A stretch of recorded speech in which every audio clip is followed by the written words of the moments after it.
Well, alright. Be sure to hit the like button and subscribe. We'll be burning the midnight oils, getting down to the brass tacks.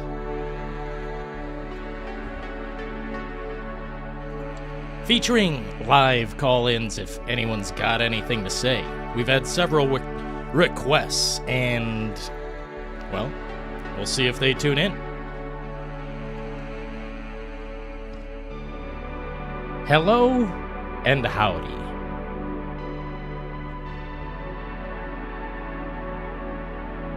All right, and here we go.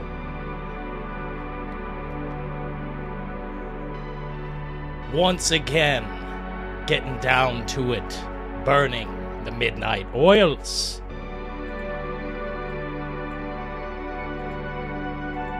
Thanks for tuning in. We'll be getting down to it shortly. A little bit early, slightly early. That's okay.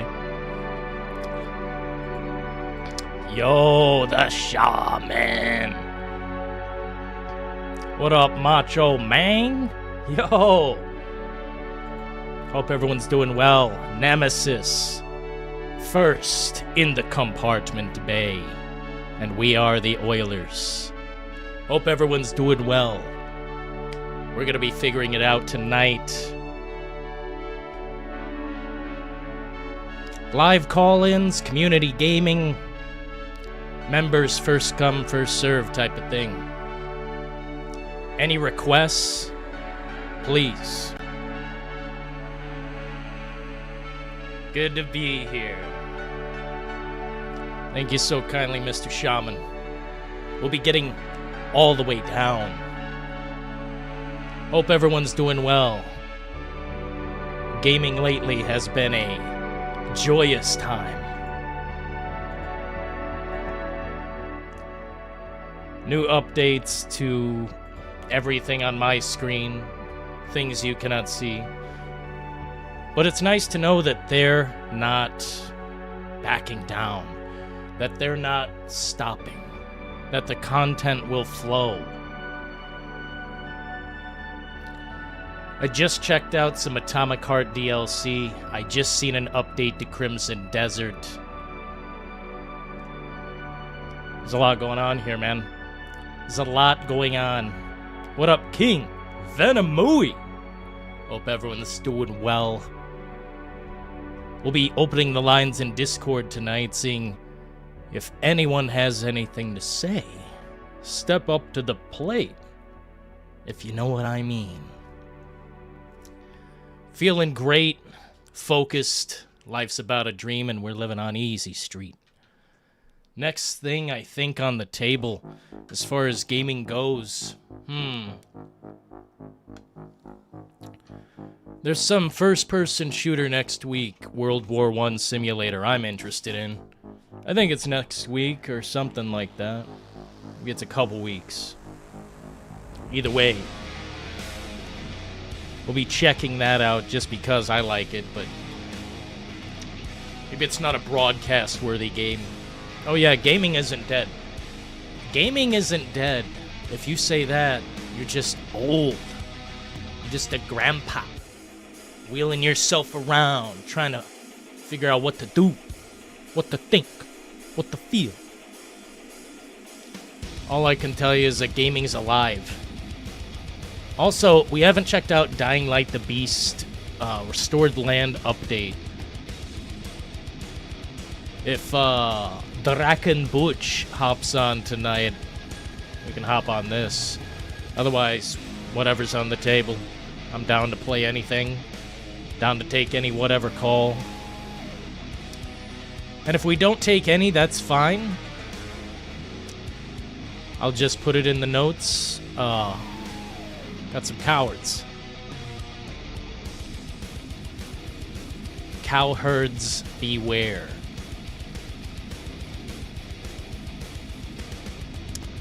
Yeah, gaming's been lovely. Pragmata on PC runs like a dream. There's just so much content flowing through that game.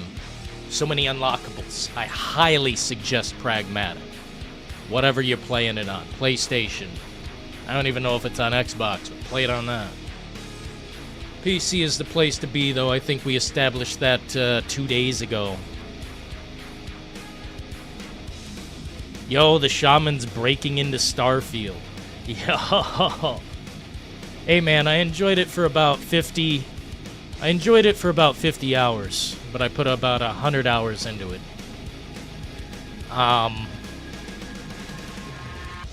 Maybe they've done something. What up, Drakenbooch420, man? Thanks for all the emojis in chat. I see them. Appreciate that, fellas. And we got Philo in the house. We'll be getting it down, all the way down to it tonight.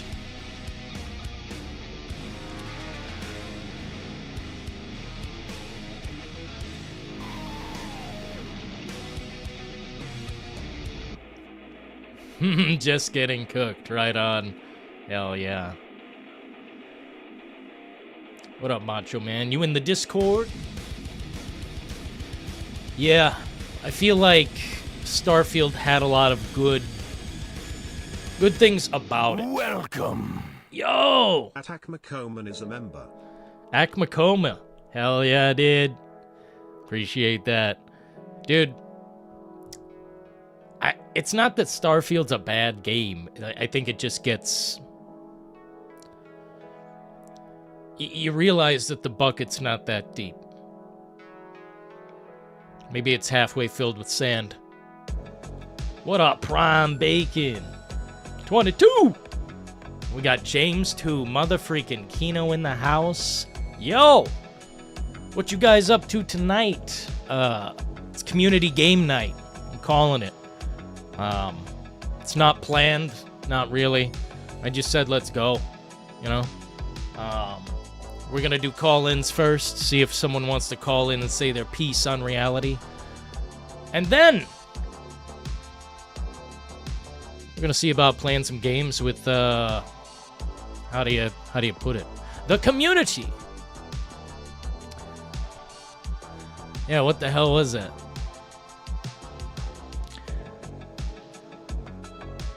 AC Macho Man. Oh, I see what they did.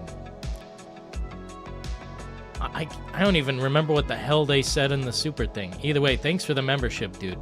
The Thinking Cap! Why did it say it like that? Interesting. Appreciate you very much. Oh, here we go. The sadness. The sadness is coming in. The depression. The sadness and depression is coming in. If they could breed the likeness of this to expansion of No Man's Sky, I'd never stop. No Man's Sky, man. You see, I don't know, man. I think Starfield should have had 8 planets, 9 planets, something small, something they could handle. I love smacking around clowns, Nemesis. I love it. I love it.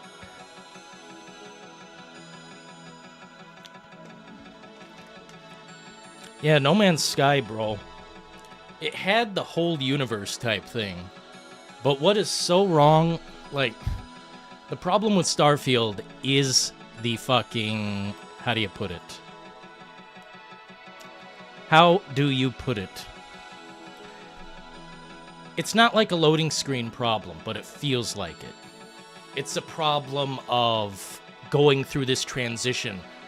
Through this door, through that door, through this door, through that door, and it loads like every time. Go to this planet, fly here. Every time, loading. Every time, load, load, load.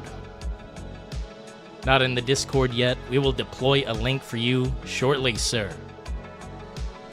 Hit the like button and subscribe. Or don't. Or don't. Anyway, fellas, let's see here. We're gonna hop into the voice comms and be the, cherry popper.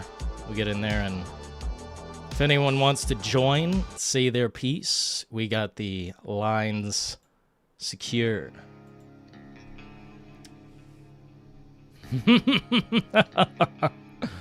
Oh.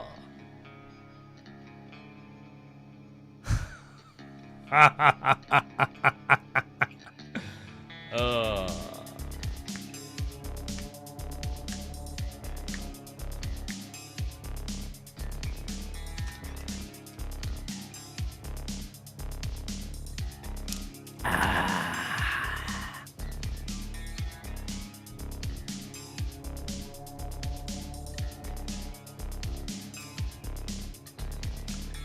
A lot of people are turning to Asha Sharma and bowing at their knees. And I hate to say it, but they're all wrong. They're all wrong.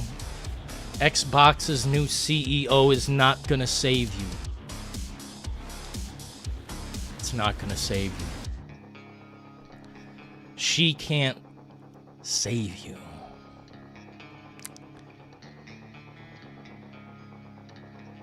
Having faith in one CEO, then another. 37 years of shit that guy's done. Phil Spencer had a gaming profile. And at least, you know what? At least he pretended. He didn't play a lot. Not to my knowledge, he played just enough. But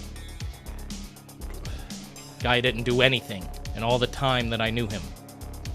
And all the time that I knew him, he just, I guess, was signing too many contracts, waiting for the next thing.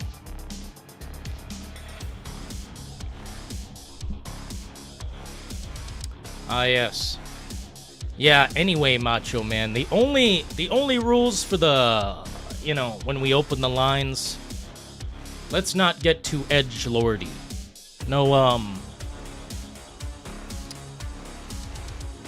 No, don't say anything I wouldn't say. But I'm sure you're cool, man. I'm sure you can communicate. What up, Anonymous Boss Gaming? How's it going tonight? You got Pragmata installed, ready to go? Good. We're hitting the like button and subscribing tonight. Appreciate y'all. I'll be honest. Hey, I'll possibly call if the battery doesn't die first. Shaman, are you in our Discord, bro? Of all the people, you should be in the Discord. This guy's the man, bro. He's got a good mind. What's up? We're burning the midnight oils, good sir. Good sir, we're burning the midnight oils. And we're off to a great start. A lot of fun people in here. Here, in a minute, I'm going to deploy a good old link for this chap. Good old link for this chap. Except, we're gonna... pardon me. Too much Sprite. Alien Isolation. Nemesis, I just noticed I have all of the DLC. I was trying to think of a time, perhaps, when I could play that, but I'm honestly quite afraid, bro. It is a scary game. It makes me nervous. I feel like I could have a heart attack. Hey, Macho Man, I'm coming through. I understand, brother. Oh yeah, right on, dude. It's all good. No, if you know, then I know.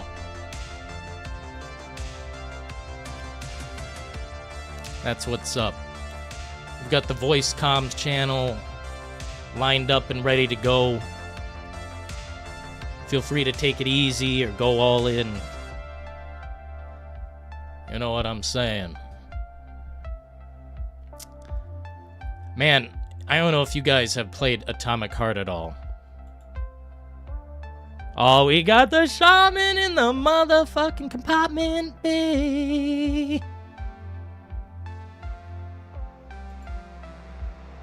Hell yeah, man. Of all the people not in the fucking Discord, yo. What up, Skater Punk? Dude, of all the people, this is a good guy to have in here. I've got a lot of tabs, man. Feel free to explore anything, do anything. In fact, here's let's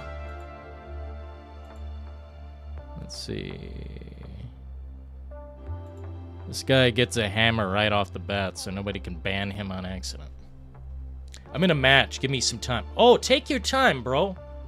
Take your time, bro. Take your time, bro. Yeah, we're just flowing. Yo, we got Prime Bacon on the line? Playing Call of Duty? There's no way. We got Prime Bacon on the line playing Call of Duty. He's shining up that boot and he's pressing it firmly into the soil. But his microphone is muted by me, it says.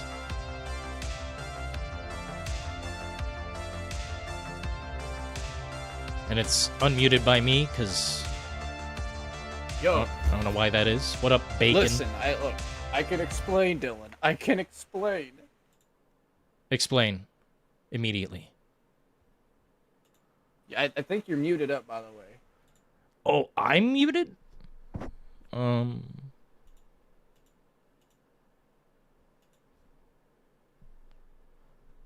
No. No, I am not. No, I am not.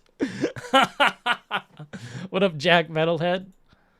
Oh, shit. Can you send link again? Yes.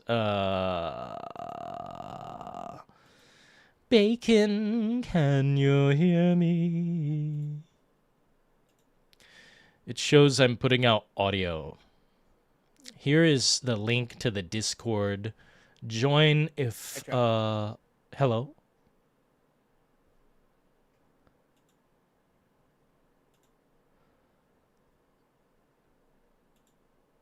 Am I the doofus?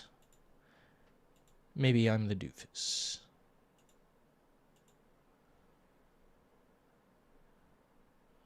We're flying through the compartment bay. We're flying through the compartment bay. Hell yeah, he made it in. I haven't played Alien Isolation yet. Dude, you're gonna have a heart attack if you ever play that.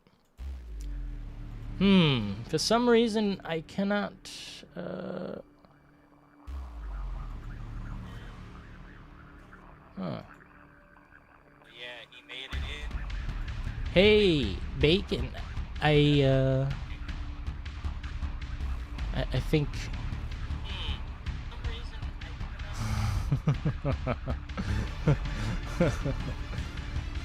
Prime says he can't hear me.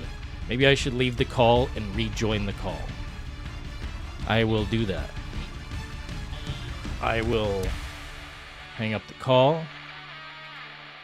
Then I will rejoin the call. Is that better? Oh, wait, hold on. Dillon? Yeah. Formally apologize. No that need was to all form. on me. No need to formally I don't know why I apologize. had you muted, but I did. That's right, Shadow Man. That's not. Yeah, you're right, Shaman. I'm banned. Get me out of here. Banned. How could I? I'm banned. Ciao. How's your day been, Brass? Oh man, pretty good. Got a lot done. Just been, I don't know, trying to grind some Binding of Isaac, and then I realized there's a lot of other games to play too. So sometimes I just sit there and I don't know what to play. Yeah, same here, same here. That's why I'm over here playing some COD with Pocket and James. We're here slapping cheeks on some COD. I'm playing as Dave Chappelle. They put Dave Chappelle in the game. And I thought, why Dave. not fund the war horse that's Activision, and give them a I kind of want to give them another reason to fail. You know what I mean? Yeah. So why not invest in the goofy ass Dave Chappelle skin? Oh, of course. Dave Because you know Chappelle, what you bro. needed more in Call of Duty? Dave Chappelle. Yeah, of course. I mean, don't we already have Michael Myers in that game and like The Ninja Turtles. Ninja Turtles, Nicki Fucking Minaj? Beavis and Butthead. Yo. Oh my god. Yeah, this shit's just Fortnite now. But I would say, other than this, I've been playing a lot of. I mean, honestly, ever since you did that Dragon Ball stream, Dylan, I've been really getting back into some like Xenoverse, Yeah, going ham on. Yeah, dude. I dude. get my Dragon Ball going. Hell yeah, man. That's what's up. I I think I own the games on Xbox. I might have to repurchase them on PlayStation or something. I say, I believe Xenoverse 2 is free on Game Pass. I checked, and I think it is. So for anyone that wants to ever try it out, it's free on the pass. Yeah, it's just a really like it's one of the. I've played so many Dragon Ball games, Dylan. I've played Dragon Ball games on the PSP, Xbox 360. Hell, I even played Dragon Ball Connect. Dragon Shit! Ball Connect. Oh, dude, that game is you legit like it was for the 360 Connect, and like most of the time you're just swinging your fucking arms about. You're just da da da da da da, just fucking swinging your arms about, do a Kamehameha, swing your arms about, do a Kamehameha. That's really it was about it. It was pretty shitty. I'm not even gonna lie. It was a pretty fuck ass game. Bro. Yeah, that's pretty intense.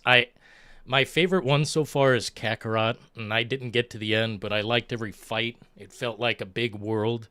Is Xenoverse like open world? Oh, well, I mean, it's not open world per se. So like in the main area that you stay in is called Kanton City. And that's where like you'll meet all the, residents, where you'll find all your mentors, like, where you want to learn abilities from it. So like if you want to find someone like TN and learn that broken Triforce beam, you'll find him in the city, get him to train you. But when you go on missions, for example, that's when you like kind of explore.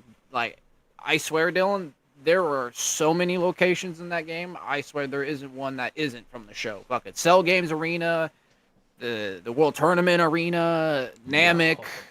Hell. Oh, dude, gnarly. What the fuck? Oh yeah. The thing about Xenoverse 2 is, Dylan, is that it's just, with how long it's been around, like it's been out for almost fucking 10 years. I've been playing it ever since it dropped. Like I'm a veteran. And the amount of just content you get out of it is just so thick. It is one of the biggest Xenoverse games. There's just so much to do. So many abilities to test around with, so many different transformations.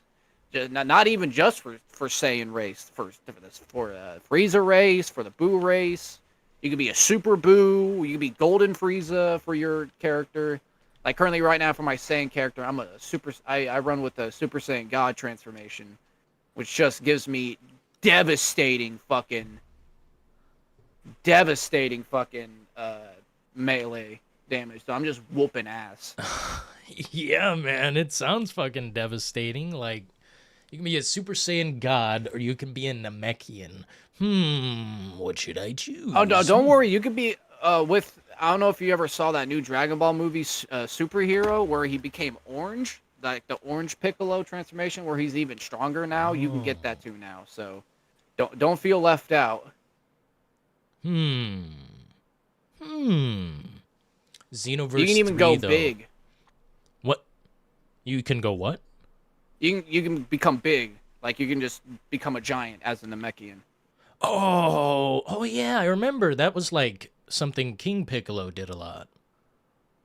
Oh yeah. Right on, dude. That's sick. I like it when it sticks to sticks to how it should be, the lore and whatnot. Oh yeah. Can you be like a Popo? Can I be Mr. Mr. Popo? Yeah. I mean, you could probably make yourself look like Mr. Popo, but I don't think there's a Mr. Popo race. Like the main races are there, like the most common ones, like your Frieza races, Saiyans, humans, Namekians, Boos. Boos are dangerous. I have a Boo character. It's a Peter Griffin. It's a Boo with a white T-shirt and glasses. He's pretty cracked. Dude, that's gnarly.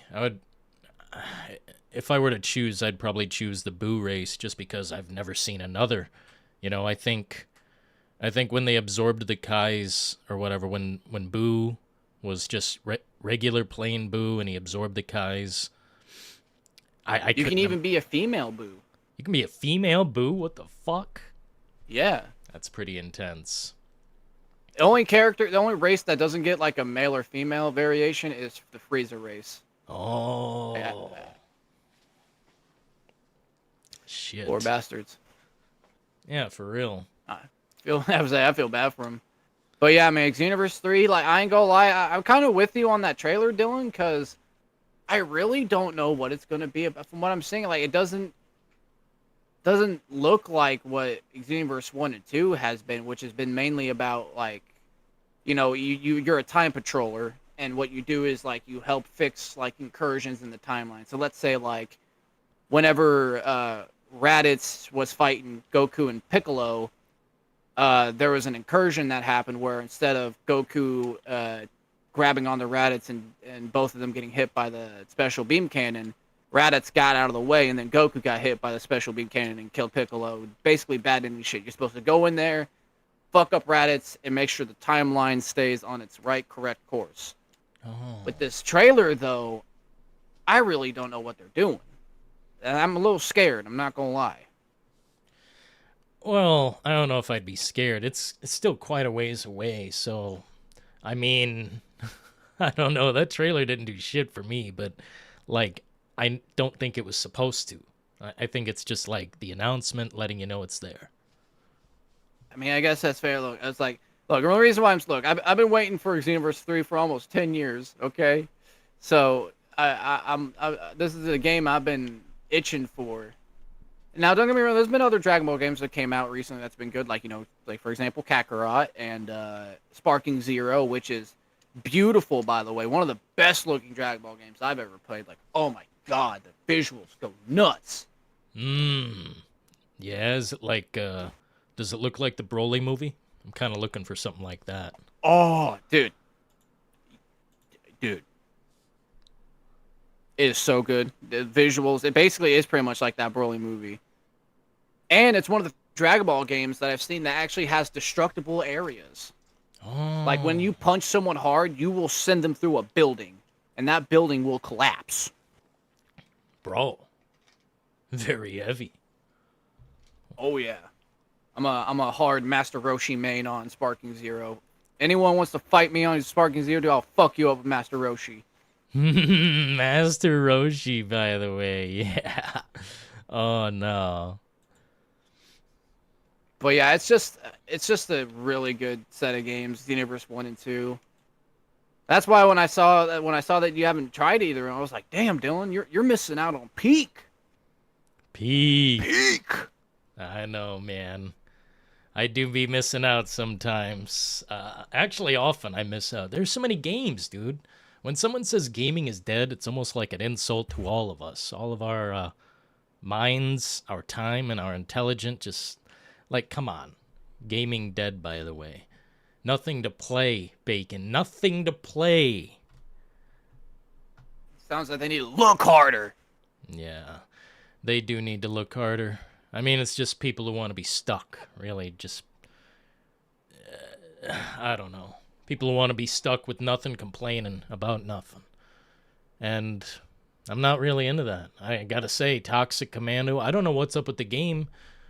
The marketing is, cursed or something. It just can't get up, but it's a good game. Fucking Crimson Desert, like,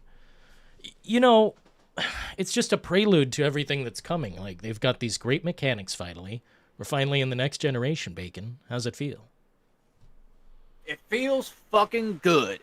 Mm. Finally, someone's using this goddamn technology that's been stagnant for almost 6 years.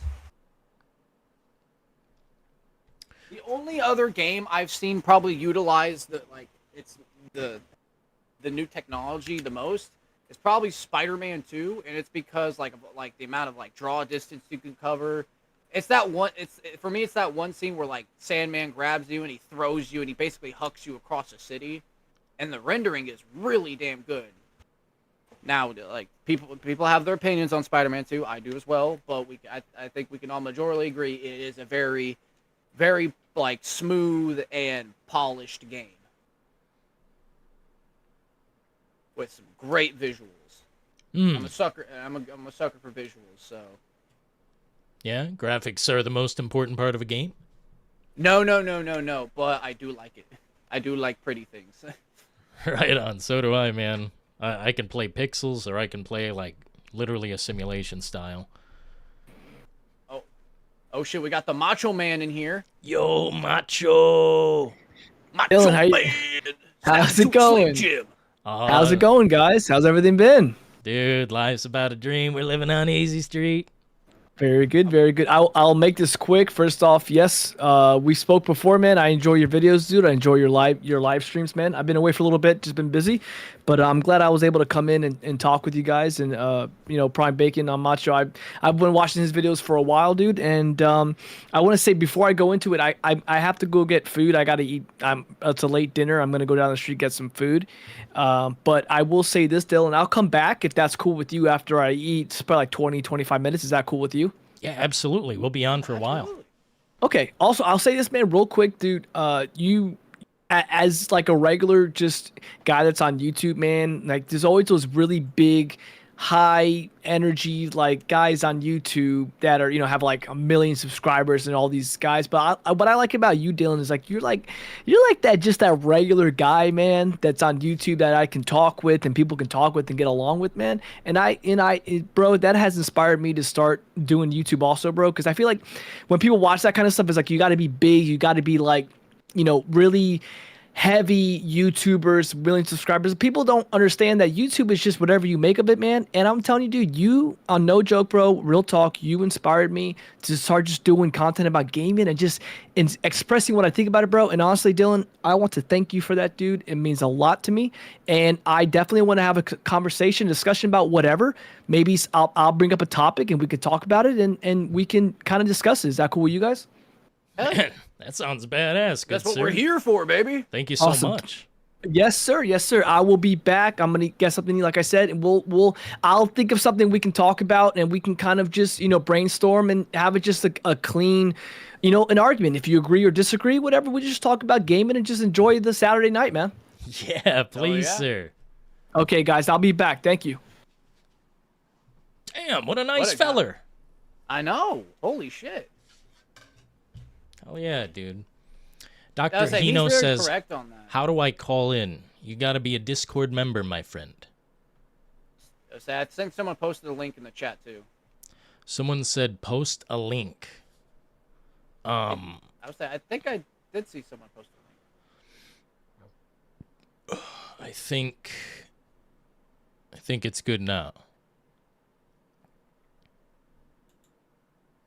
Hell yeah. Adrian in the house. What up, man? Yeah, no, like he's not wrong about that. Like, so many YouTubers nowadays. It's like, it's less about them being a person and more them being a brand or like a star. Like you see some like Mr. Beast or fucking Kai Cenat. They're over here trying to they're over here fucking thinking like their shit don't stink, that they're that guy, like they're like they're fucking Mr. Hollywood. And I don't know, I feel like that removes so much what's special about YouTube. It's like we're here for the personalities. We're not like, you can have all these boats and all these women, all this money, fucking I challenge my friends to survive nerve gas. Whoever wins $1 million. Like, sure, that can be cool for a time, but that kind of removes the aspect of the you in YouTube, which is how this shit started. Yeah. Yeah, man. It gets way too clouded when you think too much about your brand or identity bullshit or playing a character, whatever the fuck. I just like video games, man. And I like, preaching the word, telling people how it is. If the game sucks, I say it fucking sucks. But most of the time lately, gaming's been good. I've only had to, bust out a real brutal slapping just occasionally. Yeah, I would say we haven't had too many hardcore stinkers, at least in 2026. Oh boy, I will say 2025 did drop some fat stinkers early in that year. Jesus Christ, killed the Justice League. Oh, dude, that game still haunts me. Man, I didn't play it. I mean, if I played it, it was a very limited amount, less than 30 minutes, less than 20 minutes probably, and I cannot do that again. How many times have we played the game we didn't want to play? I can't do it again. That live service nonsense felt like a fucking too much oppressing elements, too much shit on the screen. It was just garbage. And didn't they shoot Batman in the face? Yeah, man. That's what really stung for me. Is it's it was soon after the passing of Kevin Conroy, rest in peace. One of the best, and will probably be the only best Batman voice to ever grace the Caped Crusader. Mm-hmm. And watching that scene after that, man, it just felt fucking disrespectful. I ain't gonna. I don't think it was meant to be, but for me, it was just man, watching this as soon as hearing the news about him being gone, it's just it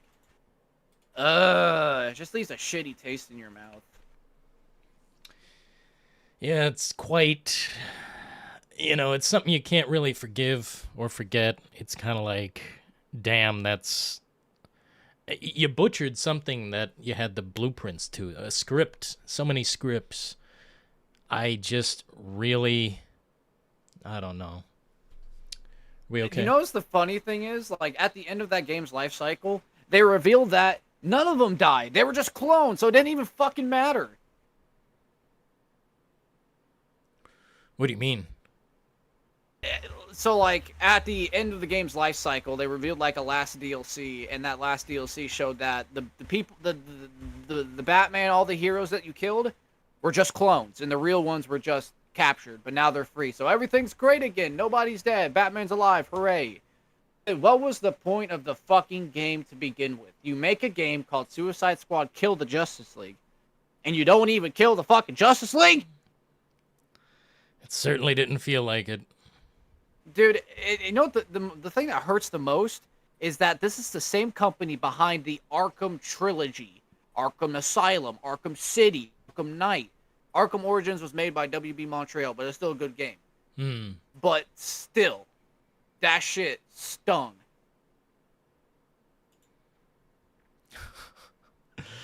It stings the wallet, too. When you buy a full-price game, it's damn, I only want to play this for 10 minutes. It reminded me of Avengers. Dude, Avengers? That was ultimate slop. And that game could have been great, too. You have the perfect concept of, hey, play as the Avengers with your friends and go fight things. How hard is that to fuck up? You want to know how you fuck it up? By making boring enemy variety, which you just fight robots half the fucking time. You barely fight any villains. You only fight Taskmaster and Abomination and MODOK. 3, honestly, B-tier Avengers level threats. Mm-hmm. Fucking, you add Spider-Man into the game, and he sucks fucking ass. You add, what's the point of adding a female Thor when there's already Thor? You add a female Hawkeye, we already got Hawkeye in the game. What the fuck are we doing? Yeah, what are we doing exactly? You skipped out on fucking character like Doctor Strange, fucking Star-Lord, fucking Venom. Hey, we've got shitty people joining the Discord. We need to get these people out. No, I think it's one guy that's just randomly joining. If anyone's in the Discord, kick them all out.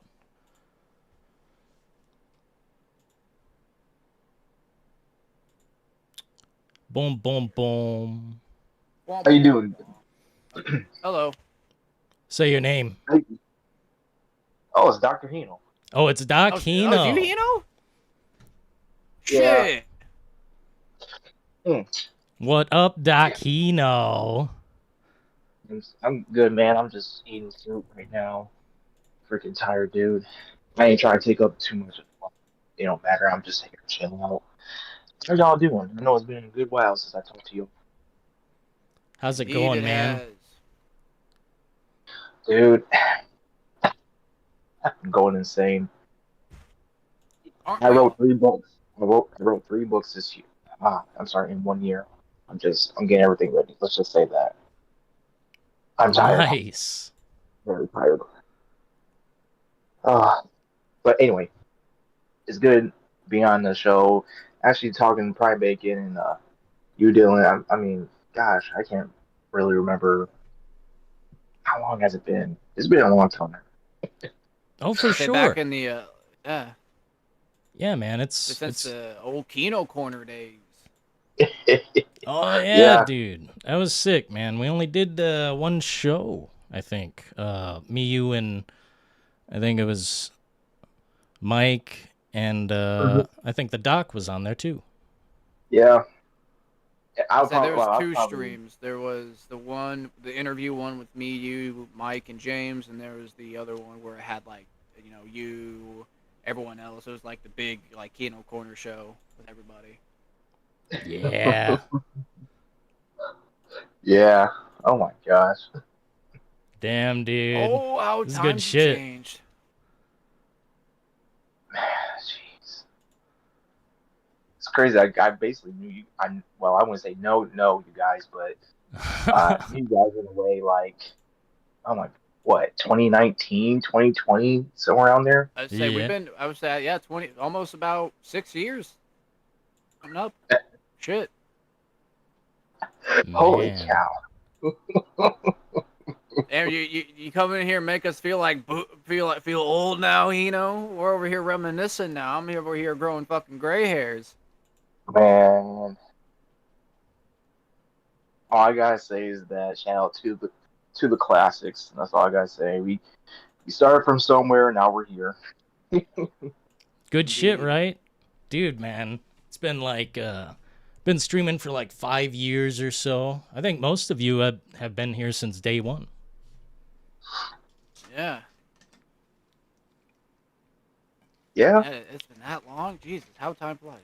Yeah. yeah, it would definitely aligns with the timeline It's cool as shit, man. for real. Hey, So if we we talk keep about having stuff like this is the best timeline. Yeah. Dude, fucking A. yeah. Doc, what you been gaming on, if anything? I've been playing some old stuff, man. Yesterday I was just playing Left 4 Dead 2, but modded, and I just played a little bit of Black Ops 2. Again, I just cooling down from all the writing and editing. So yeah, That's cool. I haven't really been playing the new stuff. I know I'm not saying like it's bad or anything. It's just something. But I don't know. Pragmato looks okay, but I'm only interested like hearing about like the discourse about that, and I'm just really thinking like, wow, people really don't know what to do with their lives, and that's not me trying to dunk on them. You know, choose your own, I guess, but it's really it's like, come on, y'all. It's been almost a decade, or it's already been a decade, and y'all are still getting upset about stuff like this. It's just a freaking game, man. Mm-hmm. And there's a new IP. Capcom's newest IP in what, 14 years, I think. I could be wrong, but I mean you all should be praising the game, to be honest. At least they actually, did something with a new IP instead of just, I don't know, turn into some sort of a microtransaction rail shooter or something. You know how the companies are like to do these days. So I give them their props on that. I'm not a big fan of Capcom. To be honest, I don't remember a game that's come out within the past 10 years that's been a rail shooter. Last rail shooter I ever played was Rambo the video game. Man, House of the Dead original, not the remake, original. What's I the prefer Back in the playing difference? day, Typing of the Dead. It's Typing of the Dead. that's more my speed. That was. I'll be honest. The mods for that is pretty funny. Oh, dude, honestly, it's the best way to play House of the Dead. Yes. Kill these Yes. fucking zombies by spelling out onomatopoeia. Oh yeah. Or can't I can't pronounce it for the life of me. But was it Fragilicious episode Docious or something like that? I can't pronounce it, dude. Supercalifragious Expressodocious. Dang it! I'm making a fool of myself online, but that's okay. And you consider yourself a writer. Mm, yeah, I am a writer. I just don't write that, the Morning Glory Milking Farm or what the hell it's called. I don't write those type of books. I actually No, have those stuff. are for like Eminem and shit. You're gonna make bars out of it. Yeah, Nemesis is mentioning Capcom had that Exo Dinosaur game 2 years ago, a new IP, dog shit. But we have Dino Crisis, we could have fucking had it. We could have Oh, had I it. forgot all about that thing. Everyone did. No one played that shit. Holy cow, I forgot all about that thing. Yeah, that's a great idea. Yeah, let's not make a Dino Crisis remake. Let's do I don't know. I can't tell you what it is because I didn't look into it. I just saw it. I was like, well, not Dino Crisis. No, Skip. no, it was not. Online slop, microtransactions. It's like they read our mind of what we don't want, and they gave us exactly that. Man, it's something. You have you dang, I'm trying to think of y'all see what's going on with PlayStation lately? The dynamic. What, them dynamic pricing? Mm-hmm. Yeah, Oh, that's God. bad. Shit. I swear, Satan himself rose from hell onto the earth, and he was like, "Hey, you know what my first thing to do is to conquer humanity? Dynamic pricing." Shit. My thing is just what is their goal? What are they really trying to do? Because they've been giving us bad decisions after Make more bad money. They decisions. don't give a fuck. No, We're talking it's about a not- billion-dollar corporation. You don't what do you think their first motive is? To make more money. This is what dynamic pricing is all going to be about. Making you spend more money that you shouldn't be spending so that PlayStation gets that sweet little coin of yours. Mm-hmm. But here's the thing, like they've been having a series of bad decisions for like years. So I mean, there has to be something more than that. I don't know what's going on. I mean, I'm not claiming to know, be a know-it-all, but it's just a lot of things are not making sense right now for them, which I'm more surprised because Xbox has been somehow managing and making good decisions lately, Yeah, which now. now. That's what I'm trying to get at. I'm like, what? Don't be hopeful yet, okay? Look, I know they changed the price of Game Pass Ultimate. No, I know I'm they not did. hopeful Good at on all. them. But that doesn't clear them out of the fucking woods yet. No, they still got work to do. I just wonder, like, there's some backdoor deal like going on, like, hey, for these amount of years, you take the fall, but then like after those amount of years, I start taking the fall. We just go back and forth, back. I don't know what's You know, going on. you wish that was the case, but it's them just sucking and being an ass company. Oh, The my only gosh. company that hasn't done me dirty yet is Valve. Valve has treated me like a sweet princess, and I will take that treatment. I would say they have their problems, but compared to Dude, I was saying, compared to the rest of the guys? compared to the rest of the guys, they look like a saint. Xbox is Like, Gabe awesome, Newell says is the Adrian. messiah. Yeah. Well, I will agree there. Valve, I've never really had a problem. Their like refund procedures really nice. If I don't like something or it doesn't work, immediately they don't give a fuck. With PlayStation, I have to jump through every hoop known to man. You gotta use the state laws. for real for on that one. You gotta Yeah, bring up the state laws, and then your own attorney. man. Yeah, Oh so my I'm surprised no one's done a case to fucking sue PlayStation for that dynamic. I feel like that dynamic pricing shit should be warranted for a lawsuit. It should be. I mean, I think people were just to the point like, you know what, you want to play stupid games, all right, play stupid. You know, you win stupid prizes, and we're not gonna be really well. I would hope not a lot of people will be trying to pay for that stuff, but time will tell. Time will tell. It's just every day. It's every day I see what Xbox and PlayStation's doing, and it just keeps reminding me how much I'm proud of myself for investing in my PC. Same. Oh, so I will admit this.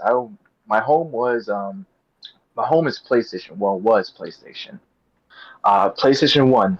I still have it, and I let's just say I left home to go over to Xbox, but I was more of a hybrid guy. I still am a hybrid type of guy. And So I'm a hybrid. I have all three. I have yeah, PC, Xbox, PC, PlayStation. Xbox, Nintendo, PlayStation. Yeah, I Always been. refuse to buy Nintendo. Dude. Now, what they're doing nowadays, yeah, yeah. Yeah, I ain't buying no fucking Switch 2. They're gonna, if I even think it, they're gonna brick it. Oh, God Yep. forbid I want better frames on my Switch. Oh no, looks like I can't turn on my fucking Steam, my fucking. What's the point? Honestly, what's the point of buying a fucking Nintendo Switch when there's something like a Steam Deck that exists, which is just the same Exactly, fucking thing, dude. but a PC? So much better. And you get better internet connection because Nintendo still can't figure out how the fuck to do online. You get 60 frames per second. You got I swear, upscale. Nintendo's like the 80-year-old. It's like that one Steve Buscemi meme with the skateboard. How you do, Yeah, fellow kids? Oh man, dude, those might be fighting words in some fucking part of the internet. Wolverine Bring is a it on, good game. dude. Yeah, for Speaking real. of fighting words, Chaz, no one's supporting that new Xbox. That shit's gonna crash and burn. Get off the high horse. Quit sniffing the copium. Dude, people are like looking at Xbox like, oh, they changed their logo. They've changed. They're saying That's the main thing. words. Dude. They It's lowered the just price of like Game Pass, and they're now all back to fucking sucking on that Xbox meat. Mm-hmm. Oh, they changed the the hell? Studios into what? What is it now? What is it now? Guilty Spark or something? What is their new thing? I don't even care because it's so irrelevant. It's like, why are we focusing on the name changing? But we should focus on making another entry for Halo instead of doing a remake. At this point, I don't want another entry. Oh, What's well, the point? that's too bad. I just heard they're thinking about an extraction shooter for Halo. Yeah, I saw that. Oh my god. That's Oh, crazy. Dude. Leave Halo the fuck alone, because every time they touch that shit, it fucking crashes. The Halo Infinite. Don't get me wrong. I like the campaign. I like the open world and the gameplay. Dude, the gameplay of Halo Infinite's pretty damn good. But other than that, the multiplayer was mid. Campaign was alright. Then they released the Halo TV show. One of the worst fucking things I've ever seen in my life. Why do I want to see Master Cheeks? I don't want to see Master Chief's cheeks. Why the fuck would I want to watch that? Don't you mean Commander Shepard in disguise? We'll bang, okay? My God. Right from episode 1, it was already finished. And then they went on to season 2 and canceled it. That's because it sucked. Did you? Okay, so what's going on? I've been noticing this, and I can't be the only one. Why are we all of a sudden getting these live action TV series and movies based on game? Like, why? Why are we? Is it because Sonic's success, or is it just, hey, we need money now because we need we're going bankrupt in Hollywood or something like that? What do you guys think?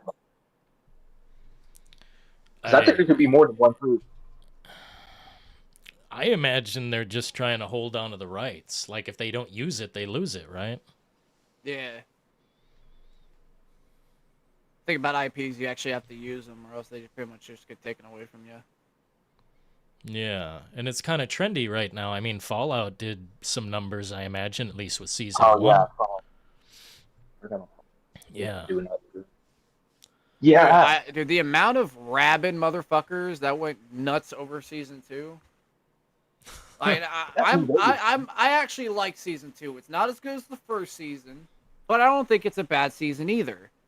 So, but these basement dwelling new, like, I love New Vegas. Do not get me wrong. Hell, I made a whole video on the Kino Corner talking about how much I fucking love New Vegas. But I feel like some people are really taking it too deep into their heart about what happens in the show that takes place after the game. Like, I saw so many people complaining about House, for example. I think House was represented fine in the show because he wasn't really around in in season 2 that much, other than flashbacks and at the end. But like, it was very Housey. Like, you're telling me House, who has all these billions of dollars, who's pretty much like the richest man in America, that practically owns, like, he owns Las Vegas, like the entirety of it. You're telling me, and keep in mind, he's also a big fanatic robot guy. Like, he's very good at robotics. You're telling me that he wouldn't have a backup plan to the whole TV thing? You think that was his only option? I find it very believable that why do I keep saying Dr. House? Sorry, I've been watching House MD. It's not lupus. But yeah, I just find it fucking ridiculous. Like, you didn't make New Vegas. I feel like the main reason why it's getting so much hate is because people hate Todd Howard, which is fair.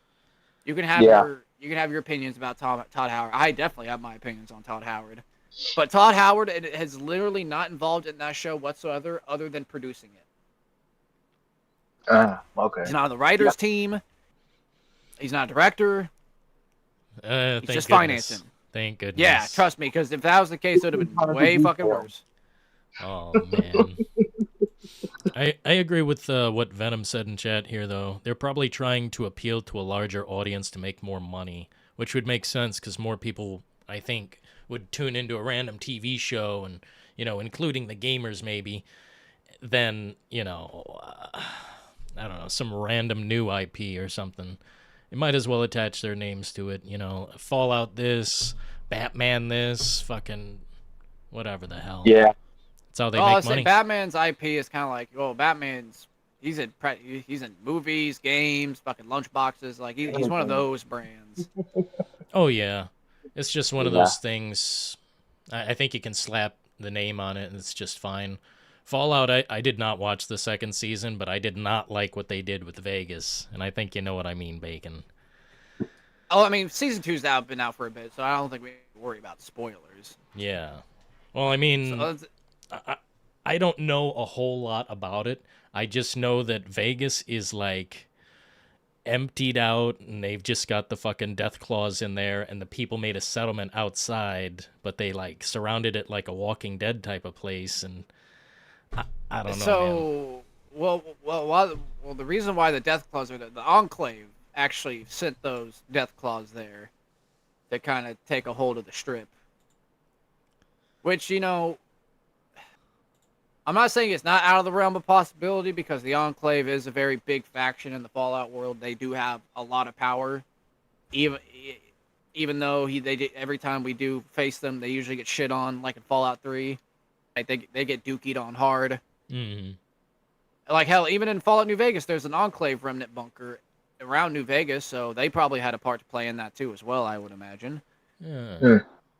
But I believe the reason why, like, remember, House was shut down. House was practically dead. House is dead. House was dead. His body was destroyed. He was dead. So he was offline. That was probably why they were like, okay, great. With House out of the picture, let's send these death claws. Because since House can't control any of his, his Securitrons, there's really not going to be much bite back if we attack it now. So that's how they probably gained a hold of the strip. Since now House is back, that might change. Fascinating. So you think season 3 might... Do you think they're going to pick up where it left off? Oh, yeah. I feel like season 3 is going to... I think season 3 is going to take place in Alaska. in the snowy mountains. That's where that Enclave base is located, the major one at least. Really? That would be insane. Yeah. That'd be a hell of a twist of a location. Dude, Yeah, I what- do. In the flashback, I honestly think that the flashback scenes in the Fall Show are the best parts of the show, where you're seeing like the ghoul before he got ghouled. You're seeing Cliff just witnessing Vault-Tec being the absolute horrible company that it is. Like hell, he was in Operation Anchorage. If you guys remember that DLC from Fallout 3, like you actually see him in like. It was really cool too. It was like they took like the normal power armor that they have for the show, but they smalled it down so it kind of looks like the armor, like the power armor from like Fallout 3 in New Vegas. It was like a nice mixture of both. They didn't have to do it, but they did, and I thought that was a really nice addition. And it showed the Deathclaws actually being around during Operation Anchorage, because if you guys remember, Deathclaws had been around before the bombs were dropped. They were already existing. They just got practically freed from their cage when the bombs dropped and they explored the wasteland. And Oh, that's all she wrote. okay, so I'm not the biggest Fallout type guy. So you're telling me that the Deathclaws were like an experiment, and they Yeah. didn't turn. Okay, so I thought it was I thought it was the radiation from like the the nukes going off and everything. No, it's Well- it's basically a bunch of animal DNA spliced together, and it kind of churned out Deathclaw. Okay. And when Oh, the no. bombs dropped and the wasteland was pretty much available, that's when they started to evolve and actually lay eggs and practically become its own species of animal. Okay. What chance do you guys think Resident Evil has, the new movie from the guy who directed Weapons? What do you think that's going to be like? Okay, so he's saying that it had no connection with Resident Evil, and I'm thinking at first like, okay, he's not gonna have the characters from Resident Evil. He's gonna have the zombies though, the zombie types and everything in there. Okay, I understand that. Then I've been hearing that he's not gonna involve the type of zombies that we see in the games, and I'm like, okay, so this is not Resident Evil then. Like I can see this if he like, what's up, Bacon? Oh, that's what I'm over here like. Okay, then what about it makes it Resident Evil other than the title? Right. So and that's because I was thinking like, okay, you could make a Resident Evil without the Leon and Chris and all that. I mean, hell, they did it with Outbreak when we got a whole new cast of characters. I mean, okay, that makes sense in a way, but then and that's what I was thinking too. I was like, okay, he's going to Outbreak now.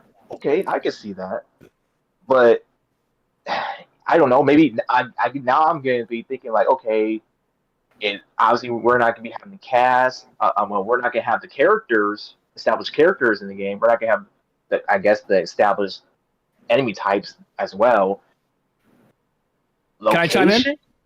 Yeah, Location, please. Oh, I you're guess? good. Can you guys hear me? First off, how's my mic coming through? Crispy. Perfect, bro. Okay, very Fine, good. Mark. So, I have Dillon. Okay, who's the other guy in here? I'm sorry, I didn't. Dono. Yeah, Right? what's up, man? I don't know. D Rhino. Okay. So pretty much, just to jump in, what I think about, I have a couple things we can talk about. I kind of wrote like a little small list on it, but since you guys brought up the movie, I would say that I was kind of skeptical on what the director was going to take from the Resident Evil games into the new movies.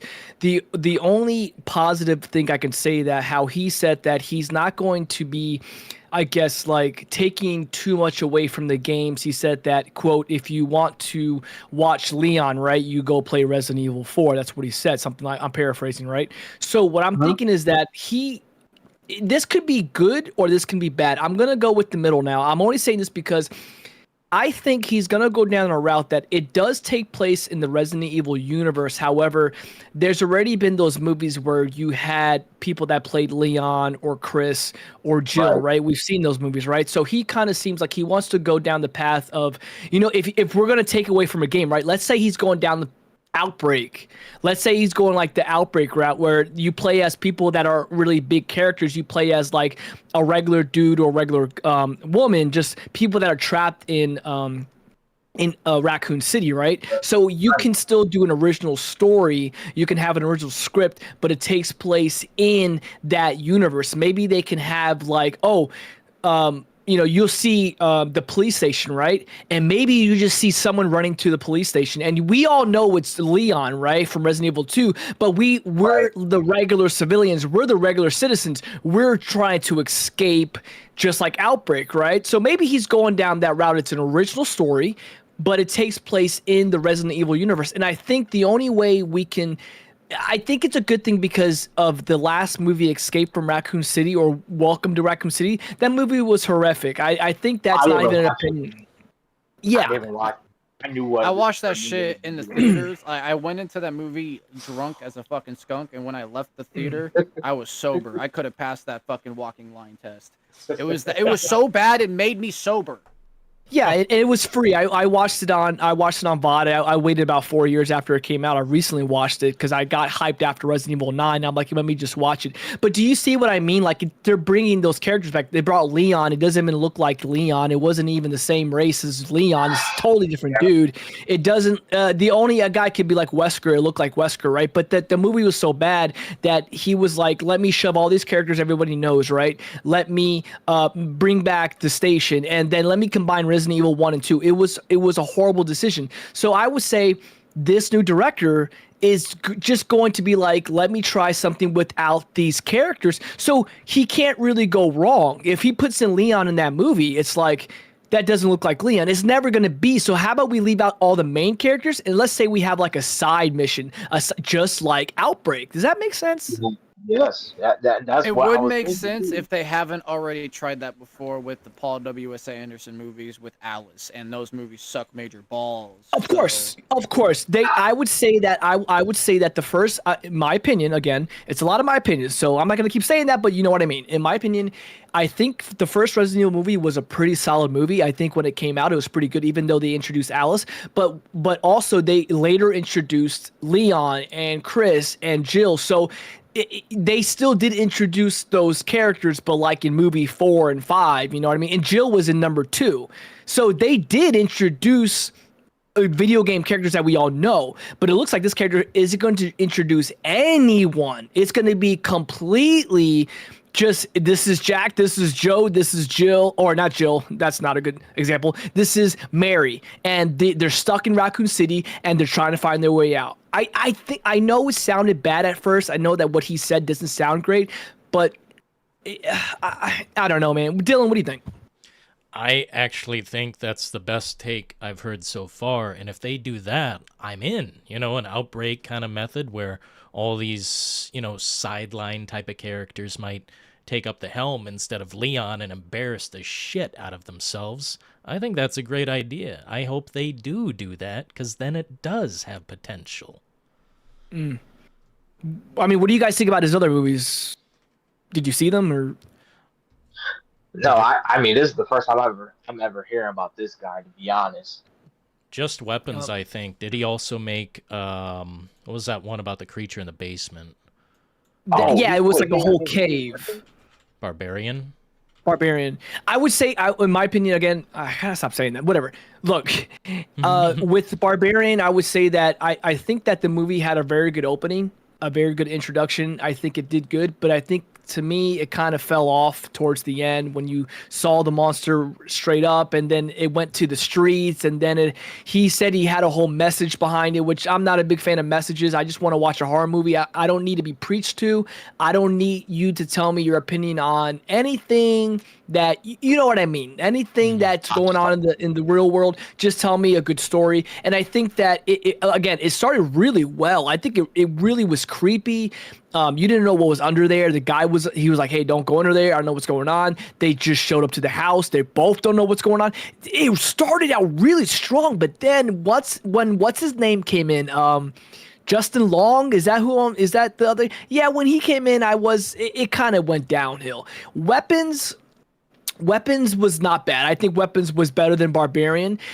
He has a better track record that he can go into Resident Evil, and I think it could be at least a decent movie. I'm not gonna say it's gonna suck. I'm not saying it's gonna be great. I'm just saying it could be decent enough, if that makes sense.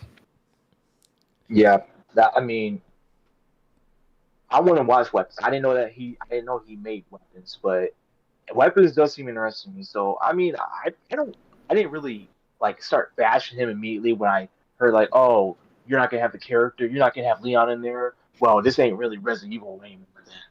But Yeah. I'm thinking Hmm. more, and you know he can, and you brought up a good point about, the locations, everything, but I'm thinking audio as well.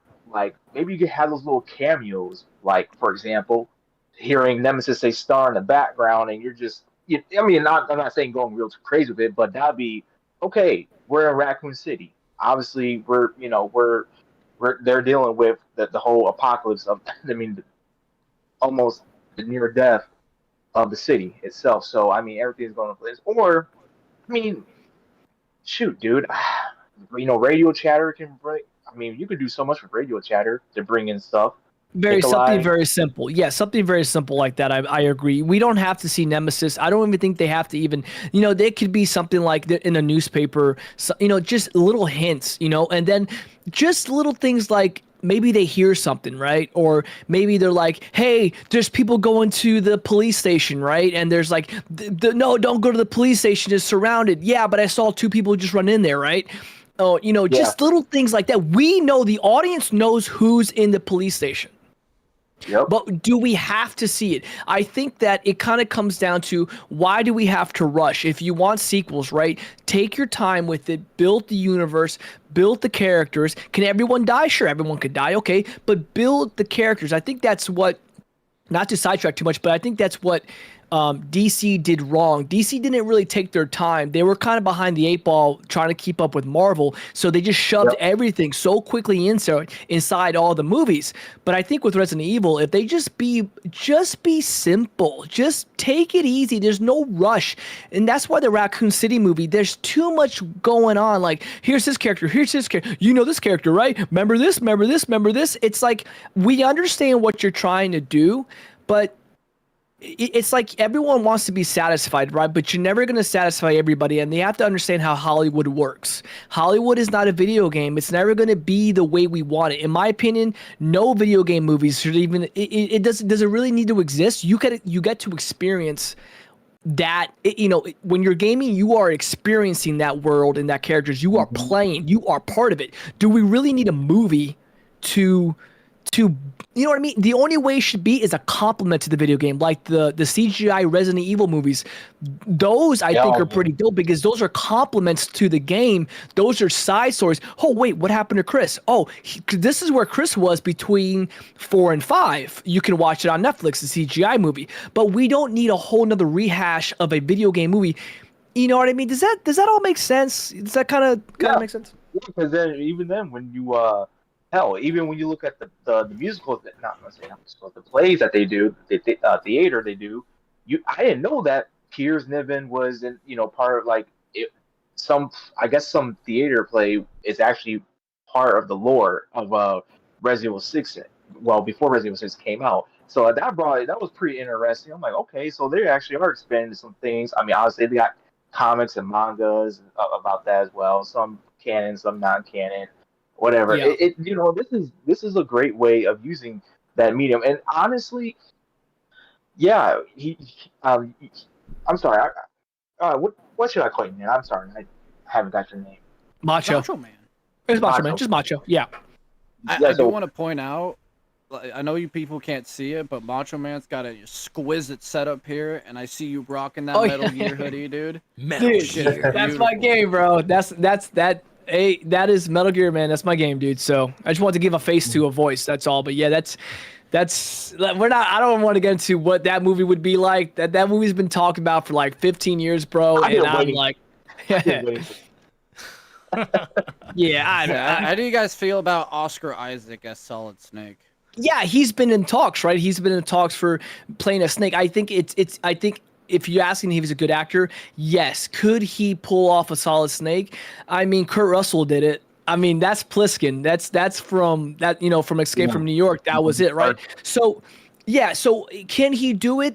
I would say he can do it. Will he do a good job? I think it's going to come down to it's going to be the script. He can act. He's a very good actor. He kind of looks like Snake in a way. He kind of does. You can make it makeup, give him the uniform, give him the whatever cosplay, whatever you want to call it, the costume, right? But it's going to come down to a good script and good writing and good dialogue.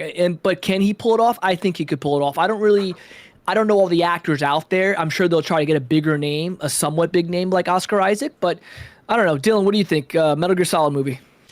Honestly, brother, let me tell you. Here we go, dude. That's gotta be like an 8-hour movie or like a 10-hour episode miniseries. There's so much in Metal Gear. Did you guys just see recently David Hayter being interviewed talking about his lines and stuff? I did not. What happened? Oh, he was just trying to remember all of his lines. They would bring something up, and do you remember this one and what he would say next? And he would say it perfectly. And they just had something released to Rainbow Six Siege. That's why I think it was posted. Yeah. Yeah, really? some type of skin or something that talks. Motherfuck, no, it's an actual operator. Like, He's in the game operator. now. He's in the game now, yeah. Well, yeah. Can't drag me back to that one, but as far as a movie, that's a tough pill to swallow. That's like a big movie. It's been in the talks for a long time. They've been talking about a Metal Gear Solid movie since like 2008. And you know Hideo's all in it because he loves movies. That's what got him into video games. He's talking about that. So you know he's going to want to be part of it. So I don't know, man. Again, his games are movies, dude. You know what I mean? Like, do we need a Metal Gear Solid movie just to get pissed off about? Like, we in our heads, we're like, yeah, that would be so cool. But when are we going to learn our lesson? Like, do we, in a gaming sense, do we need a Metal Gear Solid movie? In my opinion, no. I think the video games are just solid. Get it? Solid the way they are. I think he makes movie magic in his video games, and we get to partake in that experience. I don't need to sit down for 2.5 hours to see him on screen. You know what I mean? It would not fulfill me. I would not feel any better. Like, okay, they finally did it. I would like another Metal Gear Solid game. If you told me to choose between the two, I'm gonna choose a game over a movie. You know what I mean? Got was Metal Gear Survive, so I am good. I am good, bro. Someone joined in, by the way. I don't know who that is. Billy, the motherfucking Apple. Mr. How Apple. you guys doing? How you doing, Mr. Billy? No, I'm doing too well, man. Can't complain. I actually just woke up. Very good. Dylan, Apple straight out the orchard. I had some questions. Well, I guess if you want, we can discuss it. Kind of open it up to you, if that's cool with you. Please, absolutely. Throw it my way. Okay, so pretty much I'm going to just open up, kind of get a little intro to what you guys are doing, like, you know, just for like the show, and we'll see what's going on. I'm going to only ask like pretty much everybody. This is a question for everybody. What games are you guys currently playing single player and multiplayer? Dylan, what are you playing single player? Pragmata all day, man, and The Binding of Isaac. Any multiplayer games? Multiplayer? Nah. Next week I'll be back on Dead by Daylight. 2v8 comes back. Very good, very good. And just I don't want to spoil it, but how is Pragmata? I'm hearing good things about it. Oh my god. 10 out of 10. Very good, very good. So, Dono, what are you playing single player and multiplayer? Man, single player wise, bro. I gotta go back to Black Ops 2. Classic. All right. That was the time, bro. That was the most hyped I was. 2012 was a heck of a year, both good and bad for me. Yeah. But fortunately, I had a lot more good than, let's say, bad events. Now, we're talking about multiplayer. Look, I'll be honest. I don't really play multiplayer games like that, but I guess Black Ops 2 at the same time as well. Yeah, I'm assuming you're playing. Are those servers still up? Are you still playing Black Ops 2, like the multiplayer also, like once in a while? I'll be honest. I only play with the bots. I don't even play I seriously do not play online like that. I do not. I go on single player. I'm just chilling out. I'm not trying to deal with a lot of people doing whatever craziness. Now, I will say, in addition to the single player, I'm sorry about that, y'all. I do Doom: The Dark Ages as well, or Doom Eternal. I I Solid just game, dude. I just need that. I need that. I beat that shit on Ultra Nightmare. Very Dude. That's solid, dude. That's a solid game, bro. I think Eternal, my opinion, Eternal is the best out of the three. Eternal is just fantastic. I think it's the best Fantastic Doom game. game ever. It's the best Doom game I've played. Well, since Mr. Bacon, you got such an opinion, what's your single player multiplayer game, brother? Well, right now or of all time? No, right now. What do you like? We're talking about current games we're playing single player. What are you currently playing single player? Currently we're in the single player department. I've been getting back into probably mouse PI. Mouse Oh, PI that currently came out recently. I've been playing that, and man, that is a good ass game. I'm hearing good things about it. How much IGN? I knew it was gonna say. I knew this dude was gonna say that, bro. I had to. These guys are fucking morons.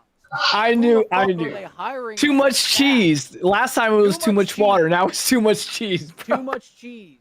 You're playing a mouse game? Nah, bro. Too much cheese. That's good. I like that. All right, Mr. Apple, what are you playing single player, multiplayer? All right, so for single player, currently I've actually dipped right back into the Dead Rising series. I'm did a little bit of the first one. Right now I'm about to explore Off the Record again. Probably do a single run on that. Very good. It's classic. I also jumped back into the original Ghostbusters video game that released on the 360. That's a solid one, dude. That's a solid game. One, yeah. That's the true Ghostbusters 3. That's a good one. It is. It's the fact that it's still done by by Dan Aykroyd. It speaks a lot. So it's good to hear that. It has all the original cast: Bill Murray, Harold Ramis. Yep. Dan Aykroyd. Very good. As much as Bill Murray's acting was a bit phoned in, I still think it's a very true successor to it being a third film. Honestly, in the past 20 years, what hasn't been phoned in by Bill Murray? Yeah, he's kind of washed at this point. I'll say I'm playing. I know. I just got done with the multiplayer game. I just finished called Baldur's Gate 3. I'm playing with a friend. I played it before. I'm playing with him. He's never played it, so I'm kind of letting him lead and just let all the choices be different. The cool thing about that is that this playthrough is different from mine, and his experience from him too is different. So that's a good one. And the multiplayer Halo. I'm a Halo guy. I still play Halo Infinite. We can talk about dead games later because I'm kind of bring that up. I know you guys talk about dead games. Is gaming dead? Dillon says, he doesn't believe it. I don't believe it either. We'll talk about it. But yeah, Halo Infinite is solid. So I would say is Baldur's Gate, Halo Infinite, and I recently beat the 2 original Resident Evil games. So I kind of want to go back. 9 got me into that. So so the topic I have, I want to bring it to Dillon. Dillon, my question to you was, what does it mean when a game is dead or gaming is dead? Do you believe gaming is dead? Or how would you define a dead game? Dillon. Oh, shit. I mean, a game that has zero potential to come back, and this can be described as something like, I don't know, where the bones are just terrible. Like Samson is one game that came out recently. I don't think it can improve no matter what they do. And it's coming to PlayStation and Xbox very soon, so they've got a lot to think about there. But as far as gaming itself being dead, that's just a term. That's just like a loosely used, hey, we're in a shitty situation. Gaming cannot die. Yeah, so when someone says gaming is dead, that's what. See, if you can look at both sides, right? We can look at both sides. When someone says gaming is dead, where do you think they're coming from? Like, why are they saying that? What do you think's going on? I think it's a distressing situation. They look at something that they had faith in for months, if not years, if not a decade, like Cyberpunk or, any of these games that came out half cooked. It's like, well, gaming's dead. I'm done. They closed the wallet at that point. Okay. Well, anyone else can chime in. What do you guys think? I'll chime in. So gaming, like Dillon said, gaming will never die. I mean, it's probably not going to. It might change forms. It might adapt. It will evolve. But I do think, like anything, you have ebbs and flows and demand. And I think gaming got a little bit of a jolt in the arm this year. You had Resident Evil 9. You got Pragmata. You got Both Capcom. Look at Capcom's Yeah, they're holding it Capcom- together, man. Capcom is having a little bit of a renaissance right now. You had what was it, Crimson Desert? So and then you potentially have GTA 6. So you're having a good year, but let's be real. There's been some years between pre-COVID to like up to last year. So we're talking like a 6-year window. There were some really bad years, and there was a lot of bad games being put out, and a lot of games with massive budgets that were fucking just straight up goy slop. So I think gaming was probably in some pretty bad straits a couple of years ago, but it seems like we're seeing a little bit of a tide turn. But again, I'm an old guy. I'm 40 years old. I love quotes. You can spend 40 years building building a reputation, and you can destroy it in seconds. Let's say next year a bunch of slop games come out, and the games all suck. So then you're kind of back to square one. So that's how I view it. Who had the quote that they said that it was a Japanese guy? He said about you can come out of the game quick, and it was suck forever. Yeah, well, how'd that go? Can you paraphrase that? Well, I don't know if I know that one. The quote goes, Yeah, that was the a water. rush game is Wait, he knows it. Hang on, Bacon knows it. Go ahead, Bacon. Oh, my bad. A delayed game is forever good, but a rush game is forever bad. And that's agree. what he was bringing out. agree. You just brought that out, brother. You just brought that out, Chaz. That it lasts forever. A great game is not talked about as much as a bad game. I mean, we all can name like maybe that's just an opinion, but maybe we can name a lot of bad games that just like came and went in the middle of the night. And we just had one. What was the one with the multiplayer? No, the one after that. Dustborn. At the Game Awards. Oh, I forgot, man. Veilguard. No, Highguard. Veilguard 2. Highguard, dude. Sucked as well. How much money did these people spend? How much time did these people spend? How many jobs were lost within? Bro, that game came and went in the middle of the night, literally. Concord beat it by like a month, but this game came and went. It was such an S show that the website shut down. What do you guys think about that game? Like how bad it came out? Did any of you guys even play it? I didn't play it. Nope. No, I'm not. No. I don't think I played that one. Now, I had an opinion on it because I said that it was a video I made, whatever. I talked about that. What's his name?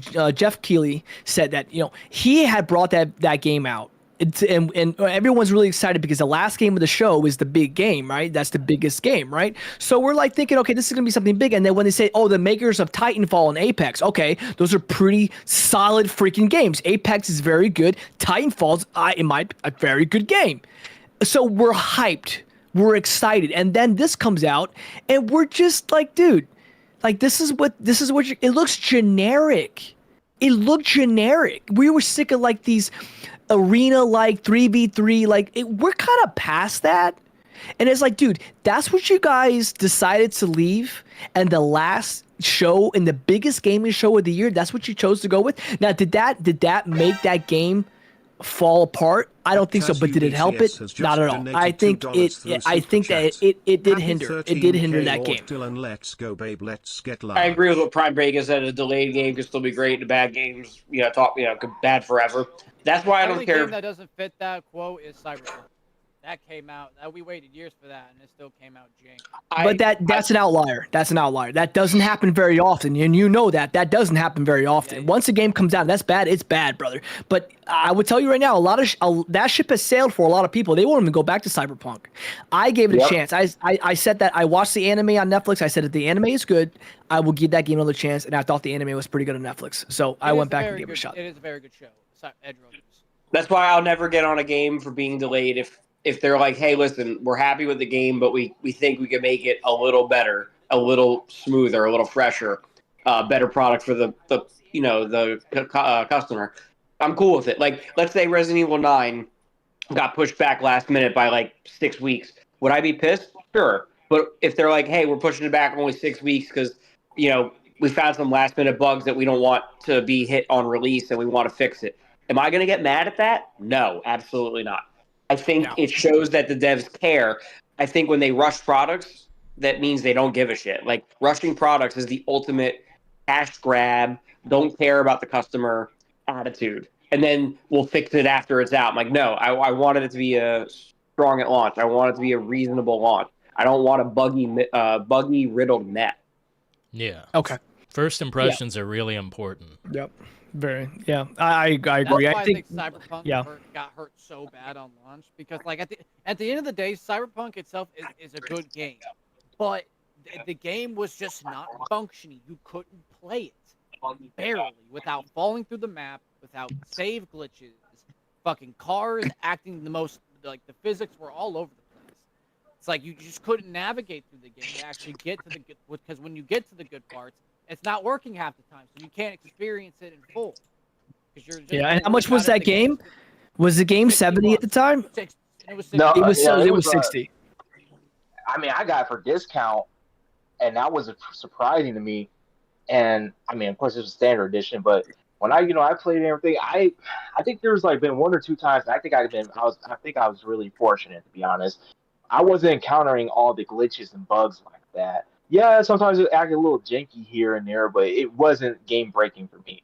Now, what did break it for me in a way was not the gameplay, but what the developers were saying basically, hey, it'll come out when it's ready. So I see it's coming out, and I'm like, oh man, it's about time. All right, I'm about to jump right in, and I noticed, like, dude, this looks totally different than what was presented to me, presented to everyone during the I think with the Game Awards, or not Game Awards, I'm sorry, E3, before E3 basically went downhill and died, and I just had this real sense of disillusionment and just heavy distrust, and I was a big CDPR type. I really love their stuff, especially with Witcher 2 and Witcher 3, and they got me into. I'll be honest, because of them, I got back into reading, and the book, obviously the book I went to go read was the Witcher books. I would read 50 pages a day. I'm not kidding. I would read 50 pages a day and play the Witcher games, and I'm like, oh, okay, I understand now. I was heavy into the research and doing all and the lore and stuff. And when CD Projekt Red put out Starfield 2027, it was like, man, this is the only game company at the time that I was thinking, this is the only game company that hasn't screwed me over, and I fully support these guys. I bought the Witcher medallions. I bought Witcher 3 like four or five times or something like that. Damn. For different platforms. I was a super fanboy. I was a Witcher boy. Yeah. Holy smokes! It was Geralt. It was just me being a fan of CDPR, and then when 2077 came out, I just said, "Wow, they screwed me over." They basically, I wouldn't say scammed me because I didn't pay full price for the game, but wow, this is not. No, it can leave a nasty taste in your mouth when you have a lot of reputation. Yeah, you have a big reputation of a game you like, right? Of a company you enjoy and to make good games, right?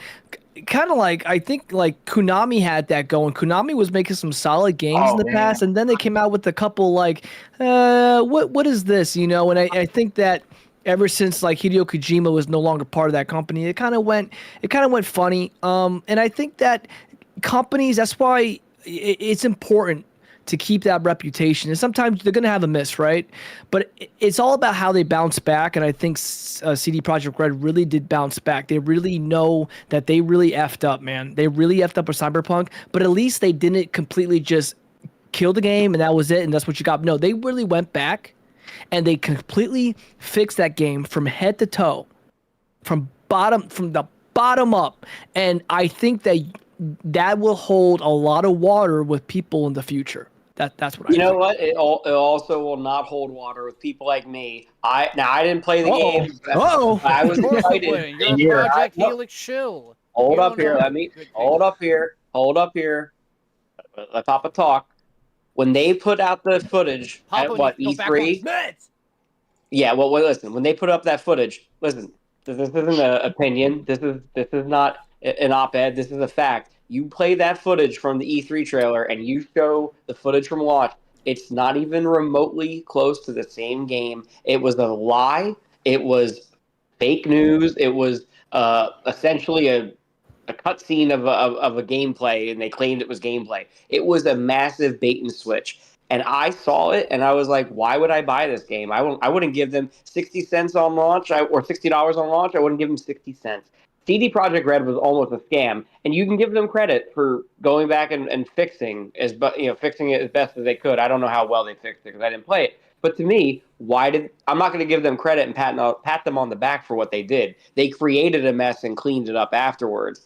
They shouldn't have created the mess to begin with. I can I can actually see both sides. I have nothing against what you're saying. I completely see where you're coming from.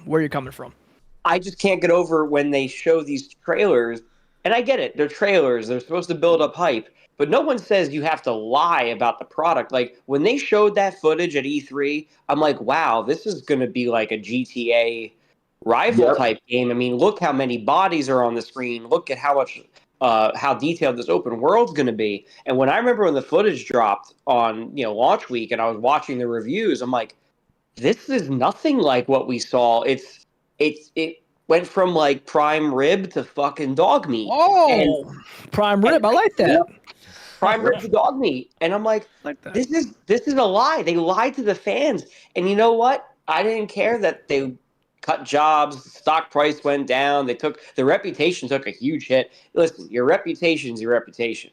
You only get one. So I don't know what's going on with them now. I don't know if they have any new games in the pipeline. I don't know if they've made amends. In the pipeline. Yeah, we have the Witcher. I think they're doing 2. They're doing a remake of 1, or is it 2? They're doing a remake of 1, but they're already messing up because they're in their feelings. They have their sensitivity people making sure that you can't have this in here, can't have that in there. Well, that's what The Witcher's about. Okay, hang on one minute. That's actually a good segue into my next question, but we'll start with Dillon real quick, and then we'll work our way to it. I want to ask Dillon, though. Dillon, the next question I had, though, it's all about this, though. Dillon, remakes, are they needed? And what are some good remakes in your opinion? Dillon. Based on a timeline, they're needed. You should give at least, 10 or 15 years between a remake, depending on how the first one went, or the original, rather. But I think sometimes it's the right time when the gaming's kind of dry, not dead, just kind of dry. You need something in between this and that. In between GTA 6, we need, Hellraiser. In between here, we need this and that. I think maybe it's a good time sometimes to remake a game like, GTA 4 and do it right. Or what were those games where you're the superhero and you can be the bad guy and destroy the city? I think those games should be considered. City of Heroes? No, it was where you're straight up the bad guy. I forget. Saints Row? No. Prototype? Prototype. There it is. And Infamous and Prototype are kind of like, they get kind of mixed up, those 2 games. I know. Prototype. Still so good, and I think, they've got the blueprints to something really good there. They should remake those fucks, Give me an example of a good remake. Silent Hill 2. Oh. Another one. Give me one more. Resident Evil. Solid Delta. Oh. Delta. Did you say Delta? Oh, yes. He said 3. Resident Evil. Metal Gear Solid 3 remake. Oh, yeah, it's solid. The original RE remake. Yeah, I see what you did there. Yeah, he did it again. And occasionally you've got these needless remakes that mean nothing. Like Give me an Until example. Dawn? Okay, yes, bingo. And you know what's funny? It seems to be Sony. They did it with Spider-Man. Am I correct on that? They did was like a remaster of Spider-Man, right? Then they remastered Last of Us. Tom Holland Mm-hmm. So you had Spider-Man remaster / remake. Then you had The Last of Us remastered remake. Then you had what's the one you just said, Dillon? Until Dawn? Until Dawn, yeah. Those not all 3 Sony projects. Yeah. And that's a really needless one. Like, damn. Yep. Give us everything except for Billborn. What do you guys think? Also, I'm open up to you guys. What's a good remake outside of that? Anything else? I think RE4 was pretty good. I mean, RE4. Yeah, I really like RE4 remake. So my whole thing with the remakes nice is pairing system makes my bones rattle. I think with remakes are good for 2 reasons. So if you have like a gap of like 10, 15, 20, even 25 years between, you could remake the game up with current technology, which is always a plus. And you're also going to hit the pillars of bringing in new fans as well as getting more money from the old fans, which is why, games like RE2 Remake and RE4 Remake, I hold them in very high regard because I don't think new fans have to play the old ones if they're playing the remakes. Although I always implore Resident Evil fans that are new, like, hey, play the original just so you can know what it was like and know what it was like for guys like us who were there day one. But Resident Evil 4 Remake, it expanded on the original. I still like the original more, but it doesn't mean neither game, or it doesn't mean RE4 Remake is not a great game in its own right. I think remakes are good if they're done right, but if they're just soulless cash grabs, then they're just a waste of my time. Oh my God, yes, and that, look at that, brother. I agree with what you just said. And someone in the chat just said, Horizon, another Sony one that was remastered. Bro, Sony is like hooked on that, and I don't understand why. Maybe because people eat it up. But yes, I will say. But let me ask you this question: did Resident Evil 4 need, in a gaming sense, did it need a remake? I think there was enough time passed to say yes, because we're seeing remakes on the rise. Obviously, Capcom has made remakes before. They did remakes before it was trendy. They remade the original Resident Evil on GameCube, and that only came out 6 years after the original. People forget how quick it really was. It wasn't like a 10, 15-year gap. They did it 6 years later. I think there was enough time between the original 4 and the new 4 to do it. I'm trying to remember what year did 4 come out. That was like 2005. It was GameCube, brother. GameCube. So we're talking way back. Yeah, it was 2005, if I'm correct. Yeah, it's a while ago. Yeah. So you're talking they went 18 years. That, to me, that you're coming up on the 20-year mark. I thought it was probably a good time for the remake. And I don't get me wrong, I still prefer the original because I think the original was kind of a trendsetter and it was really advanced for its time and very shticky with the fucking dialogue, and there was no woke. They still were like Luis could be a womanizer. Now you can't really do that anymore in games. But I still think RE4 Remake really excelled with combat system, the parry mechanic. The parry system was great. I just enjoyed it. Like, it was a very faithful remake. They didn't really piss on anything. Yeah, I wish maybe they had some more corny shit in there. Like, I still think the voice acting on Krauser kind of drove me crazy because I'm like, he was so calm and menacing in the first one, and then this one he was kind of like a schizo, which I get why they did it. They wanted to make it more serious, but I thought the original Krauser was the perfect villain because he was quiet and menacing, and whenever he talked, your ears were perked up. And in the new one, he just kind of kept rambling. And I remember when he was yapping and I was playing as Leon, I'm like, God, just shut the fuck up. But again, I don't think he did a bad job. I just thought the dialogue was a little too extra. Yeah. The voice actor himself was fine. Yeah, we don't know what you say, bro. I couldn't hear you. I don't like how his mutation is too in the new one. It's like 2 arms that are mutated. Come on, dude. I liked it better when he had 1.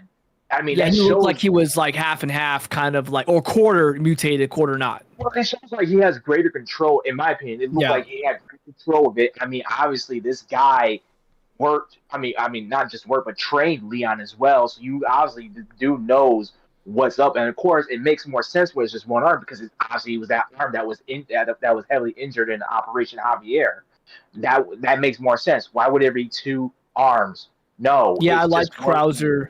I liked him in the original one because it seemed like he was an older gentleman instead of this one. He seemed like he was kind of like a younger version. It kind of felt like he would have been more of like a teammate with Leon. But in the original, he seemed like a more grudged, older guy, maybe like close to his 50s, but he was like a badass guy, right? And the voice actor, he just seemed more grown up. This one seemed like he was like in his early 30s, maybe late 20s. I don't know. It just didn't seem like he was his trainer. In my opinion, it didn't really give me that feel. The impact of the original Krauser was better. Like, for example, he would drop a sentence, and it was like, that one sentence of dialogue was better than the new Krauser rambling. Like, when he has the first meeting with Ada, and he was just like, just so you understand, I don't trust you. And then he was like, and I will kill you. And I was like, like, that's stone cold. He literally said in 13 words something that was more menacing than what the new Krauser said in a long rant when he's, talking to Leon. Yeah. I thought the impact was way better in the first one. with his Dylan, with his character. what's your take on it, Dylan? I'm a bit of an edgelord on this one. These fellas I know already you are. Yeah. Well, I like the new Krauser. I think narratively there's things that are now bridged, and we can see this. The exact cutscene actually that Chaz just brought up, where he was talking to Ada, "I'll kill you" or whatever. That scene is so random in the original. It's like, how the fuck did they even cross paths in this like weird ass industrial spot? I just think the remake bridged a lot of gaps and narratively kind of just showed a more clear picture of what was going on. And I like the realism a bit more, I'll be honest. I agree with what you're saying. In the original, the cutscene was just like they crossed paths and you don't know how. But I also liked it because they were trying to double cross Sadler, and they were in cahoots together. They just, in retrospect, Capcom probably should have maybe showed some lead up to that. But I thought that scene was pivotal because you have Ada working for Wesker, and you got Krauser working for Wesker, and Krauser is in with Sadler, and Ada's not, and Krauser's trying to sniff around to get the sample, and it's kind of like there's a bunch of like people entangled in the spider web, and that's what I thought that scene was great for. And then on top of that, he's all business. He was just like, just so you know, I don't trust you, nor does Wesker. And then, which is not true because Wesker does trust Ada, so that's when Ada quipped, "Oh, I've known Wesker long before you did." So there was a lot of tension in that scene, and I thought it worked perfectly. And then, I mean, who could forget when Krauser says, "Oh, look, it's the bitch in the red dress." I'm like, what a great fucking line. Like, the original Krauser, man, he had so many good one-liners, and he was really not in the game that much. He had that gravitas, man. He was macho, man. He was literally, like, aura farming the whole game. Like, there was not a single time in RE4 OG where Krauser was on screen and you were bored. He's scary, dude. I think I played the game. I probably played the original game like 5, 6, 7 times. And every time Krauser comes up, I always got creeped out. I always got scared, man, because I knew that guy. He's tough, dude. He was a good ghost villain, if you know what I mean. Like, you didn't really see him in the trailers too much. You didn't really know who he was. Just this dude that he's like, "Hey, Leon, remember me?" Like, he was that guy that has a history with Leon, and he turned bad. It's like that cheesy 80s hero versus villain. Like, they've trained together. They know each other's moves. They know how each other fight. Now it's the teacher versus the student. You know what I mean? I like that kind of stuff, dude. I think Capcom made a pretty cool character in that. It's the Wesker and then it's Krauser. Let's see those two fight. Like, listen to a couple of these quotes. And I pulled it up because I didn't want to butcher them. He says at one point, "You may be able to prolong your life, but it's not like you can escape your inevitable death, is it?" I'm like, that's just bro. Come on, that's man. just great. That's killer writing. Or then he said, this is the quote because I don't want to paraphrase it. He says, just so that we understand each other clearly, I don't trust you, nor does Wesker. If you try anything clever, I will kill you. That's just good, direct writing. And then the new game, he just fucking rambled. Like, he rambled like a psycho, which is fine. But in the original, he was so nuanced and mechanical, and he was like, he didn't say too much. He was just super direct on his delivery. And that's, who could forget this line? "Oh, I needed her to buy Sadler's trust in me. Like you, I'm American." I'm like, what a fucking line. Fucking line. Like, how can anyone hear these quotes and say, "Oh, no, I like the new OG Krauser more"? I'm like, I don't know about that. Yeah, what's Dylan talking about, right, Dylan? Dylan. Yeah, I mean, absolutely. Anyone, we could like what we like, but those one-liners were just so good. They were just I think we all can agree. We can agree that just in general, even if you didn't like the new Krauser or the old one, the game in general, being a remake, was which is a very good remake. It was a really good one. It didn't, like someone said earlier, I think it was Bacon or Billy, or don't know, there was no change. Nothing was changed for any progressive messaging, nothing. It was just the game again. It was pretty good, solid. If I had to give that game a score, I would say like an 8.5 out of 10. And maybe give it a 9 for the original, but Well, I would say this also when we're talking about the original Resident Evils and the remaking of the remaking of 0 and 1. The funny thing is, which we all know about, is that they have already been remade, but they were remade in the type of gameplay from the originals. 0 is not a remake; it's an original game, but 1 was a remake, but it was like the original. There wasn't like the third person. It was like the original way the first game was. So let me ask you guys a question. If you could choose which next Resident Evil game gets remade, what are you going with? Your 5. choice. Oh my gosh. Okay. I'm going immediate 5. Code Going Veronica. immediate 5, you 5 say? needs a 5 needs a remake bad. I would go with I 5 want- only because they've gone in order so far, and it'd be nice if they kept the order because they did. Well, they didn't do RE1 obviously, but their justification was they did on GameCube. They're gonna circle back to it. They did 2, they did 3, they did 4. To me, it's like you go 5, and if you don't go 5, you go Code Veronica. Those to me are the 2 you're gonna go with. I would prefer 5 because we know Wesker at the end of 4 he has that cutscene with Ada that was obviously new. They didn't remake it from the old one, where Wesker's kind of telling Ada, he hints to Ada that he's going for global domination, not just for like some basic power. So that kind of sets up the stage for why he wanted to destroy the world in 5. I really think 5 is the way to go, but Capcom's sitting on it. The rumor is Code Veronica's coming next, Yeah. Mhm. and 0 and 1, and then 10. That's the order we're That's hearing. solid. That's the order they're talking about, but I want 5. I want 5 next. That's my personal opinion. I say 3. I say 3. Before And give me RE3 remake. Yeah, remake 3 again, man. I think we need to. Dude. Can't go back.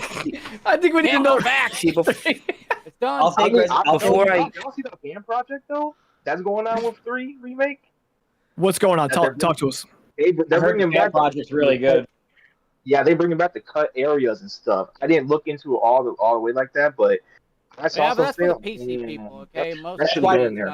That's one reason I'll give PC gaming a lot of kudos. Mhm. Fans can build levels and create their own content. And I was reading an article that people literally started making new areas of the game, and I'm like, wow, it's pretty sad when the fans care more about the game than when the dev does. But I mean, I don't know if Capcom will ever admit what they did was wrong. I would like to see them try to correct that wrong. And if they did some massive DLC package that said, hey, we're reintroducing like Clock Tower DLC and it's going to take 5-6 hours to complete, I would give them a lot of credit, but I don't think they're going to do it. I think they're just they've kind of moved on from it. I'm sure they're not going to make that mistake again. They're not going to outsource a bunch of shit ever again. They know they fucked up with that, but they're never going to admit it. They're never going to say brother, they made like how many of those, again, to me, those crappy like side mission games, the Stars, and I forget the names, but what are the name of those games that they made? Like, Umbrella Corps. Umbrella Corps, Yeah. and I mean, what is all that? I don't know. They Raccoon City. Yeah, they were really riding high on that action. I think I'll Capcom tell went you through a what- really I'll tell weird you phase what, where they were counting money and they weren't counting quality. Like, I think Capcom went through a phase with Resident Evil where they weren't getting it right, and now those people who in charge are all gone. They were either fired or moved on because they've hit more than they've missed lately. Like, you have RE9, you have RE4 remake, you have RE2 remake. So those 3 were really good. And you have Village, RE7. Then you had Village, which, I mean, it made money, but, and yeah, critical reception was good. I still think there was a nice contingent of fans that kind of didn't like it. And then 3 was the Abomination. But if we're talking about, hey, that's 6 games in total, they technically hit home runs, or at least were wildly successful on 5 of those games. So I think Capcom's running hot right now, which is good. I don't think they're gonna go back to the cold streak they were on like 5, 6, 7 years ago. I don't think they're gonna do it. Now, Go ahead. I haven't given my answer. I haven't given my answer yet when it came to the remake, because I had a question in regards to which one should be remake for the Resident Evil 1 game. What was that? Is that technically even a remake? If the would be a gameplay was remake of the a remake. same. Yeah, it would be a remake. Make a remake. Yeah, because they remade them. You can't have remakeception, Billy. Yeah, they remade it for GameCube. Yep. So GameCube had the rights to a lot of the Resident Evil games at the time, hence why 4 came out on GameCube, why 0 and the remake of 1 were all coming out on GameCube. And Nintendo 64 actually had a version of Resident Evil 2 on it. So they had a big thing on that. Yeah, I remember. my I played question it. I is- played that game on 64. It was wild playing Resident Evil 2 on a 64. Like it was pretty mind blowing at the time. Yeah, Apple, go ahead. What were you saying? Yeah, my question was, did it retain practically the same exact form of gameplay? Like, was anything like in terms of story and in terms of how the game was actually played through? Was any of that changed? They only From added. its They never subtracted. They added. They only added. They added the monster. Was it Lisa Trevor?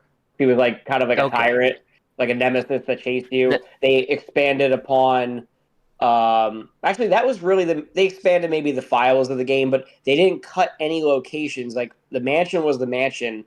I think I don't even think they added any areas technically. Oh no, they did. They added the area where you encounter your first Crimson Head. So again, that was another addition. Yeah. You had a new enemy type, Crimson Head, and then you had the area behind the house or the mansion where their first one's buried. I think that's it. I don't think they cut. It anything. It was a significant change. But I have a question for Dillon. Dillon, what is your take on we're sticking with Resident Evil. Dillon, what's your take on the change up from 4 and 5 and then 6, and how 6 wasn't taken very lightly? Most people didn't like 6. I'm sure some did, but after 6, it was a big change with 7 and 8. What's your take? Do you think that was a good change, Dillon, or do you think that they should have kept going with the original format from 6? I think the resting period saved Resident Evil. I think if they kept going with 6 into the next game and kept it like that, they would have been sad to see that they wasted their money. Because, I mean, 6 was an insult, and I played through it and still got through it, but to, like, do that to Resident Evil, to like Marvelify Resident Evil and just throw everything at the fucking screen, Ada Wong and a chopper, like, dude, that's too much, bro. We've gone too far. We need to go back to the basics. I'm so glad they did. I totally agree. And you know how long that game was? I looked at that game. Check me out. It was on sale for like $3. I was gonna play it. I was not a fan of 6. You know how long that 21 hours. I said no, thank you. I'll watch a playthrough on YouTube, brother. Damn. I'm not playing this game, bro. I'm not big. playing. All right. I want to shout out. Oh, go ahead. Go ahead. Go quick. I want to shout out to any of, if you guys play Resident Evil 4 or Village on your PlayStation 5s, shout out to this big hunk of plastic I wasted $200 on. Yo, let's go, VR boy. Because this thing right here gave me the opportunity to try to play RE4 VR and Village VR, which, by the way, I'm just going to say right now, I feel like Village plays so much better in this medium because I feel like it makes you fit, because you know how RE7, RE, like the reason why they did the whole first person thing was to make you be more immersed and like kind of put yourself into that position. And oh, dude, it's so good, especially RE4 VR, dude. I'm over here actually fucking having a knife fight with Krauser. Oh, dude, the Krauser fight in VR is so fucking good. Bacon, I will say this, Bacon. You are probably the only one I have ever met in my entire life that actually likes VR. Congratulations, brother. I just got the achievement. I haven't met one person that likes VR, one bro. person. I haven't met one, bro. The thing about VR is I don't think it's going to replace the normal medium of things of like content. No, it's not going to. Like, let's be honest. But I do think it is a nice, a nice variation of gaming. Something that, puts you. It's the immersion for me. It's just being able to put yourself more into the world. I can appreciate that. Go ahead. Someone was saying something. Go ahead. I was gonna say I want to play Alien Isolation in VR so bad. That's the game. I mean, if you're gonna buy VR, in my opinion, you should be getting that. And what's the Half-Life Alex? I heard that is like one of the best games on VR if you have the PC VR. Half-Life Alex is fantastic. Shout out to Walking Dead Saints and Sinners too. Hell yeah. Yeah, Walking Dead. Yeah. I want to actually get myself. I'm so immersed with it, man. I want to get myself like a treadmill type thing that actually adapts to like the game itself and like if I had the means, I would literally take one of my rooms, hook up my rooms, and be like a whole this is what I call the simulation, because that's exactly what you're gonna be feeling like. You're gonna be feeling like the actual player. You're not gonna be feeling like the player. Guy playing as the player. You're gonna feel like I'm the actual player, and I'm doing. I'm making all these moves and everything. Man, I am so jealous of you, Bacon, because you got to experience Resident Evil 4 VR, and I've I actually wanted. played RE4 VR twice. They made like the original version of RE4. They made it into VR for this device, the Quest. I played that all the way through, and then once I got a hold of this piece of shit, I bought RE4, and I already beat it. So I was like, I might as well play it in VR, and it was even better. So I've technically played the original game on VR and the remake in VR. That's Okay. sick. Well, let's see here. Does anyone else have anything else cred. they want to say about Resident Evil? Before I have another topic. Does anyone else have anything they want to say about Resident Evil? All right, Oh real yeah, quick. I will ask you. I will say, Dylan. I'm sure you did some information on this, but we've talked about this, Dylan, about Resident Evil 9 and the villain. Where do you want? We can go through everybody. We'll start with Dylan and work our way down. Dylan, where do you want to see the next Resident Evil go? And this better be good, brother. This better be good. Well, I think now is the time, if they were ever going to do it, they need to throw everything in the basket at Resident Evil, including the kitchen sink. I think I want to see some characters return, maybe not like a super squad, but hey, if we had 3 playable characters in the next one, I'd find it very appropriate. And you know what? Let's throw in some character deaths at this point. I mean, it's going to be Resident Evil 10. Everyone's like, 60 years old at this point. Let's shake it up a little bit. Do you want to see new characters or do you want to keep seeing the same? I want to see the people who have not been there for a while return, like Rebecca Chambers and Sheva would be excellent to the new games. Sheva's a good girl, I'll be honest, man. I had a crush on her, man. I had a crush on Sheva, man. Okay, dude, next, Dono, what do you think? Where do you want to see Resident Evil go to next? Resident Evil needs a good villain. They had some good villains. I can name off from the top of my head, especially from one of my favorites, the guy who was grieving his dead wife and basically his family, rightfully so. I thought he was going to be a central villain. We need this. We need a villain that brings them all together. It's like how Albert Wesker did in a way. Hell, even Oswald E. Spencer too. But I want to be active. I'm tired of having these good villains and having these villains that have good reason why they became villains and just they're being killed off in the same game or in the same film. I'm just there's so much potential. I thought, and especially I'm not gonna F it, whatever. The game's been out. RE9's been out. But with Xeno, Xeno and the band Xeno member. and, He's in the goth band. Xeno and what's his name? The guy who basically reminds me of Oswald E. Spencer. Forgot his name. I thought I thought they were going to be like, okay, these guys are obviously rip-offs of Albert Wesker and Oswald, but I could see them being, becoming recurring villains, and then the way how it ends, I wanted more of a, as they say, Temu Wesker. I wanted more of him because I like Xeno. I'll be honest. I like Xeno for that. I mean, guy was a pure gentleman. Everyone's saying the drip and everything. I get it. The drip, yeah, he's cool and all. But man, when I saw him, I'm thinking like, oh, that's the Wesker we've been waiting for. I'm like, Capcom. I agree. I think he was gone too quick. The game's been out for a little bit. I would say I think they did him dirty, dude. I wasn't a huge fan of him. Like, you guys like him, that's fine. But I'm just saying, if you're gonna introduce, bro, again, I thought he was gonna be the big bad. I thought that the big bad was actually the second in command. And when the big door opened up and you saw the helicopter coming down and he was standing right there, great intro to the character. I'm like, okay, that's the guy. That is the Wesker of the new what's going to happen in the future. But then, we know what happened. I'm like, dude, that's how that happens? I don't know. Prime, Bacon, what do you think about Resident Evil 10? What do you want to see in 10? What do I want to see in 10? Well, I want them to carry the same formula that they kind of have going on here. I think they did it really well with the one player, one side survival horror, and one side survival horror action. I think it was hopefully they carry that same type of vibe and gameplay onto the next one. And who knows? They hinted a lot of things at the end of RA9 with things like Chris, and we saw his Fox Team unit show up and rescue Leon. So like maybe we might get a game where we have Leon and Chris.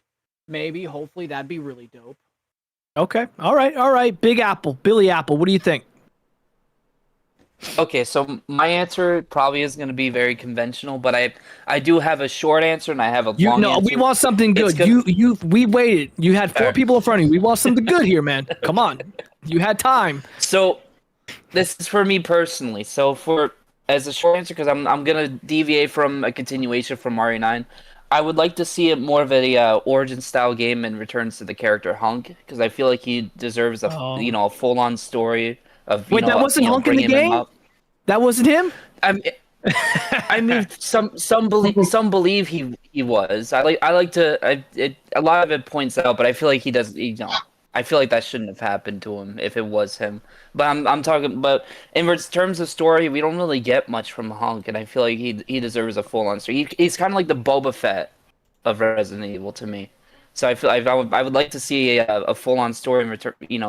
Talking about Hunk and where he came from, how he became this operative. But in terms of that, aside from that, it's not going to be a full-on, Operation Raccoon City, but I would like to see like a Chronicles type of game that tells the story of all these survivors in the city, because it's a pretty big city, and I feel like there could be a lot of ways for them to go about any survivors that are trying to go through the outbreak as it's happening. Maybe it can dive into where one of them gets captured and experimented on, and then they turn into some of the enemies you see in the actual games. Mm-hmm. I'd like to see You're something telling me that Chris doesn't have those experiments in him. We're talking about a guy that punched a fucking 2-ton boulder. Well, yeah. The boulder. Aside from Chris, I feel like they could go a route where they did with Kendo and his daughter, where they can tell like an actual story of these people that are just going through just an outbreak that just spontaneously happens. All right, Chaz, bring us home. What do you got? Oh, I'm gonna bring it home, baby. Let's go, baby. Come on. Let's go. I think some people, they can't take the blinders off. I definitely, while I love Resident Evil 9, I thought, it was mentioned earlier, you have Grace's side with survival horror. Leon was, Leon just blowing shit up. Perfect. Their campaigns intersect at certain points. I think all that was great. But I think, when you have a game that's 9 games deep now in the main series, you start running out of ideas. You're running out of story to tell. And I was not pleased with the sudden pivot of Spencer trying to atone for his sins. Now, I'm not saying it doesn't make sense, because the writers obviously had to go back and look like, hey, Oswald Spencer was evil. How can we expand on his lore and try to maybe make it so he was evil, but he was trying to make things right because he, unleashed Pandora's box. And that was not, I think a lot of diehard fans, who've been around for a while, didn't care for that. I think they're kind of running out of ideas.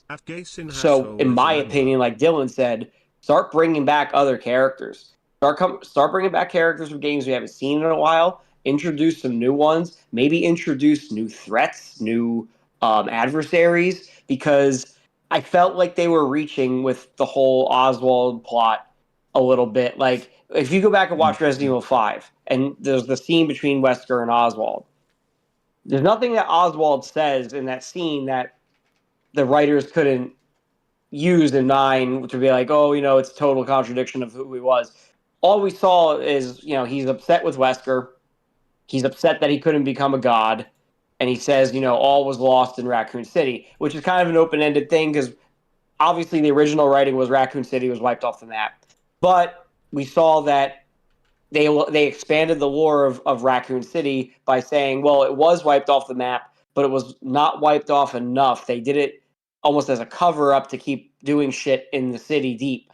So you could also look back at what Oswald said was, oh, all was lost with Raccoon City.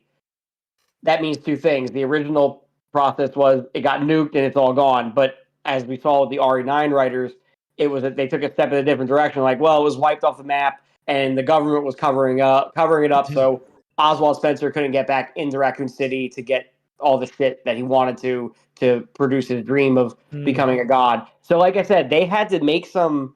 I don't want to say changes. I don't think they changed the lore. I think they expanded upon it and did a pivot to keep the lore going. But the problem is you're doing this with characters that have been around for a while, and now Wesker's technically dead.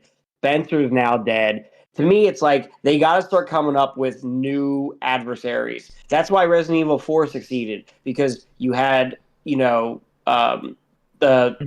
cult in Spain.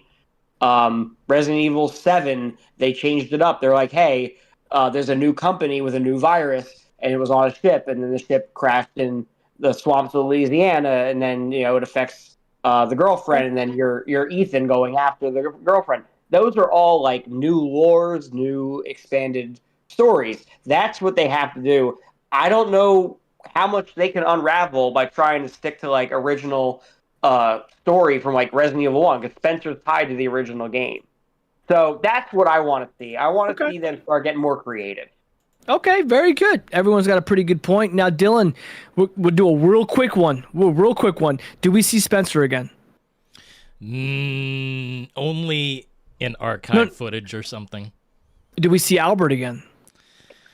I think we see Albert again. Ooh. Okay, go. Dono, real quick. Do we see Albert again? Oh yeah, we'll see Albert again, but it won't be Albert though. He will have the face of Albert. You have the skills of Albert, but it won't be him. Bacon. Did we see Albert again? Will we see Bacon again? No. Billy, will we see Albert again? I would like to, but I don't see it. I don't see a future where Wesker appears again. Chaz. I think he's dead, despite people thinking the rocket didn't take his head off. Like, they freeze framed it, and they said his head like goes underneath the rocket. I think he's dead, but you know what?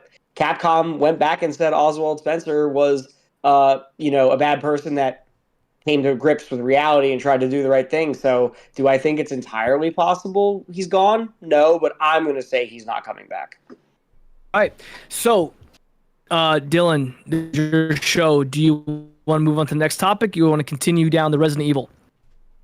I mean, if anyone else has anything else to put on the table regarding Resident Evil, I'd love to hear it, but on to the next. Anything else, guys? Yeah, I don't know. I think we kind of hammered away. I think I've said my piece. Everything. Yeah, I think I've said my piece. This is a more relevant one. What's going on? I have like two more I can do. So this is a big one. This is what's going on right now. We have Asha Sharma that has taken over as CEO. Phil Spencer is out. Booty's still in there with her. And now we see a lot of changes going on. Dillon, we'll start with you. Dillon, what is the future of Xbox? Will it be a positive one or a negative one?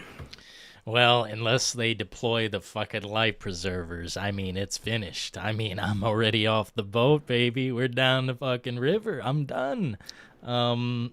It looks good. It looks good on paper. Oh, I'm a gamer. You're a gamer. We're all gamers. We love Xbox. I've heard that before. Song and dance part 2, Okay, what do you think, Mr. Dono? You know what? If you want people like me and Dylan to come back, you bring back the attitude of 2001 Xbox. We're not doing this we're not doing the family friendly all the way. We could have family friendly games here and there, but when we're talking about bringing back the attitude of it, and we're not doing this whole sensitivity stuff, especially with, I don't know, I'm just these mediocre products that we've been seeing, and of course, especially to hit this on the head. When you're trying to have people pay for $70 games, I put you up to a higher standard because you are a AAA gaming company. You are mainstream. You have a 20 plus years of experience. I shouldn't be seeing you guys teeter and totter around trying to figure out who your audience is. When I play Gears of War, I'm not trying to play as the New Day from WWE. I'm trying to play as Marcus fucking Phoenix. Whoa. Okay. All right, Mr. Prime Bacon. What's the future of Xbox? What's the future of bacon? Coffin. Billy Coffin Apple. and coffin. Oh, there you go. Okay, I thought you were okay, Mr. Bacon. What is going on with Xbox? What do you think the future holds? Coffin. Tombstone. In the dirt. Wow. That's it. There's no coming back, There is no. Edgy. I've no. There's Edgy. no return. brother. There they is have a new absolute- emblem. Come on. Oh god, I got a new emblem. Oh my god, Project Helix is gonna be so good. Let me Mhm. break it down for you fucking eggheads here real quick. Oh shit. Project Helix ain't gonna God. save shit. Alright? Xbox is in the dirt. They don't give a fuck, okay? Hell, their new fucking what? Their new fucking executive member of the Xbox fucking company is AI, if I'm not mistaken. Like AI Yeah, is she taking over did. one She of the came from that. Come on, you got to give her a break, bro. She came from Uber Eats. She came from DoorDash. She was the CEO for DoorDash and AI. Yeah, I don't know, man. CEO of DoorDash? I'm not joking. didn't- Yeah. Yeah. Chaz. Come on, Oh, man. yeah. Chaz. Well, hang You know- on. We gotta go. We gotta go to big Apple. Let's go to Apple first, and then we'll go to Chaz. Chaz always finished. Apple, go ahead. What do you think? Xbox, go. Okay. So I'm probably gonna be a 10th man in this situation. I'm not gonna immediately ride out Xbox because I feel there's always room for a comeback, and anybody can. There's always room for a comeback. Except for right? Cyberpunk. But when you're, maybe, except Yeah, apparently Cyberpunk can't make a comeback. that might be All an right. exception. But All right, go ahead. I think, but when it comes down to taking a fan favorite service like Game Pass and basically just gutting everything that made it great and then increasing the price on itself, I think that just only spells disaster for the company. If they can't do a 180 from that, then it's hard to say. But I'm not gonna immediately say that it's 6 feet under or it's completely dead. I think there's always room for a comeback. It just really all depends on the company. Chaz. You guys know what I'm going to say. I've been saying it Yeah. for months. Project Helix is going to save Xbox. It's going to save gaming. And it's going to save us all. It's gonna And I do be, man. But here's the caveat, because I'm a man of balance. I think it's kind of like a Resident Evil situation with Xbox. I think it's last chance saloon. I think they have to get the next one right. Kind of like how Resident Evil 7 righted the ship. It kind of saved the franchise. Some people might think that's over dramatic, but I do think RE7 saved the franchise. I thought RE7 was good. Stop the bleeding. I think RE7's a great game. Yeah, it stopped Correct. the bleeding and it course corrected them because they followed it up with RE2 and RE2 remake. Even though Pete Fabiano tried his best to open the floodgates back with RE3 remake and RE8, but back to Xbox, I think that Helix has a chance to right the ship, but they got to get it right. And if they get it wrong, like if it's a fucking disaster, I don't know. I wouldn't be shocked if we saw Microsoft exit the hardware industry, at least maybe in terms of exiting consoles. Maybe they'll try something else. Maybe they'll try another hybrid or like maybe a pure handheld, something that competes with Switch. I don't know. I mean, I don't work for Xbox. I don't pretend to know what kind of technology they have in their sleeve. But something tells me if they don't get it right with Helix, they're going to be in a lot of trouble. Dylan, Asha Sharma comes up to you tomorrow. She writes you an email. Dylan, I need one thing that I will 100% change in Microsoft Gaming, aka Xbox. One thing, whatever you say, Dylan, it's what's going to happen tomorrow. It starts tomorrow. What is the one change that Dylan makes? Start up Halo again, for fuck's sake. It's their strongest shit. It's their fucking... Yeah, but they can't even get that right. Dude, they need to. It is essential. There is no I choice. know. But the thing is, unless they hire Bungie employees and like get like all the Bungie Don't even employees hire that are already Bungie retired, anyway. They're over here using AI for Destiny 2. all I know is that 343 is garbage and they can't be trusted with the Halo IP. They really haven't made a good game. Like I think you Well, could 343's out. That's Well, you know good. what I mean? Yeah, renamed the Halo them. They Studios, renamed them. which But same like, crap, right? I was saying, 343. that's a rebrand, right? That's not a complete. Yeah, it's a rebrand, brother. I don't care what anybody says. I will agree with don't know. He pretty much he meant Halo Studios, it's the same crap. It's just a new brand name. It's like when a place gets sued and they just change the name of the building. It's the same company, but they have to change the name. So for like the face value, it's just a name change. And I believe that.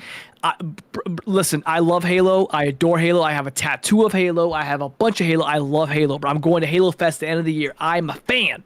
However, I will not lie for it, and that's what I like about Dillon in his videos and what he holds. He doesn't lie. If he likes something and it's shit, he will say it. And I will say it. Halo is not in a good standpoint. Right now, it's not. I enjoy playing it. I still do, but I'm not going to lie for it. It needs to be better. And Dillon did bring up Halo used to be the face of Xbox, and it's not anymore. And honestly, I don't know what is. I do not know what the face of Xbox is. Anyone? Anyone know?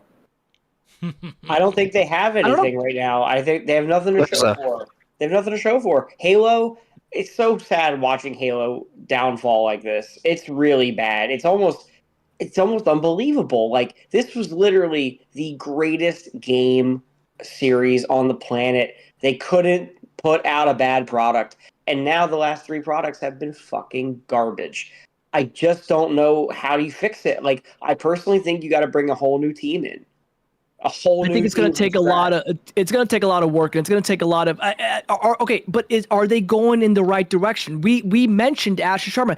I know we meme on her what she did before, but my question to you is, whoever can answer, is even if it's a small change, the Xbox emblem, she's going back to the green. I know it's a small change, but it's good direction. She's making Game Pass cheaper, making $23, even though Call of Duty's out. Dillon, making Game Pass cheaper. Good, bad, doesn't make a difference. What do you think? I don't think it makes a difference at this point, at least for me. I think the broader audience, maybe they'll be like, oh, I can save an extra $3. That's cool.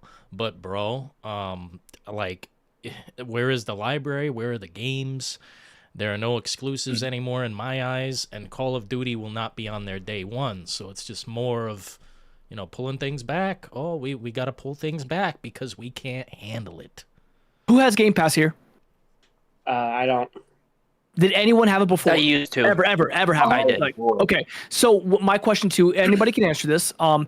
When you had Game Pass, how many games were you really playing on that catalog of games? Like, really try to think, take a breath, think about it. How many games on average a month were you playing? Let's go by a year. Say one whole year. How many games did you download, install, play within the year off of specifically Game Pass? I would say for me, 3. Damn. That's it. I would say 3 too. I had one. That's Ryan's Racing, baby. Woo! Well, Okay, 3. Look, and this goes into what my philosophy is with bringing back the attitude, bring back the games, bring back the girls, and bring back the heat. Because if you can't have those three ingredients to make the entire recipe work, you're gonna be fumbling. You shouldn't be in the kitchen, and we're gonna see if what's her name belongs in the kitchen or not. And yes, I know she's a woman and everything, yada yada yada. I don't care if you get your feelings hurt and anything, but if she can cook, hey, she's better than Phil Spencer or whatever the hell his name was. I can't remember the guy's name. Well, that needs to take. I was saying, but that needs to be carefully done. It has to be done right, or else we're just going to end up getting Gooner slop for the next 5 years. Yeah, and I'm not talking. No, I'm talking about bringing back the attitude of the Xbox and 360 days. I'm not talking about just because I'm not looking at it because of rose-tinted nostalgia. There was something that was working there during those years, and then it all changed when Xbox One came out. And that when we all know what happened with Xbox One, they were getting clowned so bad that even PS4 was like, "This is how you share a game."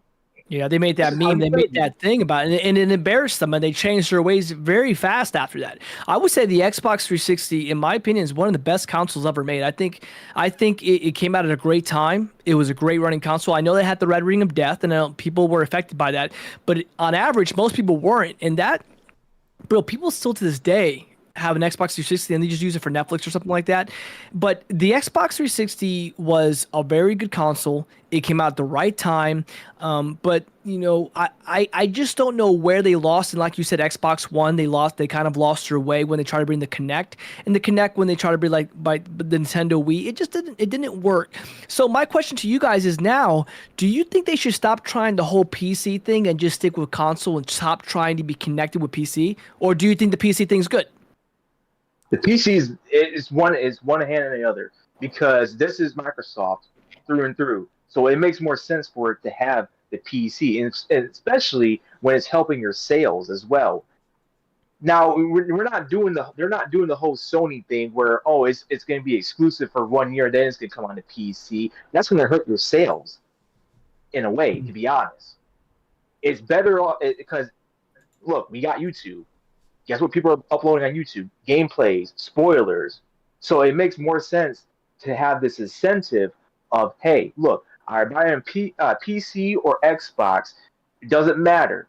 You're going to get this and that. And either way, you're going to be playing with your friends because, is it cross-platform? Am I getting that right? I haven't played online in a long time.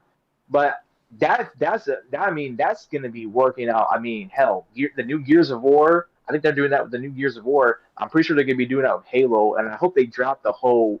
Oh, we're going to be adding in the PlayStation people, because even then, that's stupid. Your brand, that's your brand, that's your identity. You don't see PlayStation going over putting I don't know, Horizon Zero West, Last of Us Part 3, whatever, over onto Xbox. That's dumb. So, but that's the exclusivity. You're saying that maybe it's not such a good idea to be doing that. Now, let me ask you a question. Why do you think Sony's not doing that? Fuck you, that's why. Because I honestly, as much as I do not like Sony now, I think they're smart on that aspect right there, a little bit, just a bit.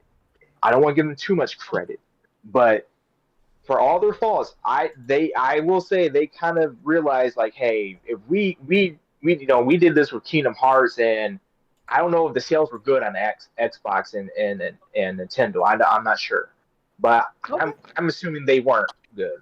I'm assuming they weren't good, and they did that for a little test. And like, okay, well, you know what, we don't want to do that. Hell, even Near Automata, I know the licensing I know the deal kind of ran out for that, but still, it's just like, I guess they learned from, like, okay, yeah, don't put that over on other platforms. But with PC, they shot themselves in the foot with that one, just because of the whole 1 year exclusivity instead of just releasing it on the same day. They want to make claims of, hey, we're not being profitable, but over here, but what's his name? What's his name? The Asian guy who was basically fired for saying no. He was proving to them, like, hey, don't do this, because this, that, and the third will be happening, and the man was proven right. But Okay. Well, here's a question for the real ones. Let's see if the real ones can get this. Does Asher Sharma bring back Scalebound from the dead? Who knows Scalebound? Who knows Scalebound here? Who remembers that game? Do we ever see Scalebound? Do we ever see that game ever? Oh, that's a dude. I don't know, buddy. I don't know about we that. don't see Scalebound again. All right, guys. Does anyone else have anything else to say on the future of Xbox? I got one thing. I think the hire of I don't know how you pronounce his name. Is Asha? Is that how you say it? Asher Sharma, yeah. This is going to go down one of two ways. This is going to be either the most genius fucking hire, the most genius big brain under the radar hire, maybe in tech history or Microsoft's gaming history, or it's going to be the biggest colossal fucking failure. There's not going to be an in between. She's either the savior or she's going to just crash and burn. I don't think there's a middle ground here. I think it's going to be a wildly successful hit, or it's going to be a catastrophic disaster. And obviously, good hires are made all the time. Bad hires are made. I lean more towards Microsoft would be really silly to hire a DEI inexperienced younger female in a time where they need real leadership. I'm assuming she has brought something to the table that elevated her to this position. But again, I don't really have a horse in this race. Could Matt Booty have taken over? I want to No. see. Okay. I want to see if she can pull it off. I'm not really rooting for her. I'm not really rooting against her. I just want to see why she was put in this position because I thought it was a very odd hire. Okay. So, Dillon, anybody else? It's a three-headed dragon, man. We need to start from scratch. Matt Booty, Phil Spencer, and Sarah Bond gone. All of them. Okay. So, all right. I have another one here. We'll keep it going, I guess. It's a good show so far. I'm having a good time. You guys cool? Oh, yeah. This is fun. Okay, cool. Oh, yeah. So this is Dillon, anything you want to say before we go on or what? Nah, we're doing great, man. Let's keep it flowing. Okay, so I know that Arc Raiders is a very popular game. A lot of games get very popular off of Twitch and people that are big streaming. So Dillon, we'll start with you on this topic. Are popular streamers ruining games? Go. Some of them, yes, with their implications that something is wrong that they point to and they say that's wrong, and they have this hive mind mentality. Oh, it is wrong. This game is dead. This game is soulless. This game sucks because this fucking guy says so, or this fucking girl says so. It's toxic in the same way that, you know, the person who says everything is perfect about the game, everything's flawless. It's the same kind of toxic attitude that we really don't need. So yes, I think they cause a problem sometimes. Don't know.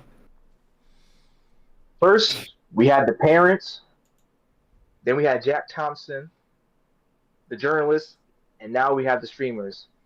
What I'm trying to get at with this connecting is that these are like the antagonists to our hobbies, because it's all about the people who are, I don't know, yelling the loudest, screaming the loudest, whatever, or seemingly a majority of them.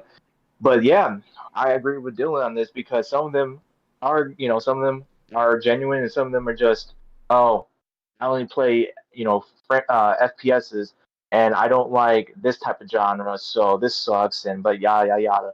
And of course, they're doing it for clicks as well, the clickbait and all that. So I mean, it's just, look, I don't. It's not my cup of tea. I don't really pay attention to all that. But when it does come across my screen, I'm just like, you know what? I'm so tired of this because I miss the days when things were just simpler and people actually were true gamers and weren't just doing things for attention. Bacon. Yo. Bacon, you paying attention? Bacon. Sorry, I was whipping up some food while you guys. Real quick, Bacon. So the question is, are popular streamers, not like regular guys that just stream to have fun, but popular streamers, the big guys up top, are they ruining games, specifically new ones? I would say yes and no. Yeah, I feel like some of these, like a lot of these hardcore, like let's say, for example, I think you brought up Arc Raiders. Arc Raiders, it kind of, these streamers have really like put this precedent in this game where it's just like, oh, team up with somebody, then shoot them after, like kind of brewing this like toxicity, and it just kind of enters the game because you have all these streamers doing like something like Peanut, for example, this fucking Peanut guy over here being a big douche canoe on Arc Raiders, being a huge asshole, and that just kind of incentivized everyone else to do the same. Okay. All right. Chaz. Oh, I'm sorry. Billy Apple. Apple, go. So I'm gonna piggyback a bit off of Dono's talking point, but I think it's mostly that it's really a double-edged sword when it comes to, you know, YouTubers or even streamers when it comes to games, because they could either make or break it. They can break it by either giving the most brain-dead takes known to mankind and just absolutely have the game ruined because the developers are listening to them, or they can make it by giving it the popularity and, you know, increasing the player base, because we've seen this on a few times. Little small examples, but, you know, with Markiplier, Five Nights at Freddy's, and then even Ninja with Fortnite. Those games surpassed the amount of player base just because of the people that were streaming or playing those games. So it really, it really all depending on the content creator. Chaz, go ahead, brother. I don't think they have enough power. I think you guys are overestimating how much power these guys have to destroy games. I think a lot of people who buy games don't pay attention to these morons. Sure, could they maybe do some damage? Can they kind of create some chatter that's negative? Absolutely. But do I think they are destroying the ability of games to like reach popularity and sway minds of people to not buy them? I don't know if they have that kind of power. They can sometimes, like IGN definitely hurt Alien Isolation with that 5.9 out of 10 review bullshit. That guy, let me tell you something. If I was the IGN editor in chief and that guy turned up a review for a game that's clearly at least minimum an 8, maybe even a 9 or 10, and they gave it a 5.9, I would call them to my office and be like, you're going to not release this article. I'm not letting you release it because this is a fucking joke. Or you're going to change your scoring criteria because your criteria is terrible. Because how do you give a game like that a 5.9? And I do think some of the reason that game didn't get a lot of sales was probably that article. Granted, IGN had a lot more power back then in 2014 than they do now. So okay. Well, let's stick with just streamers though, because I do have a topic that's going to be into the journalists. So that's actually I want to hear more from you on the streamers. journalists. I would say streamers only. No, I don't think they have that power. But when you say they don't have that much power, do you we all know that these companies are letting the big streamers play these games early. Now, okay, let's be smart here. Why are they letting them play these games early? Because they have some sort of influence though. Are you saying that maybe they don't have as much influence? I think their influence is being a little overestimated. I think they have some influence, but I mean, listen, I don't base I'm a longtime gamer. I would like to think most gamers out there don't base their opinions solely off of Dr. Disrespect or fucking some other shill like fucking Yang Yeah or God Alana Pierce. Even though Alana Pierce is really hot, I still don't listen to she's what a good girl, huh? Yeah, Alana's a good girl. I love her. Oh god, she's so hot. Okay, Dillon. Well, I was say, Dillon, do you agree with that? Do you agree that they're not as influenced as much as Chaz think, or do you think no, they are influenced pretty highly? I think they're highly influenced because there's a large audience that we don't speak of, people who are not like us, who do not talk a lot about games or join these communities and shit. I think some of the normies be tuning in for that, and they say, "Oh, my favorite guy said it's good. I'm buying it right now." Like they don't even have to hear too much. I think there's a strong sensation there of, I don't know what you'd call it, just placing the product in their hand and saying it's great regardless if it is or not. I feel that from lots of big live streamers, dude. Dillon, have you ever you can be honest here, but we're all going to be honest about gaming. It's just gaming. Have you ever been influenced just a little bit from someone that was playing a game in front of you that you watched? Yeah, probably several at this point that I wasn't even interested, man. Like some of the more offshoot Steam titles I've gotten. There's one where you just carry a fucking bucket around and just, it's a talking simulator, I guess, but it was one of the most interesting, intense games I've ever played. You know, sometimes a streamer can have a good influence when the game is, somewhat interesting, good mechanics, and they actually care. That's when I can get involved and say, okay, I'll bite. And most of the time I have not been burnt. Okay. Now we're kind of gonna. It's gonna be the same thing. We're gonna start with Dono here. Dono, you here right now, right? Yep.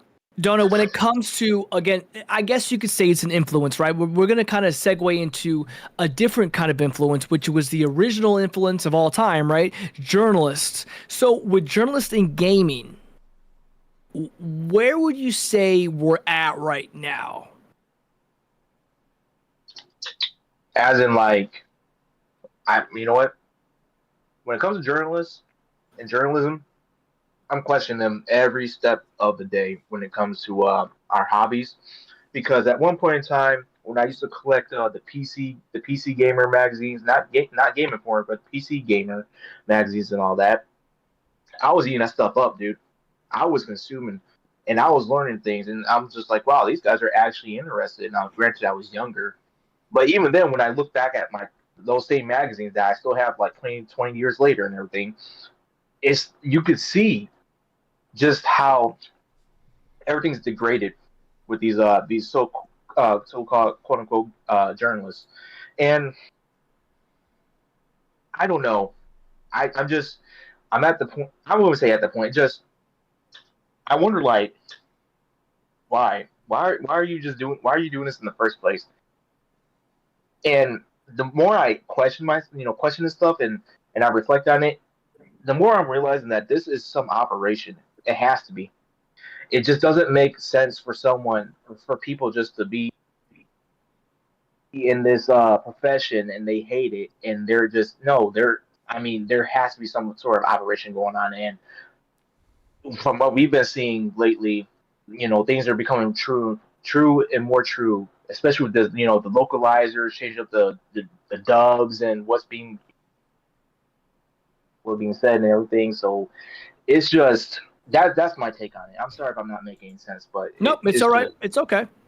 But Prime, Bacon, you here? Yeah. Bacon, I have a question. I'm not here. I don't know. You were hearing twice like a row, bro. I make sure, bro, you ain't cooking no meals up there. So check me out. When it comes to all the information we got, how do you? What's your take on video games when you see a new game that you're interested in? Do you ever watch anyone play it, even if it's Dillon? Anybody? Do you watch anyone play it, or do you kind of try to come up with your own opinion and then maybe just get the game outright yourself, or do you wait and maybe see at least what it may play like from someone's VOD or someone's stream? Just donated $5 through Super Chat. For me, it's like it depends who I'm watching play. Like for example, Dillon.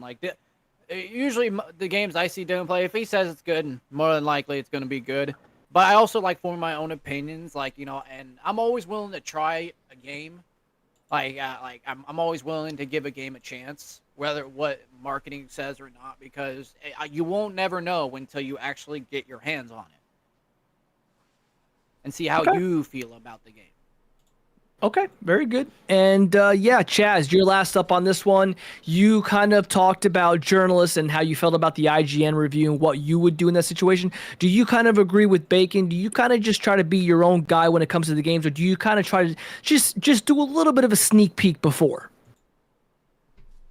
I mean, I think curiosity gets to all of us. You obviously don't want games spoiled for you. I try to read the broad strokes, or just like for Resident Evil 9, I really try my best to not learn too much. Obviously watching trailers, maybe some minor info. I wouldn't even call it leaks. I try to just take in a little bit and cleanse the palate. But sometimes I'll go into it blind too. If the game's getting phenomenal reviews and I stayed away from all spoilers, I don't need to read anything. If the reviews from the critics and the fans are high, I go right in. I think I like to learn a little bit about what I'm buying before I get it. That's why I love demos, but we're not really in the age of demos anymore. Demos are kind of a dying thing now. It's kind of sad. Very good. Dillon, was there anything else you wanted to wrap up on this topic before we move on to the next one? No, not in particular, but I do agree with Chaz. I think demos are not what they used to be, and I understand they may take a little bit extra time to put out, but I swear half of the shit I have bought I played before I even bought it. Especially on Xbox back in the day, I used to be an Xbox subscriber to their magazine, and I'd always get the disc, I'd try the games, and it'd always be a nice little chunk, and I bought a lot of games back then because of that. And if they did that these days, bro, well, boom, an uptick in sales because I get to try it before I buy it. Very good, very good. So we're gonna have a little bit of fun here. We've been on agreement with a lot, right? We've been, with Resident Evil, Xbox. So now this could possibly go with the disagreement or an agreement. I'm hoping for some disagreement. I want some disagreement so we can kind of work that out in an argument, a healthy argument, because this is all about gaming. Dillon, we're going to start with you. It's going to be a two-parter, and I'll give the second part after. We're going to start with something like this. Dillon, what is the most overrated game ever? What is so overrated? Just give me one that everyone seems to be goo goo gaga over, obsessed with, and it could be somebody in here. What is the most, do you think, to you, the most overrated game currently? Oh man. Oh shit. The most overrated game to me. I mean, as a broad subject, I think Call of Duty is sold way fucking too much. It's just a game where you shoot guns. Like, come on, man. But if we want to get specific, I don't mean to ruffle feathers, but I'd say The Witcher. Oh, shit. All right, that's a problem with me. All right, so we found a disagreement that's going to come from me. I'll go after Dono. What is one of the most overrated games of all time? The Last of Us. I never understood why. Here we go. I don't know why. Fuck I never yeah. understood why Fuck people yeah. lose their minds Fuck about this no. game. Oh shit. And I'm said, look, it's just a zombie game. Yeah, sure, your daughter dies in the beginning, yada yada yada. I mean, it's not really like revolutionary. People really took that game and put in stride with it. And I'm just like, you know what? Look, if you like it, that's cool. But don't try to convince me that this is the best game. And don't get me wrong, I did try it out. I swear to you, I did try it out for like 4 or 5 hours, and I said I can't do this because it bored me. It honestly bored me. Okay, Bacon. Now, Bacon, I know you want to retaliate. Just hang on, Bacon. 1 minute. Well, I just want to know yours, Bacon, and then we'll let you guys go at it. But real quick, Bacon, what is the most overrated game of all time in your opinion? Ooh. Most overrated game. Everyone loves it, but you're like, this is not that great. I might have to go with Dillon. COD. I might have to do the same with both. Okay, COD, okay. just, like, especially these later titles, man. Why are the people still playing it? Okay, Chaz, go. Fine. Overrated game of all time, Chaz. It's hard to go all time, but if we're talking recent memory, Last of Us 2. Okay, so now, Dillon, I'm going to have to fight back on you because I have a poster of Geralt in the back, so just be careful, man. I know it's your show, but I gotta defend my boy here, man. So tell me why you would say that The Witcher 3 is one of the most overrated games of all time. Please explain. Well, it was one of the first kind of internet games I had heard of. I didn't ever hear anyone speak of it in real life. And when I seen the advertisements, I noticed it was a lot of simp bait, a lot of naked women and shit in the advertising. And I like women. I like them, however. Mm-hmm. But at the same time, it gave me this feeling like they're trying to draw me into something. And I did play it for several hours, maybe about 7. And I just never got to where I wanted to be. And it's not like I don't think it's not good. I think the fighting is quite compelling. It feels like I've got 2 things in my hand at once, the fire and the sword, and 2 different swords, one silver, one whatever. I thought that was compelling, but the world, like, I didn't integrate into it like a lot of people had told me I would do, like I did with Skyrim or something like that, where I feel like I'm in there. That's. Did it feel like too much rails? Did you kind of feel it, just a slightly compared to Skyrim? Did it kind of feel like you were on rails in that game? Only slightly. I know what you're talking about, and that didn't even turn me off too bad. I actually kind of like, having something to do and follow. But maybe I just need to bite on more of the game. But overall, I just didn't see the special thing about it. Okay, no problem at all. I would say that to clap back, and I gotta defend the game. I think it has some of the best music, some of the best voice acting, some solid combat, solid stories, side quests, some of the best expansions of all time. I think these expansions are like solo games in general. So I must defend my baby here. Yeah, please defend it. I like But very good, very good. I like the argument. So Dono, and we have Dono and Bacon. Now, Mr. Bacon, why do you not agree with Dono's choice of The Last of Us? Because I think he's clearly forgetting about the amazing fucking narrative. Let's just be here. Yeah, I don't know. I feel like you'd have to be like a real. I don't know. You just don't have to like humanity for you to not like The Last of Us. Man, like, the good thing about The Last of Us is, like, I know it's a zombie game. Zombie games have been done over and over. The whole daughter-father dynamic's been done over and over. It's just the way it's written and how human it is how good it is. You just relate to like the characters just feel so dare. Like it's been like there's so little games that actually make you feel like you know these The Last characters. of Us 2 is like HJ and the so OG is well, EDJ. you actually give a fuck. First off, that's the like as long as if you're able to make a person give a fuck about your characters, you know you're doing something good. Like Okay. We got you. Dono, come on, clap back something, brother, please. Hey, all I'm gonna say is that look, I get where you're coming from, Bacon. I understand, but I played games that have more humanity to them that actually made me feel something. Come on, Mass Effect 2, baby, suicide mission. You gearing up. You want your fucking revenge. Because you're not only just avenging the crew members that you lost, but you're avenging yourself because you died. They took something from you, and you're getting it back. And once you got that, you're coming back better, stronger than ever. You know, you got better from death and everything. Dude, it's time to go. Going to their home. You're going to the collector base and stuff. You're going to where the suicide mission is, and you're giving your team the talk and everything, and you're just upgrading the ship, bro. It's just like you're going there,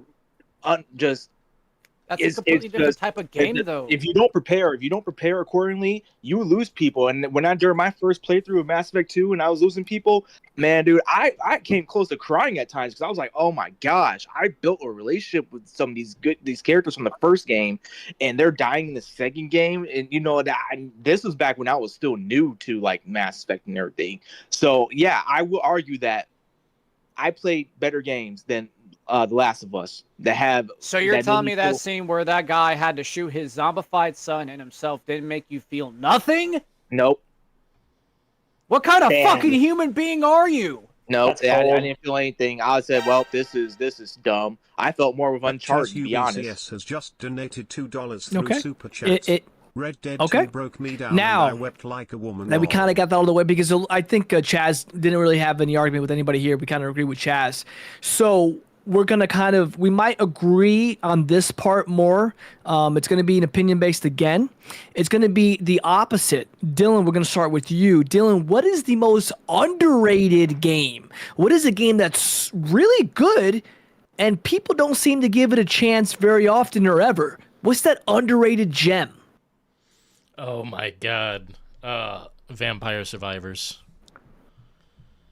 Okay, Vampire Survivors. I have played that. I play that on my Steam Deck at work sometimes at the station. It's a very good game to pick up and play. I didn't really think you'd say that, but yeah, Vampire Survivors, pretty dope game. Don't know. Give me an underrated game that people they sleep on. Dude, oh my gosh. Honestly, let me come back to that. Sorry. Okay. Oh, it's all right. Bacon. What's an underrated game that people sleep on? What is something that people pass up on? And you're like, how are people passing up on this game? Probably gonna say this one might be a random one. Ghost Recon Wildlands. Oh. Ghost Recon Wildlands. Yeah, was that on 360? No, this came out like around like 2017 for like Xbox and PlayStation 4. It's a Ubisoft game, but it's just so like when you're playing it by yourself, it's not it can be kind of repetitive and boring. But when you're playing with your buddies, oh dude, it's some of the best fun you can have. It's just basically it's exploring all of Brazil with your homies and gunning down Unidads. And that's so much good DLC. Like you could fight the Predator. Like you're over here having to like hide behind trees so you don't get hit by the plasma cannon. Like the later game Breakpoint, yeah, I'm not a big fan of, but like Recon Wildlands is a really good time. Okay, I respect that. Chaz, what do you got? Underrated game people sleep on. I hate to reuse it again because I've talked about it earlier, but I really think Alien Isolation was just so underrated and never got a huge following. We're blessed that it's. Oh, hang on. Are we being honest here? Is that an underrated game? I think it is. I think it never got the notoriety it deserved. It never sold it. It didn't sell a lot of copies. I think I read it made a small profit. There's been far worse games that made hundreds of millions of dollars in profits. I think it has to go classified as an underrated game in terms of like, yeah, it's very popular in its community. But it's a niche game with a small following when compared to other AAA titles. That's the one that comes to mind, at least in the last decade or so. And I hate to use it again because I talked about it earlier, but God, that I can't think of another game that was criminally underrated that I've played, at least. I mean, I'm not much of a gamer compared to some of you guys. You guys probably play more and buy more than I do. That's got to be mine, and going back at least a decade or more. Very good. Okay, now we'll kind of keep it down the fun lane. Dillon, anything else you want to say before we move on to the next topic? Well, it's unfortunate. There are very fun games that get swept under the rug, and the most recent one was Toxic Commando. I really don't know why that game did not perform well. It's what everyone literally asked for, and it makes me so mad. What was the game you were talking about that came out with an expansion recently? Like it was coming out with something. You mentioned it. It came out like 2 years ago? Oh, Atomic Heart? Or... Yeah, Atomic Heart. Would you say that's an underrated game? I don't many people will talk about that game. God, yes. I think it's a game everyone should try and play, and I don't see anyone talking about it at all. I'd love to give it a try. I'd love to give it a try because it does seem interesting, especially Mick Gordon's the music composer, right? He's heavily involved. Yeah, so I do want to try that out. I'm not knocking it or anything because I didn't want to spoil myself, but I will say I do love my waifus. So when I saw those robotic twins, I said, okay, you got my attention. Okay, I would say I haven't really been giving my opinions. I've been just going to the topics, but I would say an underrated game that most people don't really seem to talk about too much would be Murder Soul Suspect for the PS4. Oh, dude. Yeah, that wow, one. Yeah. Woo. Digging in the that bag. game? Yeah, that's it. That's Murder Soul Suspect. I think you might be able to get that on still on the PS5 or PC. I think that's a pretty underrated game. If you like supernatural ghosts and spookiness, and then you like that detective looking around for who murdered this and what's going on, and helping people like that. Again, don't get me wrong, it's not the best game ever. Don't get me. It's nowhere near like a great game, but it's a solid enough game that I think really fell under the radar. Murdered Soul Suspect. If you have not played that game, check that game out. And I want to give a shout out to Dillon. Dillon, brother, you are rocking it tonight, man. Over 1,000 people viewing, brother. Let's freaking go, man. Good for you, dude. Hey, man. Very good. Congratulations, brother. Very good, man. Let's freaking go, dude. It's fantastic. It's unbelievable. You hit the big time, Dillon. Yeah. Very good. So we'll keep on going. You know, people are enjoying it. We'll if everyone's having fun, whatever. We'll burn the midnight oils. You know. So Dillon, we'll start with you. Another little fun one. We'll just see what's going on. Dillon, the best console of all time so that's far. A good one. We'll start with Dillon. Dillon, what is the best console of all time up to what we are currently? Yeah, PS5 and Xbox. I don't know if this will really shock anyone, but I think the fat version of the PlayStation 3 is the ultimate thing that has ever come out. Smokes, man. That's a Explain good pick. why. That's a good pick. I want to know why. Dillon, give us a couple examples. Give it a little pinpoints on here. What do we got? Honestly, the library was pretty brutal, but it felt like a step forward in both the technology and just having something in the home that you can do everything on. And that was like a really big part of it. You could personalize your experience. I could put a USB stick with movies on the thing, and I'm like, damn, this is where it's at. And I miss that so much. Xbox didn't follow up with the, being able to put your fucking media on it, which I really loved, man. I used it as a storage device for a bunch of movies. It's fucking awesome. Very good, very good. And I will say this, someone in the chat said, The Order 1886. Mr. Jack Metalhead, you are a real one, brother. And The Order 1886, bro, we'll never see a sequel, but that is an underrated game, bro. Don't know what is the best console of all time. Go. Oh my gosh, 360. 360. That's probably going to be one of the most popular ones. Why? Tell us about it. Man, I'll give you this generation. This iteration of it. When it was black, when they brought out the Kinect and everything. I know people don't like the Kinect and everything. Look, to each their own. But the reason why I love that version of Xbox was because with the Kinect, when I was playing Mass Effect 3 demo, it holds a special place in my heart because I'll be honest, I once thought Mass Effect was pretty stupid. I thought it was the dumbest game ever. I said, wow, you're gonna play, when you're playing as this commander and he's getting his team of aliens together. Wow, that's so cool, blah, blah, blah, blah. But when the demo of Mass Effect 3 came out and they integrated the Kinect feature for it, where you can actually say the lines and not just select it, but actually say it, dude, that brought in a level of immersion to me that I never experienced before. And that's kind of what brought me down to the road of wanting to be fully immersed into the game. Because then when VR came out, I was like, oh my gosh, I want to try this out because I want to actually feel more in line with the game itself. Not just, again, I don't want to feel like I'm just the guy playing as this other guy, or as Robert Downey would say, I'm the guy who's playing this guy who's another guy dressed as this guy, but from a Tropic Thunder. But yeah, I would never forget that moment, dude. When you say it holds a lot of nostalgia because you were younger, you maybe like your brothers or sisters, it just had that your buddies, maybe kind of just has the nostalgia to it. That too, but I mean, it was impressive. I'll be honest, I was impressed by that technology.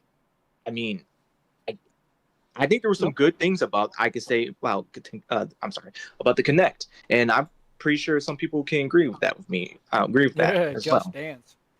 Yeah, Baconator, what do you got for us? The Star Wars the Star Wars dancing. Oh my gosh! Don't remind me, please. I'm Han Solo. I'm Han Solo. Han Solo. Bacon. My personal favorite console. I might have to say 360 as well, man. It's just. It's all right. I don't remember there being a single bad game I've ever played on that thing. It's really like so many good games. Hell, even the Xbox Live Arcade, dude, had so many bangers. Okay. All right. Just bangers out the wazoo. Yeah. Hey, Chaz. I'm here. Was that you in the chat? Yeah. Okay, hang on a minute. Don't move. Watch this. Let's see what he's got. Oh, here we go. Oh boy. See what he's got. He's gonna show me some fucking magic. Where is it? Oh yeah, they treat it with care. Don't let it. Chaz, you see that? Oh, baby. He's official. Oh, that's so hot, bro. You see that, Chaz? Come on, bro.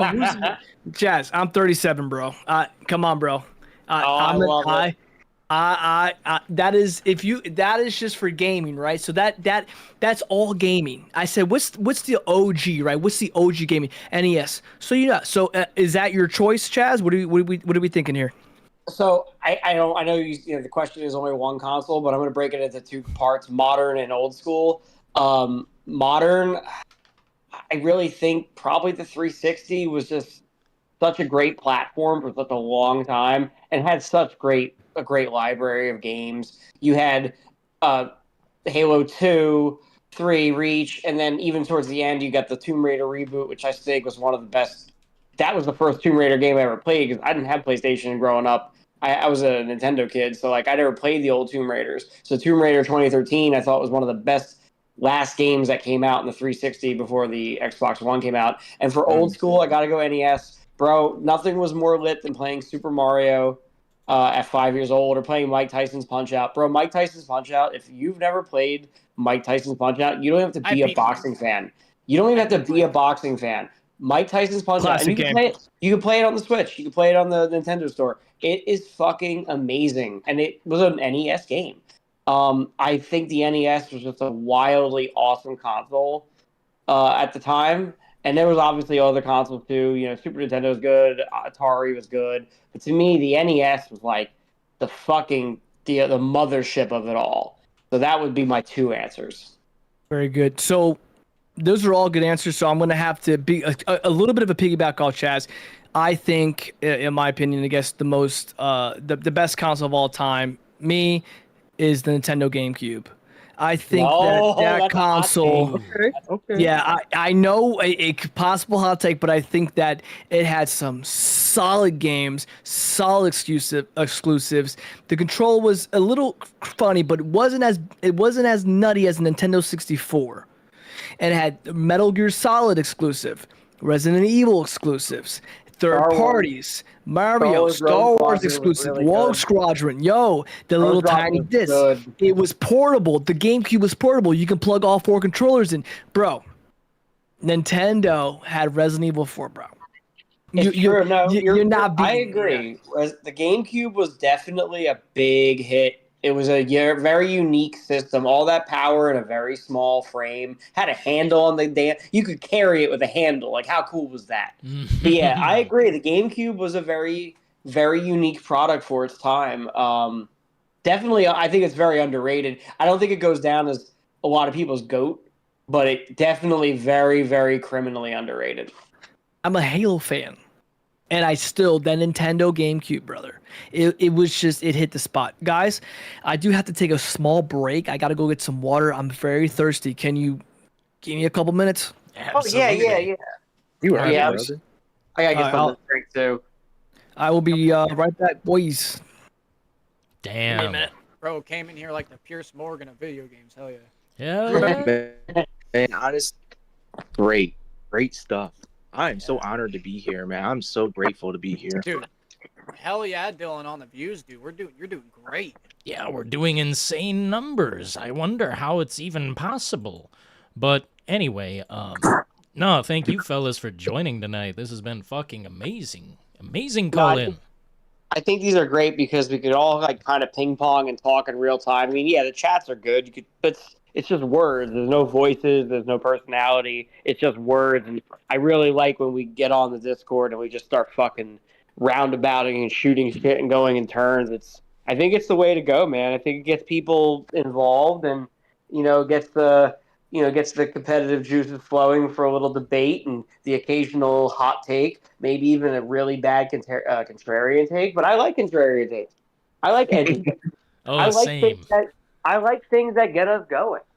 Oh, yeah, it's the rule of the 10th man. The last guy's gotta say something kind of wacko, kind of wild. And you know what? I have said a few things.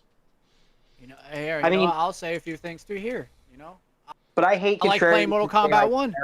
Terrible takes. Like imagine if I came into this chat and one of the questions was, name the most overrated performance of the last 10 years. And I said with a straight face, Heath Ledger's Joker was totally overrated. Like, could you imagine how much of a terrible take that would be? That would I would not believe it. I'd just say I mean, I would never say that. I could barely say it just now without laughing. But imagine if I said, yeah, Heath Ledger's Joker was like really mid, and I said it like I was serious, bro. That would blow the fucking lids off your head. I'd be like, why so serious? Yeah. Not about money. Man. Caught a little punny back. Caught a little punny. Spending a message. Gotham deserves a better quality of criminal, and I'm going to give it to him. Mm-hmm. Do you think there will ever be a better Joker than that? No, it's not happening. Yeah. Definitely not. Unless Mark Hamill does it himself, like the actual Mark Hamill. I don't even think I have faith in him doing it. No, it has to be someone. Shit on Mark Hamill. It just has to be someone in the future, man. Unless they're just the perfect actor in the perfect movie with the perfect script and the perfect writing. I just don't see that. I just don't think you could do it again. I really don't. The guy's been voicing him for almost years at this point. Yeah, but I think voice acting and portrayal on screen are very different. I think Mark Hamill's Joker's really good, but it's also voice acting. It's not what Heath did. You're comparing. So we're not okay. So we're gonna put voice actors below the criteria of actors. That's fucked. No. I'm saying. Wonder why Roger Clark can't play fucking Arthur Morgan in that live action adaptation because people like you. No, I'm just saying. On-screen performance is different. I think on-screen performance is different. I believe they're at the same level, and if you see it otherwise, you're the reason why the industry's so fucked. No, I mean, but you have to remember, voice acting, yeah, there's a lot of passion in voice acting, but can Mark Hamill pull off a real life adaptation of what Heath Ledger did? No, I don't think because he doesn't look. Because Heath Ledger is a completely I think a lot of people forget the Heath Ledger in that movie. That Joker is a very different Joker than what you're used to. Most Jokers are not scarred up, fucking just. I mean, he is Joker. Don't get me wrong, but the usual Joker is like your more suit wearing. He is crazy, but he's more of a showman. Like he's got like a party vibe to him. More like Jack. Like I would say, even Jack Nicholson's Joker is more faithful. Yeah, Jared Leto all day. I don't care. Oh, see that? Oh, that's a hot. Yeah, just shut the fuck. How did the Joker come about? What happened? Like, is there a new Joker or something like that I don't know about? We were talking. No, I was making a hypothetical argument about like, what if I came in here and just started talking shit like, yeah, Heath Ledger's Joker was just mid and he wasn't that good.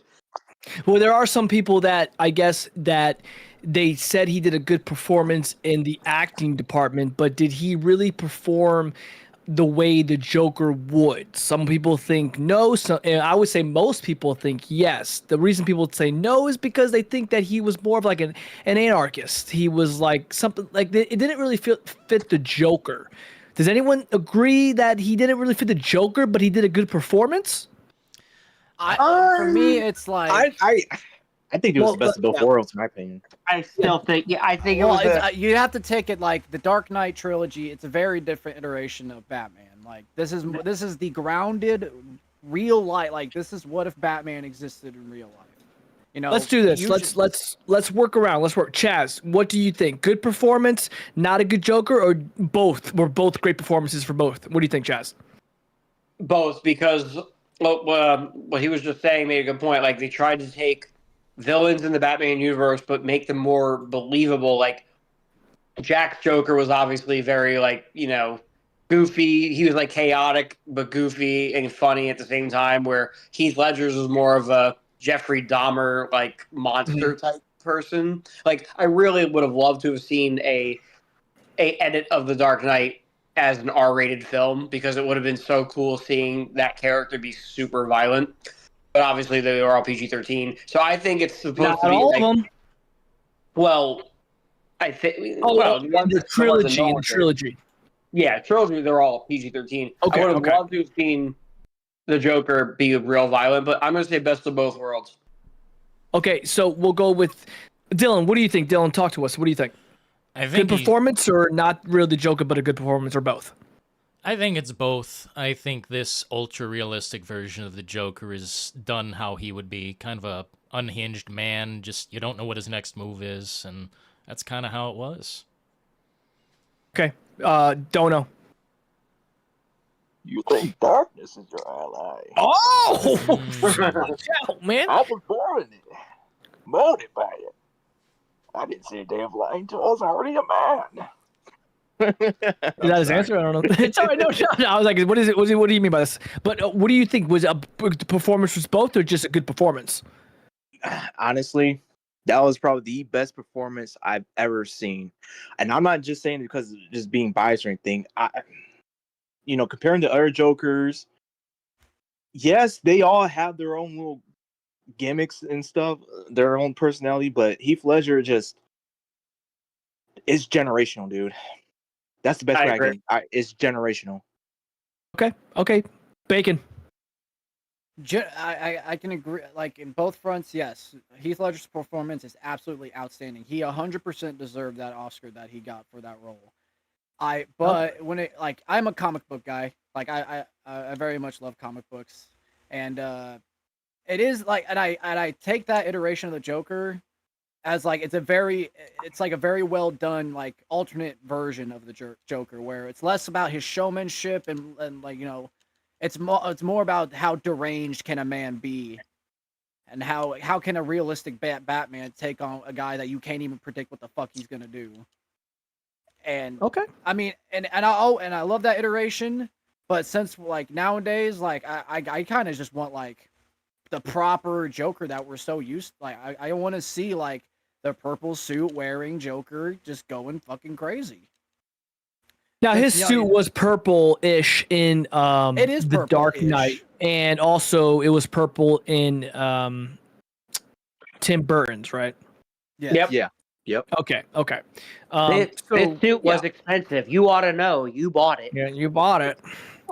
I think it's a very good movie. I think the trilogy was good. I think, in my opinion, if we're just going to stick with movies real quick, okay, it's fine. I would say that the Batman trilogy, Nolan's trilogy, I think the first one is my favorite. I'm an Origins guy. I like to see the coming up of a hero, even though we know how Batman started. He's rich. He's a billionaire. He owns Wayne Corp. His father does, obviously, spoiler alert, his parents die.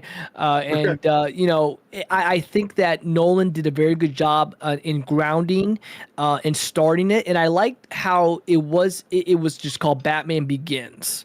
You know who you're dealing with. Very well directed, very well acted, a lot of practical effects, very, very minimal CGI. And it just felt like it would really be a guy in a suit fighting crime in a city. It didn't feel too far-fetched. Now, because he is that hero, he doesn't have powers, but he has the money and he has the fighting abilities, and he's one of the best detectives in all of comic history. So I think putting that together makes him like one of the best heroes, because he's just a man that has taken on the oath not to kill, but to stop crime. And I love how he did it in Batman Begins. Now, out of the trilogy, we'll go around really quick. Chad, starting with you, out of the three movies, which one is your favorite? Definitely a little bit of a hot take, because the normies would always say Dark Knight. I am on the same boat as you. I thought the origin story was my favorite of the three. I was there day one, the weekend it came out, and it just blew the crowd away. Not that the other movies didn't, particularly The Dark Knight, but there was something about the origin with Bale and Nolan's touch on it. And obviously Liam Neeson was fantastic. I just love the origin of that trilogy, and Batman Begins gets my vote as the best of the three. Dillon. Oh man, I hate to be a normie, but I mean Dark Knight gets the recognition. Sure, that's okay. That's okay though. It's not a bad pick. Like there's no bad pick of these. Yeah, and not everyone's opinion can be right. You can be wrong. It's okay. Well, I mean, within the trilogy, yeah, I think that's absolutely tip top. Like it just doesn't stop. You're right. If we're talking about like if I'm picking pure adrenaline where it's just so good from start to finish, I'm picking that movie. But I just loved how the origin story rolled out in the first film. Like I was in love with it. And I remember when Dark Knight came out, it was the tits. Everyone was talking about it. And I saw it like 3 times. I think I saw both films multiple times. But something about Batman Begins I just loved it. I just loved it to death. And that's why, I'm a contrarian. Don't know. If you take off this mask, this guy. This fucking guy. I would say Dark Knight Rises. I love Batman Begins. Don't get me wrong. I love it. But Dark Knight Rises, I mean, I'm thinking of it like, yeah, that's on. I know. I'm thinking of like just of what happened, in real life, in the real life circumstances after we, lost Heath Ledger and everything. I love seeing the villains come back, and I just there were so many hype, in my opinion. I think there were so many hype moments in there with, of course. Bruce going against Bane the first time, getting his back broken, and then also being that pit, that gulag, and just learning how to walk again, and basically getting like the lore about Bane, but he was misconstruing it as Ra's al Ghul's daughter and everything. I think yes, it had its little flaws here and there. I get that, but I really liked how they showed with how Gotham what descended into chaos after what Bane was telling the truth, and that was just cool. Just seeing like how the cops were like basically just law was just outsmarted by the criminals, and the criminals were running in, and they're getting their vengeance on the on the law and everything. That was really cool to see. And then when the cops were getting their morale back and everything, and they're getting like, okay, yeah, we're about to take our city back. Man, I love every aspect of that part. I just, God. No, very good. Bane was definitely overshadowed. I think, like, I know that some people don't like the third movie because of certain flaws in the story or whatever, but Bane was a phenomenal bad guy. He played that role to the T. And yet where Joker was like disorganized chaos, Bane was organized chaos. And I just loved how strong he was, and he made Batman look, essentially completely inferior. He said, what was it? He said, victory has defeated you, and I was like, oh, that's such a good line. Yes. But yeah, and you know what? I feel like the three movies, you can literally give each movie like an A rating, and they're all within like a point or two of each other. Like where you could just say Dark Knight is A plus, Batman Begins is an A, and then Dark Knight Rises is an A minus. But they're all A level films. That's a good point, because you can't. All the movies are good, even though some may not be as good as the others in your opinion. But none of them, in general, we all can agree, none of them sucked. No, none of them. None of the three in Nolan's trilogy were bad. None of them were under an A minus. They're all A quality films, and each one did something really well that the other didn't. Yeah, I don't want to go too. Yeah, I don't want to go too far into another movies to go to the next topic, but I'll just say when you think about movies that are just all good, Lord of the Rings pretty much all good, Dark Knight pretty much all good, Star Wars original pretty much all good, but then you have movies that are like Spider-Man 1 and 2 pretty good, and then 3 was mostly just not very good at all, depending on who you really talk to. But the popular opinions of those movies all have 3. Now, before we move on, I want to get one more. Bacon, what's your favorite out of the 3? Damn, I'm split. It's between Dark Knight. It's between Batman Begins and The Dark Knight. But you gotta pick one, brother. I'm gonna settle on The Batman Begins just because, the atmosphere. It's just more. It feels more Batman. Mm-hmm. It feels more Batman. The Gotham just looks way like grimier and nastier. It has that like brown orange tint to it. Like it just like Gotham looks like it's just in complete despair. It makes it more believable why there needs to be a Batman, because just fucking look at this place. Looks fucking horrible. Okay. Dillon. The final. Go ahead. Sorry, I cut you off. When the first time we see him in the bat suit and Batman Begins was so fucking good. Such a great scene. The reveal. Where are you? Right here. Oh man, that was that was a pretty good scene. So top tier. Pretty good scene. Dillon, we will continue this topics of gaming. Good break from that. Here is another topic. Dillon, we'll start with you. Now, we know that the prices of gaming are very high these days. However, the quality of gamings are very different. Some are really good, some are not so good, some are just really bad. Dillon, do you think the gaming prices are too high? And if they are, how would you tackle this? Oh, well, some of them are definitely too high. I feel like some of these games only last me a few hours and I'm paying like $90. Like, what the fuck's going on here? But to improve the situation, this is a hard pill to swallow. There's only one thing I know, and maybe stop making physical copies. Oh, okay. All right. We can go with that. Chaz, what is your take on high price games? Do you think it's earned? Do you think it's deserved? Do you think it's the right thing for some games? What's your take on it? Listen, I get it. These companies, they have to make money. We live in a capitalistic society. I get it. There's shareholders you have to answer to. I get that. But my thing is this. If you're going to charge me top dollar, you better give me a product that has replay value and isn't just going to be turned off after a handful of hours. I don't have a problem with higher prices, but they better fucking make them worth it. And I feel like we've seen a lot of copy and paste simulators, like over the years, Madden, Call of Duty, certain games, they were just copying and pasting and slapping higher price tags on it, and that's where you run into disgruntled fans. So, it's not really like a really good answer, but I'm fine with higher price tags if the games justify it. So it's kind of like a non-answer, if you will. No, I agree with we can come back around, but I'm agreeing with the justified, because they used to do that back in the day. Dono, what do you think about these game prices? Honestly, with these game prices, I guess we're all in agreement that, it's just, if you're going to be raising the price, you better be raising up that bar, because I'm not here to play a mediocre game. I want replayability. I want to fully enjoy this until the next installment comes.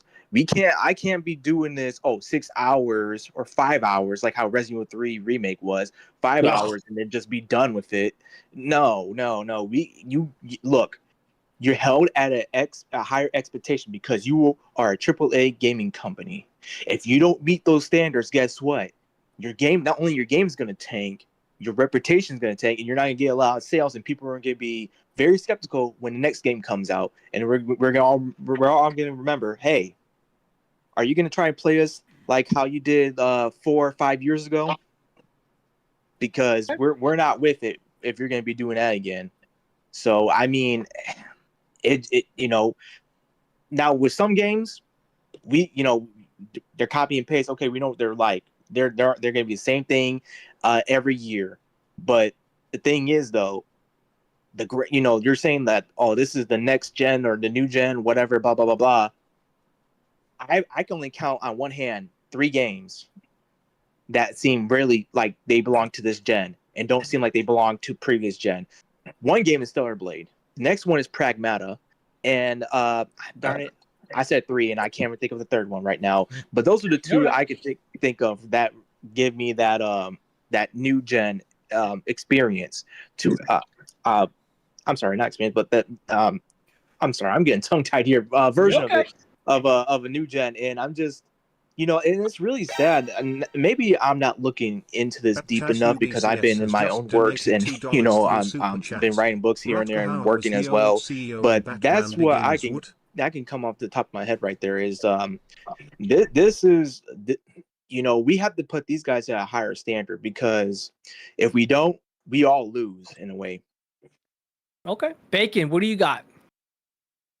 I say some of these games nowadays are priced way too fucking wrong. They really, I feel like there needs to be like a way for us to scale a game, and if the content matches the price range, it should be set to that price. Okay. You know what I mean? And I'm on your side, Bacon, and I think Chaz brought that out also, is that from what I heard before, I watched one of Asmongold's videos, and he talked about, because he's about our age, right, he's older guy, right? So he knows the Super Nintendo, and those games not all used to be the same price. It depend on the quality of the game, how long the game was, and there were different price tiers for those games. But nowadays, it's like most of the time, not all of that, but most of the time, 95% of the time, any game that comes out that's new is like $70, no matter if it's a 16-hour game, a 7-hour game, or a 40-hour game. Mm-hmm. And I think that you can chime in, Dillon, that we should think about, if they would think about going back to those tiers, about changing how much games cost. Now, Arc Raiders wasn't a $70 game, and look how good it's doing. It was only $30, if I'm correct, new. It was digital. Now, with that being said, Dillon, what's the digital thing you're talking about? Why do you think that they should start doing that? Well, I've always had the philosophy in my head, if you own something and it's a physical thing, It should be the baseline price. Sure, you've got something physical you can hold in your hand and put on your shelf and brag to your friends about. But who the fuck's gonna brag about a digital game and with no trace? You can't hold the thing. It's a soulless husk. My thing is, I think digital games should be cheaper, and I think, in fact, maybe we should stop with the physical copies because they're honestly fake. They don't even hold the game. Yeah, most of the time they don't, and then when they do, it's just a code that's imprinted onto the disc.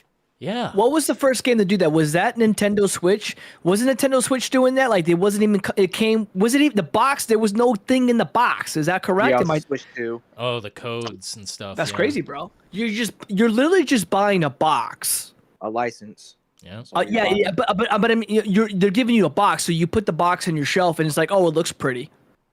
Yeah. But it's not in the box. What's in the box? Nice, but you know what I mean? And one of the guys in the chat said a good Jack. He said if it's a quality game and is made with quality, something like Resident Evil Requiem, Crimson Desert, even Pragmata, these are games you feel you get value from just from quality level alone. Do you guys agree? Yes. Yeah, certain I agree. games I'm willing to pay more for. Yeah, and he had a good point that I think we're all coming to the conclusion that these games should not all cost the same. And I think that they're showing these. I think the people are starting to wake up to it because again, I know I see Arc Raiders a lot. I don't even play it. I played it, but I don't. You know, I'm not currently playing it. But I'm saying that that's a very popular game, and it's an ongoing game, but it only costs $30. And it's a very popular game. It's a good game. A lot of people play it. But then you have games that were like $70. Remember the game that tried to come out, Outer Worlds 2? Tried to do that whole $70 thing, and they stopped that crap immediately. No, I'm sorry. It was $79.99. They tried to make that game $80, and they took that back because nobody was going to buy that, and they went back down to $70. It's just these kind of things that people are getting sick of. I mean, I understand. Like, check me out, guys. I understand that gaming is a hobby, right? We have bills to pay. We have to put food on our table. We have a roof over our head. We have to do what we have to do. Gaming is not a necessity. It's a hobby. But I'm saying it still sucks because we want a game. We want to enjoy our hobby. But $70? It's a lot of money. And I think I'm gonna ride with Dillon on here. I think that the physicality of games doesn't really mean anything anymore.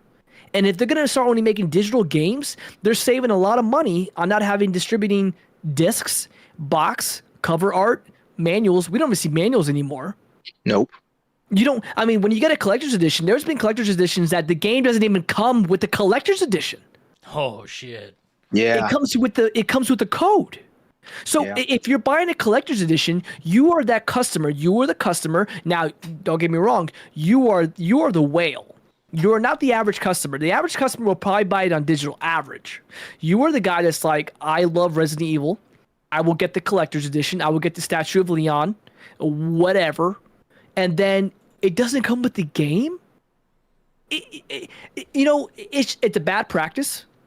And I hope it ends. And I hope that they change the tier of the games. And I really hope it gets to that. Dillon, anything else on this?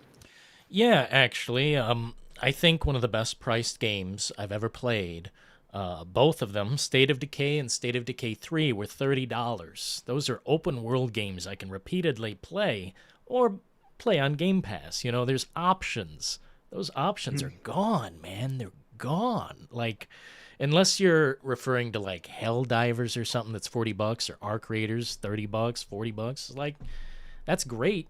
Let's see more of that. Okay. Chaz, does a game need to? We'll kind of stick around. We talk about how much a game could cost, depending on is it a long game? Is it a quality long game? Does a game have to be really long for you to enjoy it and feel like you got your money's worth, or are you more of a guy like it could be a 16-hour game and be really good, and then you could be satisfied paying $70 for it? I don't think it has to be like obnoxiously long, like. GTA 5, people played a lot of hours online. Halo Reach, I put God knows how many fucking hours into that game. I put enough hours that turned into weeks and months on multiplayer. I think if you play a game and it hits the right notes, like for example, Red Dead 2, I only played the campaign once. I'm going to sit down and play it again at some point, but it's a very long game. But I could see someone playing Red Dead 2 one time and being like, man, what a great story. That took me 28 hours. I don't need to play it again. I got my money's worth. So, like, I think it comes down to the buyer. I don't think a game has to give you hundreds of hours of value. I mean, if a game can give you 300 hours, 400 hours of value, then you got your money's worth. But I think as long as you're getting a reasonable amount, but the term reasonable amount is going to differ between everybody. Obviously, I don't want to pay $70 for a 3 or 4 hour game. That's like unacceptable. Jono, what do you think? I agree with him. And just to clarify what I said previously about they need to raise the bar and make sure that they give us games that are eligible to our standards. it doesn't need to be like over 1,000 hours of gameplay for me to keep on coming back to it. And you know, it's just, look, I want it to be fun. That's going to be number one right there. I want it to be fun. I want it to be functional. And if I had to add like another one to it, another segment, at least let there be some form of longevity. Those are the three cores I really care about, because if you know that I'm playing games. I mean, hell, I just mentioned a good while ago, Black Ops 2. I'm playing Black Ops 2. I'm playing Left 4 Dead 2. I've been playing Left 4 Dead 2 since it first came out. So I mean, that's it has a formula. Those games have a formula, right? And honestly, this needs to be more hardline into games nowadays. I'm not saying that games are losing the touch, but it somewhat seems like it is, because we're not dealing with the old dogs anymore. We got the new breed, and the new breed is, you know, there's something that's going to be lost in translation. That's, you know, obviously that's generational, but it just feels like they're not really going back to the past, as in like to learn why these games did so well. Case in point, Black Ops 7. Why did Black Ops 2 do so well? Well, we know it was set in 2025, so let's make a direct sequel and try to answer these questions like, hey, what happened after Black Ops 2? No, you don't need to. That the reason why I'm sorry. The reason why Black Ops 2 was so well is because it was your choice. It was the player's choice. Now, when you're trying to answer these things and you're doing it in a roundabout way, you're going to make a lot of people upset, and you're also giving us a subpar quality of a game. It's not good. So, what I'm trying to say is that, in essence, in summary, is that we need fun, functionality, and longevity. That's all we need. Okay, very good. Bacon, what do you got? I gotta agree with just longevity. I'm not saying I need a fucking 20,000 hour game, but just give me good, like, as long as it's got good gameplay, I will be there for the ride. Like, there are so many games I just play for the gameplay alone, like Metal Gear Solid 5, for example. Like, that game always got something for me to call back to. That game I just like shoot the people up in the parachutes. Just shoot them right up in the parachutes and go flying right up. Oh, dude, I got the wormhole, dude. I don't need those blimps anymore. No, I got wormholes, motherfucker. I just send them into space. That's it. Well, guys, Dillon, I'm gonna get you this one last topic, and I gotta get some sleep, brother. Cool, man. It's been a great conversation. We got one more. We're gonna end it with this one. We'll start with Dillon. Dillon, here we go, brother. GTA 6 expectations. What does Dillon want in GTA 6? What is something you want to see? What's something new, brother? What are you thinking? I want there to be weather disasters and daily different changes not daily, but often the weather changes and sometimes gets severe. I would like to see that kind of happen naturally, as opposed to like these time-based events. The weather. That's what I'm mainly looking for, bro. Very good. Chaz, what do you got? What's your GTA 6 expectations? Well, they're high. They're very high. You're talking about a franchise that hasn't put out a game in 13 years. I know a lot of people in this group and community don't really care for GTA 5. I always like GTA 5. But the expectations are going to be very high. You're talking 13 years worth of technological advances, several generations of different console.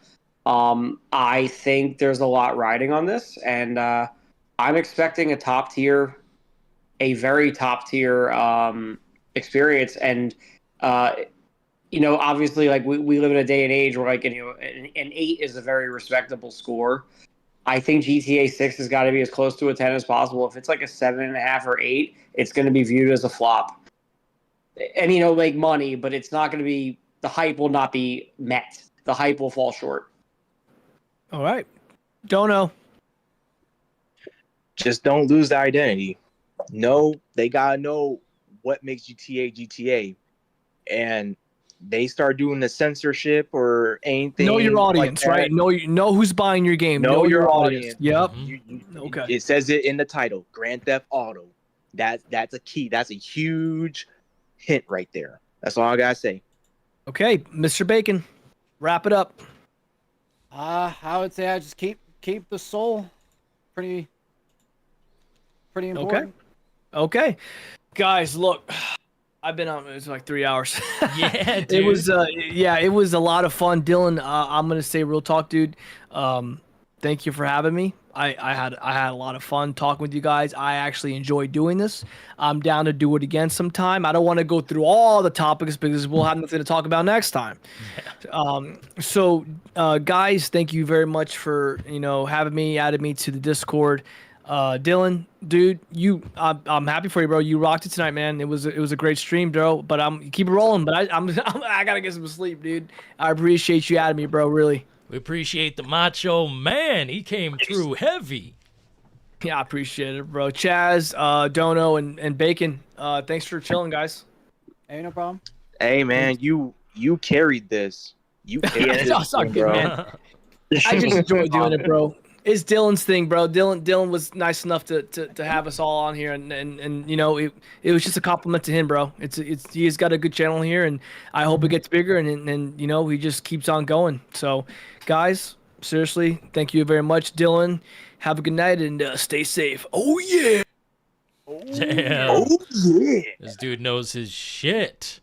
But I do have one more question for this group of individuals specifically. About GTA 6, I would have asked Macho Man, but we can ask him next time. How much are you gonna pay for this game, fellas? Standard price. $70? Standard. Yeah, I'm not giving them a penny more. Are you sure? Deluxe edition bullshit. No GTA shark cards. No $100 Nope. edition? No, not happening. I don't give a fuck if they add, buy the deluxe edition. You can play as Nico Bellic. I don't give a fuck. I don't think there will be a deluxe edition. Man, the standard edition is the deluxe edition. Don't say that now, Dylan. Somebody will do something, man. Be careful when that game comes out. If you go to a back alley like in first Child's Play where she goes and buys the doll from the hobo, don't do that. Oh. Don't do that. Damn, bro.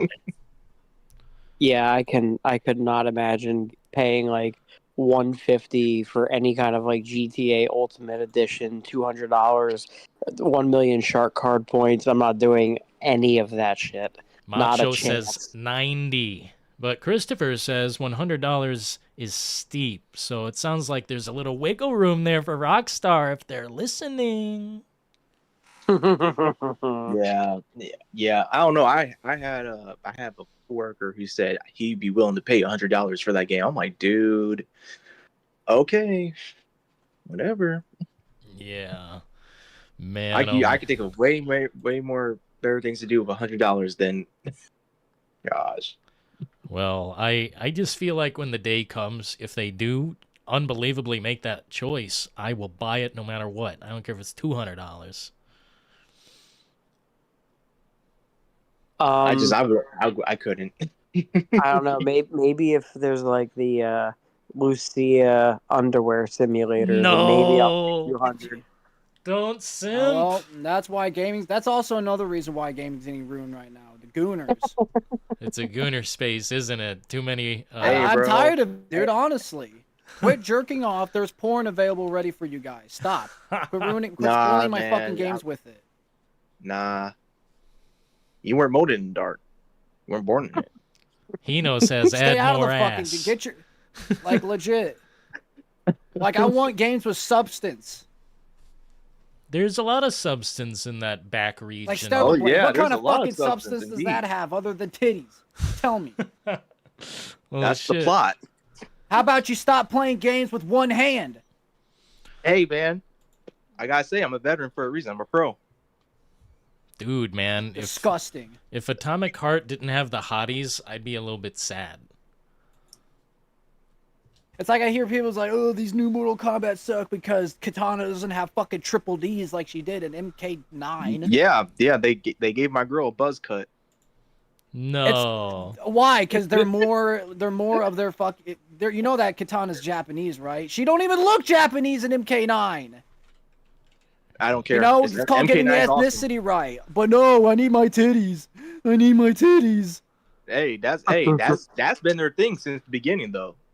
You know what that sounds like to me? It sounds like you're not getting laid enough. No, I don't care about that. I'm just working too much, making too much money. Can we not have both, gentlemen? The best of both worlds? I mean, we can. I don't mind titties, but give me some substance behind them. Tell me a reason why they're there. Well, they're there just to attract the audience. But with this girlfriend, well, your girlfriend is way more than just a sex doll. She actually cares about you. She actually acts as your medic. Dude, that actually sounds pretty good, actually. That'd be a pretty good game right there. Yeah, hot looking baby. Oh, dude, they should utilize, like, have you ever played Sons of the Forest? Fucking I heard of it. Is it good? Oh, yeah, it's good. Bro. Great game. I would say me and Dillon and Senator, I believe Billy, we streamed it together. Oh, dude, it was a great time. Oh, my God. That fucking wedding party with the monster dudes. Oh, my God. That scared the shit out of me. That sounds crazy. In a good way. It's one of those games, dude. Holy shit. Oh, so is it like Hills Have Eyes type thing? Like you've never heard of the Forest? No, I heard of it, but I just don't know much about it. It's like a survival simulator, and there's a bunch of fucking mutants on this island progressively getting worse. And you have to build your shelter and take cover and, you know, eat your food and drink your drink and build weapons and prepare, you know? So the Hills Have Eyes, basically, but on an island. Okay. Yeah. Yeah. It's a lot of crafting. A lot of monstrous enemies that'll fucking make you want to shit your bed. Mm-hmm. It's so good. I do have a question. Yeah. If you guys were a video game character, who would you be? That's such a good question. I would be Eren Yeager from Attack on Titan. Shit. I'm good. I don't want to get turned into a giant, monstrous fucking Titan. I think I'm good. Nah, that dude was solving problems, man. He's solving shit. Killing almost 80% of humanity, solving problems? I don't know about all that, but... I want to be Noble. I want to be Noble 6, the Big faceless boss. support. Nice. That's a good fucking choice.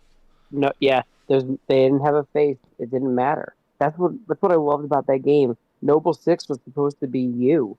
They didn't have a face. You designed their armor. You were Noble 6. That was very good, classic old school Bungie mentality. Which one, dude?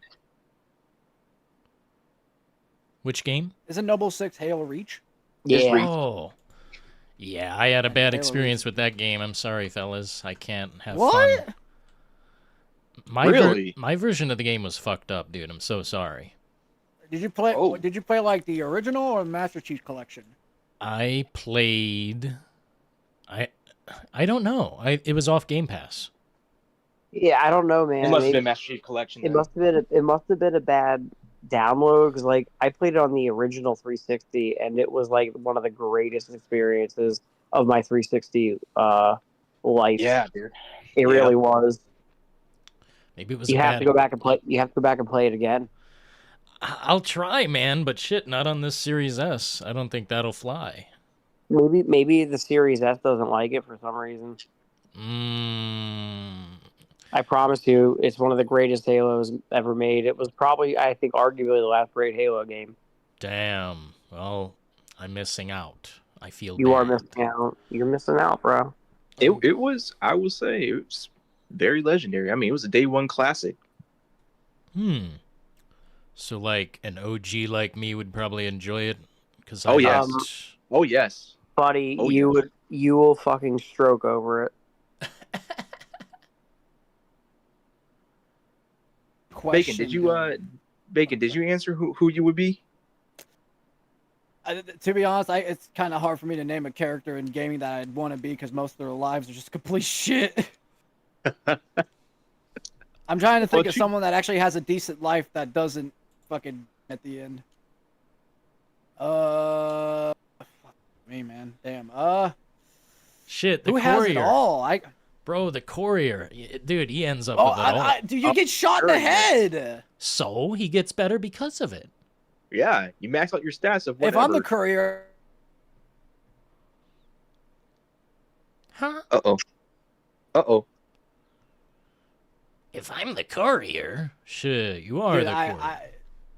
Dude, I don't want to get turned into fucking. I don't want to get. Besides, I don't want to live in the world of Fallout, Death Claws everywhere, fucking Cazadors.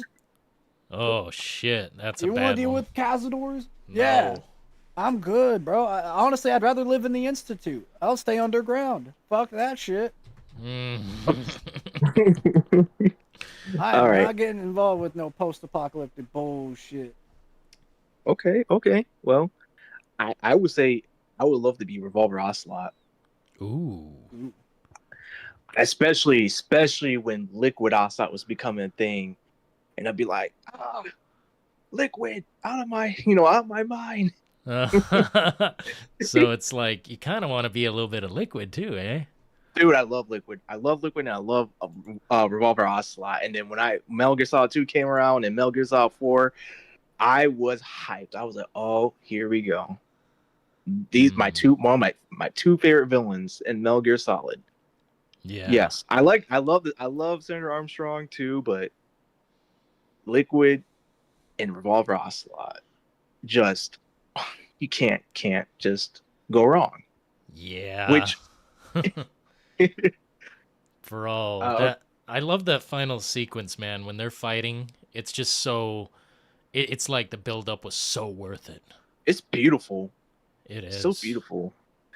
And I just love how you're literally beating Revolver Ocelot back into sanity again. Like you're beating Liquid out of him. Oh my god, dude. That game is so good. And by the way, I think isn't Volume 2 for the previous collection coming out? Yes, indeed. Yeah. We're finally getting MGS4 on a different platform. Get me Twin Snake. Get me Twin Snakes. Yeah, based. Get me Twin Snakes. I know everyone's saying MGS4. I'm glad MGS4. I love MGS4. MGS4 is my favorite one, but get me Twin Snakes. I'm ready. I've been ready for that one for a long time. Hey, Snake. Oh, God. Here we go. I'm trying to beat Liquid. So good, I got man. a question for you, Dylan. Yeah, bust out the questionnaire. Have you tried out the new Mortal Kombat 1? No, but it looks pretty juicy. I would say, did you know about the Ghostface DLC they added? No, I didn't know Ghostface again. No, Ghostface again. He wasn't any other one besides. No Mortal Kombat? What? I must have known then because Billy brings up Scream very often. I must have known in the back of my mind. Well, funny enough, Billy actually mains Ghostface in Mortal Kombat 1. He's actually pretty fucking deadly with him. I say me and Billy usually go at it on Mortal Kombat. He's probably like the only other person in this community that can rival me in Mortal Kombat. I can say that with the straight answer. Unless someone else thinks they can decrown me, they'd be fully willing to. I'm not that good. Not me. That good. Okay. Not me. Okay. Not yet. Man, like, if you ever want, like I say, I can gift you the Ghostface DLC. I know MK1's actually free on Game Pass, so if you ever want to check them out, I'll give you the chance. Nice. Give old Billy a try. He's fun. They went all out with this character. Like, they even got Roger Jackson to do the voice for the intros and shit, so he actually gets to talk to the cast of the game. And he does. Dude, awesome. His lines are great. Yeah. Wow. Shit, man, not bad. Oh, yeah, I do remember now. His execution or whatever the fuck is nasty. Man, they go psychotic. Oh, dude, like, one of his fatalities where it's like he starts stabbing the guy you just fought, and then it pans out to Johnny Cage playing the game, and he goes, "What? This is bullshit! It's a dude with a knife!" And then Ghostface shows up behind him and kills him too. So he breaks the fourth wall and kills the player essentially as well, while killing the character. Damn. What's your favorite scary movie? Oh, he asked. Oh, dude, he asked that to like everyone in the game. He asked Quan Chi that. He's like, "Hey, Quan Chi, what's your favorite scary movie?" And Quan Chi goes, "I don't know what a fucking movie is." Dude. Or Omni Man, where he's like, "What's your favorite scary movie?" And Omni Man goes, "Fuck movies. Nothing beats a good book." Bro, Omni Man, what a great addition to the universe, bro. Dude, honestly, yes. Yeah. Look, a lot of people complain about the guest characters in Mortal Kombat, saying like, "Oh, we don't want guest characters. We don't want more Mortal Kombat characters." I can understand that too. I love the more Mortal Kombat characters, the better. But as long as they're like they fit within the world of Mortal Kombat, I'm completely fine with it. Like, especially with the DLC they dropped for this game, they have Omni Man, Homelander, Conan the Barbarian, Ghostface, the T-1000, Christopher T-1000. 1328 Oh, dude! Oh my has god! just Yeah, and $5 it's voiced through by the guy who Super played Chat. him in the movie. However, Ghostface and T-1000 look amazing in this game. Dude. And they even got Arnold for Conan. That is sick. I like that they have lines where they go back and forth with every single character. Oh, it's so good. Like that's my favorite thing about the newest iterations of Mortal Kombat. It's like you actually get a little bit of a story before the fight. Like you know what's building up to it, rather than it's just you pick one character, right now go at it. You know what I mean? Yeah. Actually, kind of builds it up a little bit, especially for someone like Ghostface, where he's shit talking everyone. He's everybody. Over here, that's so in character though. Yes. He's over here like to Melina, be like, "I'm gonna break off your fangs and stab you with them." Dude, I won't lie. I love my girl Melina. It's so weird, like seeing her sane and not being her usual man-eater self. And I'm just like, I like it, but I have questions. She's a man-eater. She's a look. I won't lie. She's one of the reasons that got me into Monster Girls. Melina, I don't care. I know I'll die, but I don't care. Okay, well, at least we know the boys' taste. I say all the guest characters they've added so far in the franchise have been really cool, like Predator, Jason Voorhees, Alien, Leatherface. Like I still don't know how I feel about Leatherface. Like. That's pretty weird. That's pretty. I think they could have done better with that one, to be honest. I want Michael. Like, why? How? I was gonna say Mike. I can see Michael. I can definitely see Michael. I was thinking of They've done Freddy. They've done Leatherface. They've done Jason. They've done Ghostface. Like they are missing the key slasher.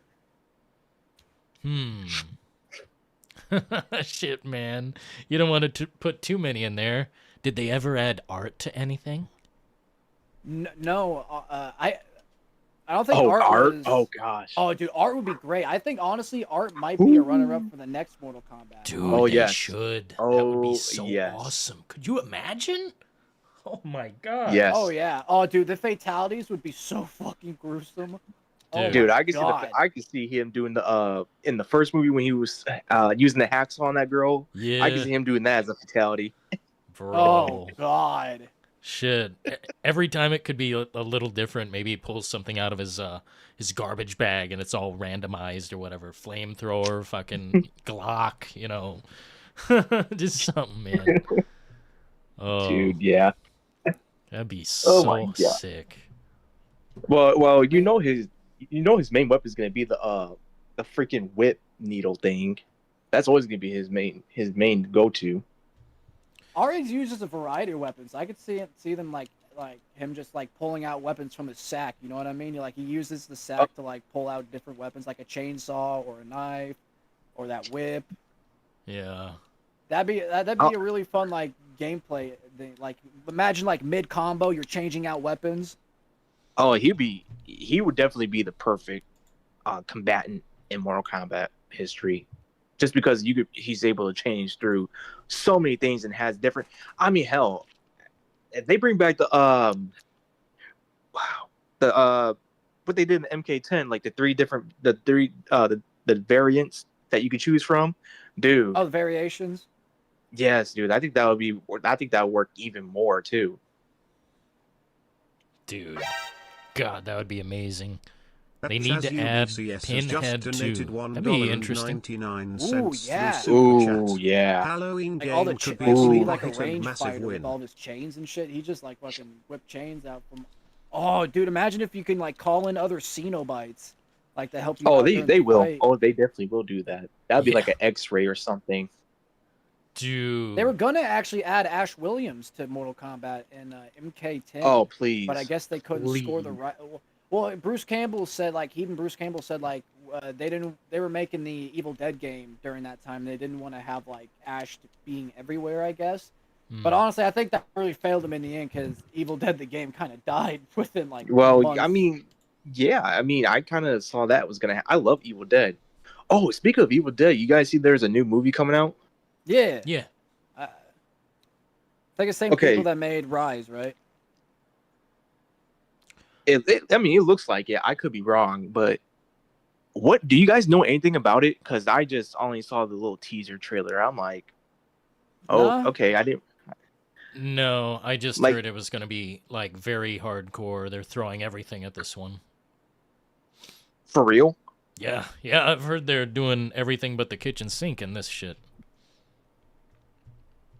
Oh yeah. Look, it's going to be kind of tough for them to top 2013, in my opinion. 2013, I won't lie. When that girl was in the bathroom, you guys know exactly what I'm talking about with the glass shard and everything. I was like, oh, okay. But I mean, if they're gonna do that, please, they can't shy away from it. I think they kind of did that in Rise, to be honest, just a little bit.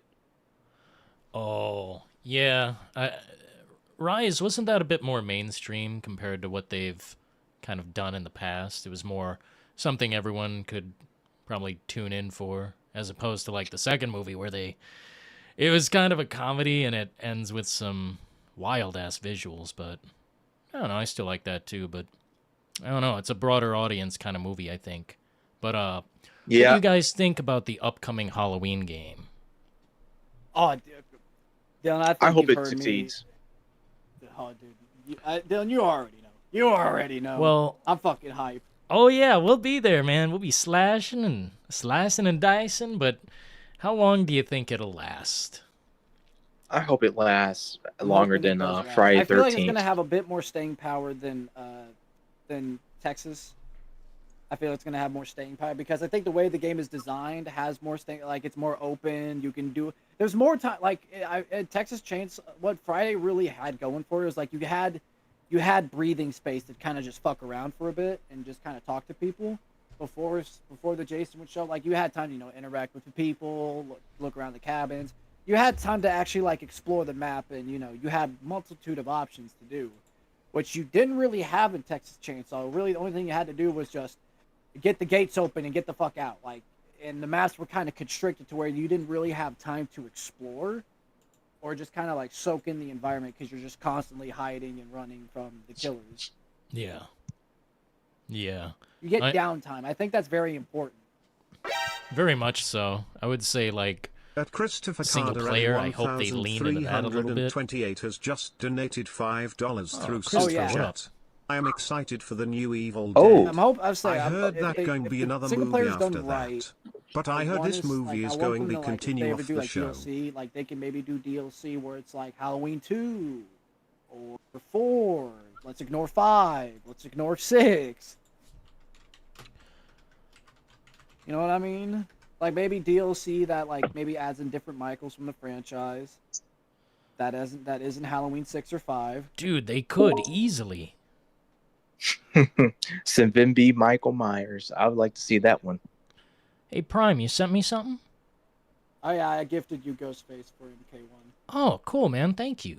Dude. Ain't no problem. Gnarly. So I'm trying to get James on that. Well, what I have planned is like me and Billy talked about like we want to do like a Mortal Kombat stream where it's like maybe a King of the Hill where like we get a bunch of us and we just fight each other and have a good time. Yeah, that'd be juice. Holy shit. Juice. But yeah, I am scared though for the future of Mortal Kombat, and like because I don't know, they really like shove these microtransactions hard into MK1. So that's why right now, like, if you look on the Xbox Store page, it is filled with 2s and 1s. Just because of how bad the microtransactions are. It's not like you're buying characters for like $20 a pop. It's like the skins and shit. They Fortnited Mortal Kombat skins, which is honestly the last thing they should have done. Because Mortal Kombat's always been about if you played the game, you would earn skins. You'd earn it. Yeah. That's all, like, especially like the Crypt. Yes. They don't even got the Crypt in this one. They don't? No Crypt. Oh, wow. What? That's shit. Do you guys know? The only reason why oh, sorry. No, it's all good. What's the only reason you know? I would say like the one reason why I keep coming back to MK1 is just like the gameplay is just really good. I really like the gameplay. It's probably the most polished Mortal Kombat yet. Because there's now a new level of fight. Like, there's now air combos you can do now, especially with characters like, you know, like characters that can fly, like Homelander and Omni-Man, where, like, they have that. They can do, like, fucking, like, you knock them up in the air, then you jump up to the air, and you do a combo string. You're, like, doing this fucking, like, it kind of turns into Dragon Ball Z a little bit. I'm not even going to lie. Wow. Dude, very heavy. I like it. Like, hell, even Ghostface can do it, too. It's kind of crazy. Like, he's over here jumping around, like, spiking people with his knife to the ground. Oh, my God. That's amazing. I like hardcore games. I like bloody, wild games, slashers, you know, going head-to-head or against survivors and such. You know, I like Evil Dead. I'm not the biggest fan of all time. Do you guys know if this upcoming film, apparently there's 2 of them. They're working on 2 different movies, or they've got them scheduled, but do you know if the movie is a sequel, or is this part of the show? Christopher said something in chat here. Let me see. I'm excited for the new Evil Dead. I heard there's gonna be another movie after that. I heard this movie's gonna be continuing off the show. I don't see anything about that. That'd be Ash crazy. versus Evil Dead? Ash versus Evil Dead? Really? Like, okay, but what season though? Like, like the last season or like season 1 or 2? Because they try to like now if they're like filling the gap, like, okay, it's before. I don't know if you've seen the show or not, Dillon. I'm not sure, so I'm gonna try not to spoil anything for people. But let's just say that there's if it fills in the gap of what happens after the 3rd season. Okay, all right, I get it, but I don't know. I'm not really against it. I'm not against it at all. But I kind of like. There's a reason why I kind of like the reboot, the 2013 reboot, because it's. I'm not saying it's better than the original, but it just. We kind of had our Ash in a way, which was in the form of a female character, but it just. I kind of wish they would have kept to that route, and just be like, yeah, look, after the 2013, what happened in 2013, or I'm sorry, what happened after the 2013 movie, the girl, the lady, I forgot her name, she, there's more Necronomicons in the world, and she's basically just, I wouldn't say she's hunting them, but she's making sure, like, I don't know, just doing some stuff where, like, she's trying to keep up with things, she's becoming more of a conspiracy theorist in a way, even though she's not, because she literally witnessed this horrible, corrupt power firsthand, and that she barely survived. And hell, she was even possessed by it. So, I mean, I don't know. I think that'd be pretty. I mean, I think they could have done something more of it, or have it connect more to the 2013 instead of just it kind of being loosely here and there. Honestly, from Rise, I was more interested in the guys who buried the book in that bank. Oh, I was more interested. Yeah, I want to film about them. that would be sick. I want to film about them and how the guy was talking about I killed brother so and so last night, and I'm like, oh, dude, this sounds like a movie I want to watch. I don't care about the mom being possessed and everything. Show me what the F happened before Evil Dead Rise came about. Show me what these guys went through. Yeah, I wonder. They're working on 2 movies, which is kind of crazy to hope me. I hope that's one of them. I truly do, because that really sounded really pretty cool. I mean, the storytelling just by the audio alone, and you can just imagine it. That's what really sold me there, was imagining what the F was going on. I imagine what these characters look like in my head, and maybe that's just the writer side of me, but I'm just like, dude, that looks so. I'm sorry, but that sounds so just dreadful. Not knowing what power they actually they truly possess. Yeah, they're like, oh yeah, we think we can communicate it, and even in the background, the little Easter egg of Bruce Campbell saying, "Don't open it" or something. Yeah. I mean, that'd be pretty funny though. Them just, gosh, man, there's so much potential they could have done. And I kind of hate that, but at the same time, I like the design of these new Necronomicons, especially the pages. The pages being wild, way more wild than the original and the 2013 version. Well, 2013 version got some wild pages in there too, but I mean, when you saw that amalgamation and all that. Say again. That's what I think. It's a line from Evil Dead Rise. Mommy's sleeping with the maggots, dear. Oh yeah. Oh yeah. Oh man. God. Or that's the thing about getting possessed into Evil Dead. Once you're possessed, you're fucked. There's no coming back. Unless you're Ash. I mean, yeah, unless you're the chosen one. Yeah, didn't he cut his hand off to stop the infection or whatever from spreading? Yeah, well, I think it got most people. It's I don't know why. It's kind of different for some people. It's very different for everyone. Yeah. Huh. And if I'm not mistaken, those movies still take place within the Evil Dead universe. It's just in a different part of the world. Well, not world, it's just a different. Yeah, and that's where I kind of get it's just that's what I'm trying to get to is they need to connect it more better in a way. And I know that Evil Dead 1 and 2 and what was it, their Army of Darkness, they're kind of have their little different versions of them too as well. Hell, even Ash versus Evil Dead has their own reconnects with certain ones as well. It's just I know that's one of their little staples within the franchise. But at the same time, it's just it kind of, I wouldn't say infuriates me, but it just kind of annoys me. Come on, we gotta have something a little bit more solid, just a little bit more solid. Therefore, we can actually have the events line up correctly. Because I'm kind of lost. I really am kind of lost between 2013 and an Evil Dead Rise. Okay, I would prefer it that way. I'd rather be a little lost than, how Marvel movies, you have to watch 14 of them to explain this one thing. Oh God. Yeah. I don't mean to that the degree. Mystery. Yeah, I don't mean to that degree where you're you got to watch this and that. No. I mean, at least just give just say something. Just say something, like a one-off thing, and then okay, got it. That's how this is happening now. Okay, got it. Don't need to show me. Just say something. Mm-hmm. You don't need to go in great detail. But I mean that.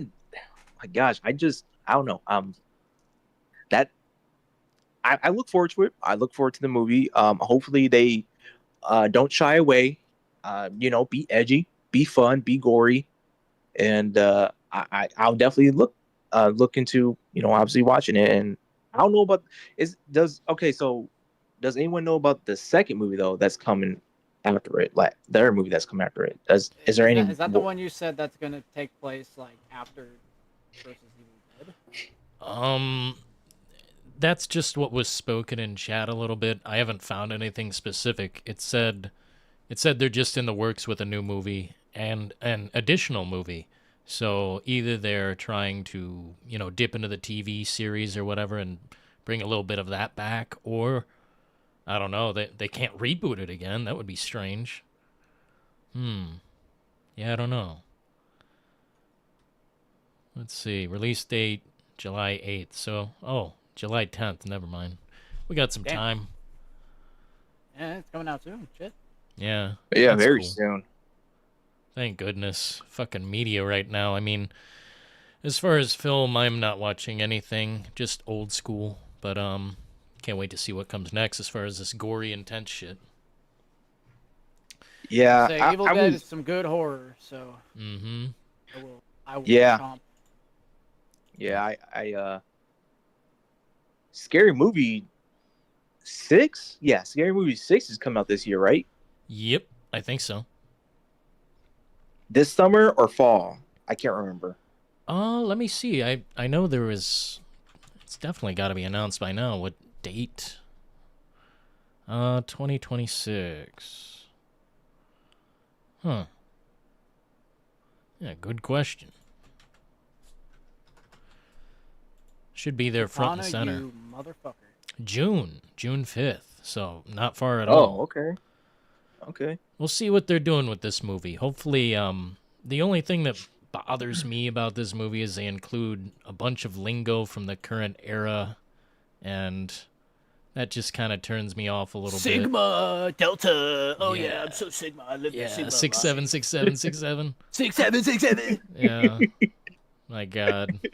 Please. As all of our collective IQ just melts. Yep, it's gone. I had a brain, but I melted it. No, it's 6-7 now. 6-7, skibbity, skibbity, bup, bup, bup. Yep. Skibbity.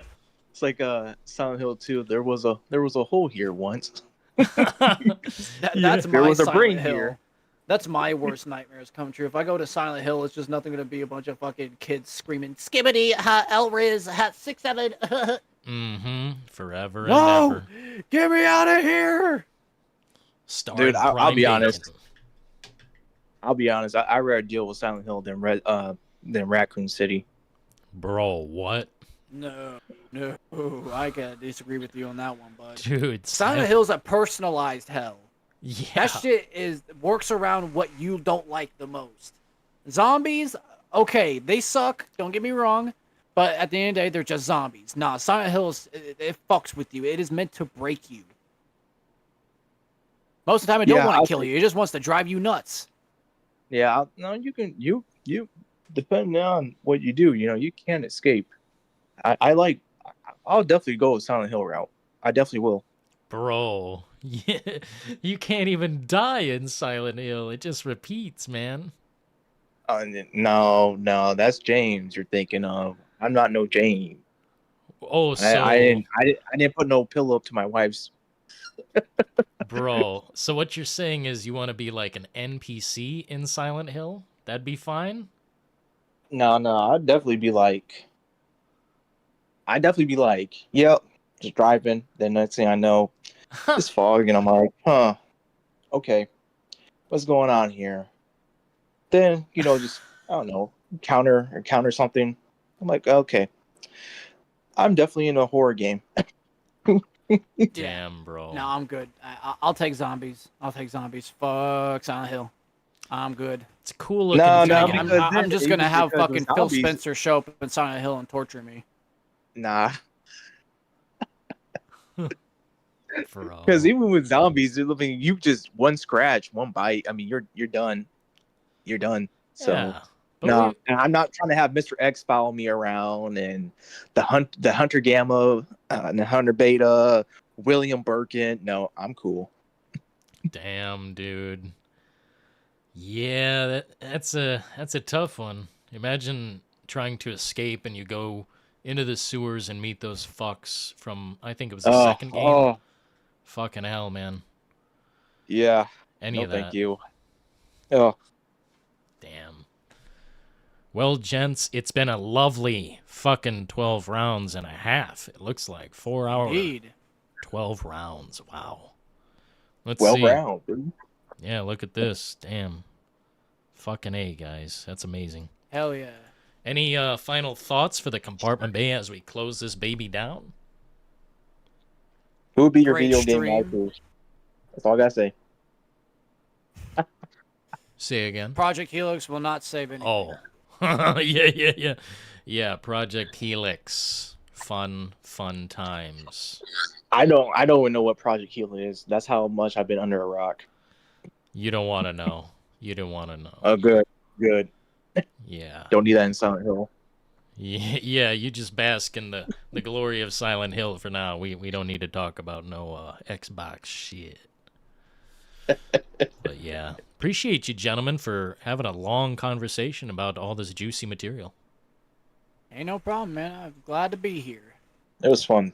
Definitely fun. Like old Always times. a good time. Hell yeah. Shout we'll have out to to do this Billy. again. Shout out to Shout Billy. out to Chaz. Shout out to Chaz, the Macho Man. Appreciate Macho you guys. Man. Shout out to Doc Hino, Macho Prime Man. Bacon. That's what's up. We'll do this again soon, fellas. I'll be there. Oh yeah. Oh yeah. Peace Until out. next time. All right. Sizzle with your laters.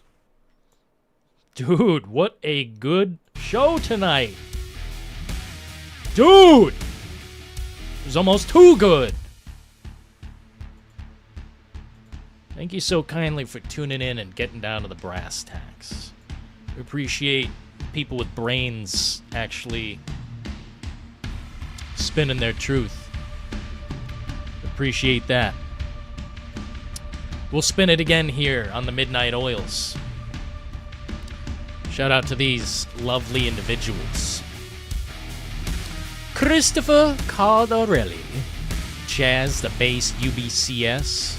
Looks like fucking many donations. Doc Hino, Prime Bacon, the one and only Billy, and Macho Man. Thank you guys for getting down tonight. And we'll be live again. Same place, different time. And until next time, folks. Ta-ta.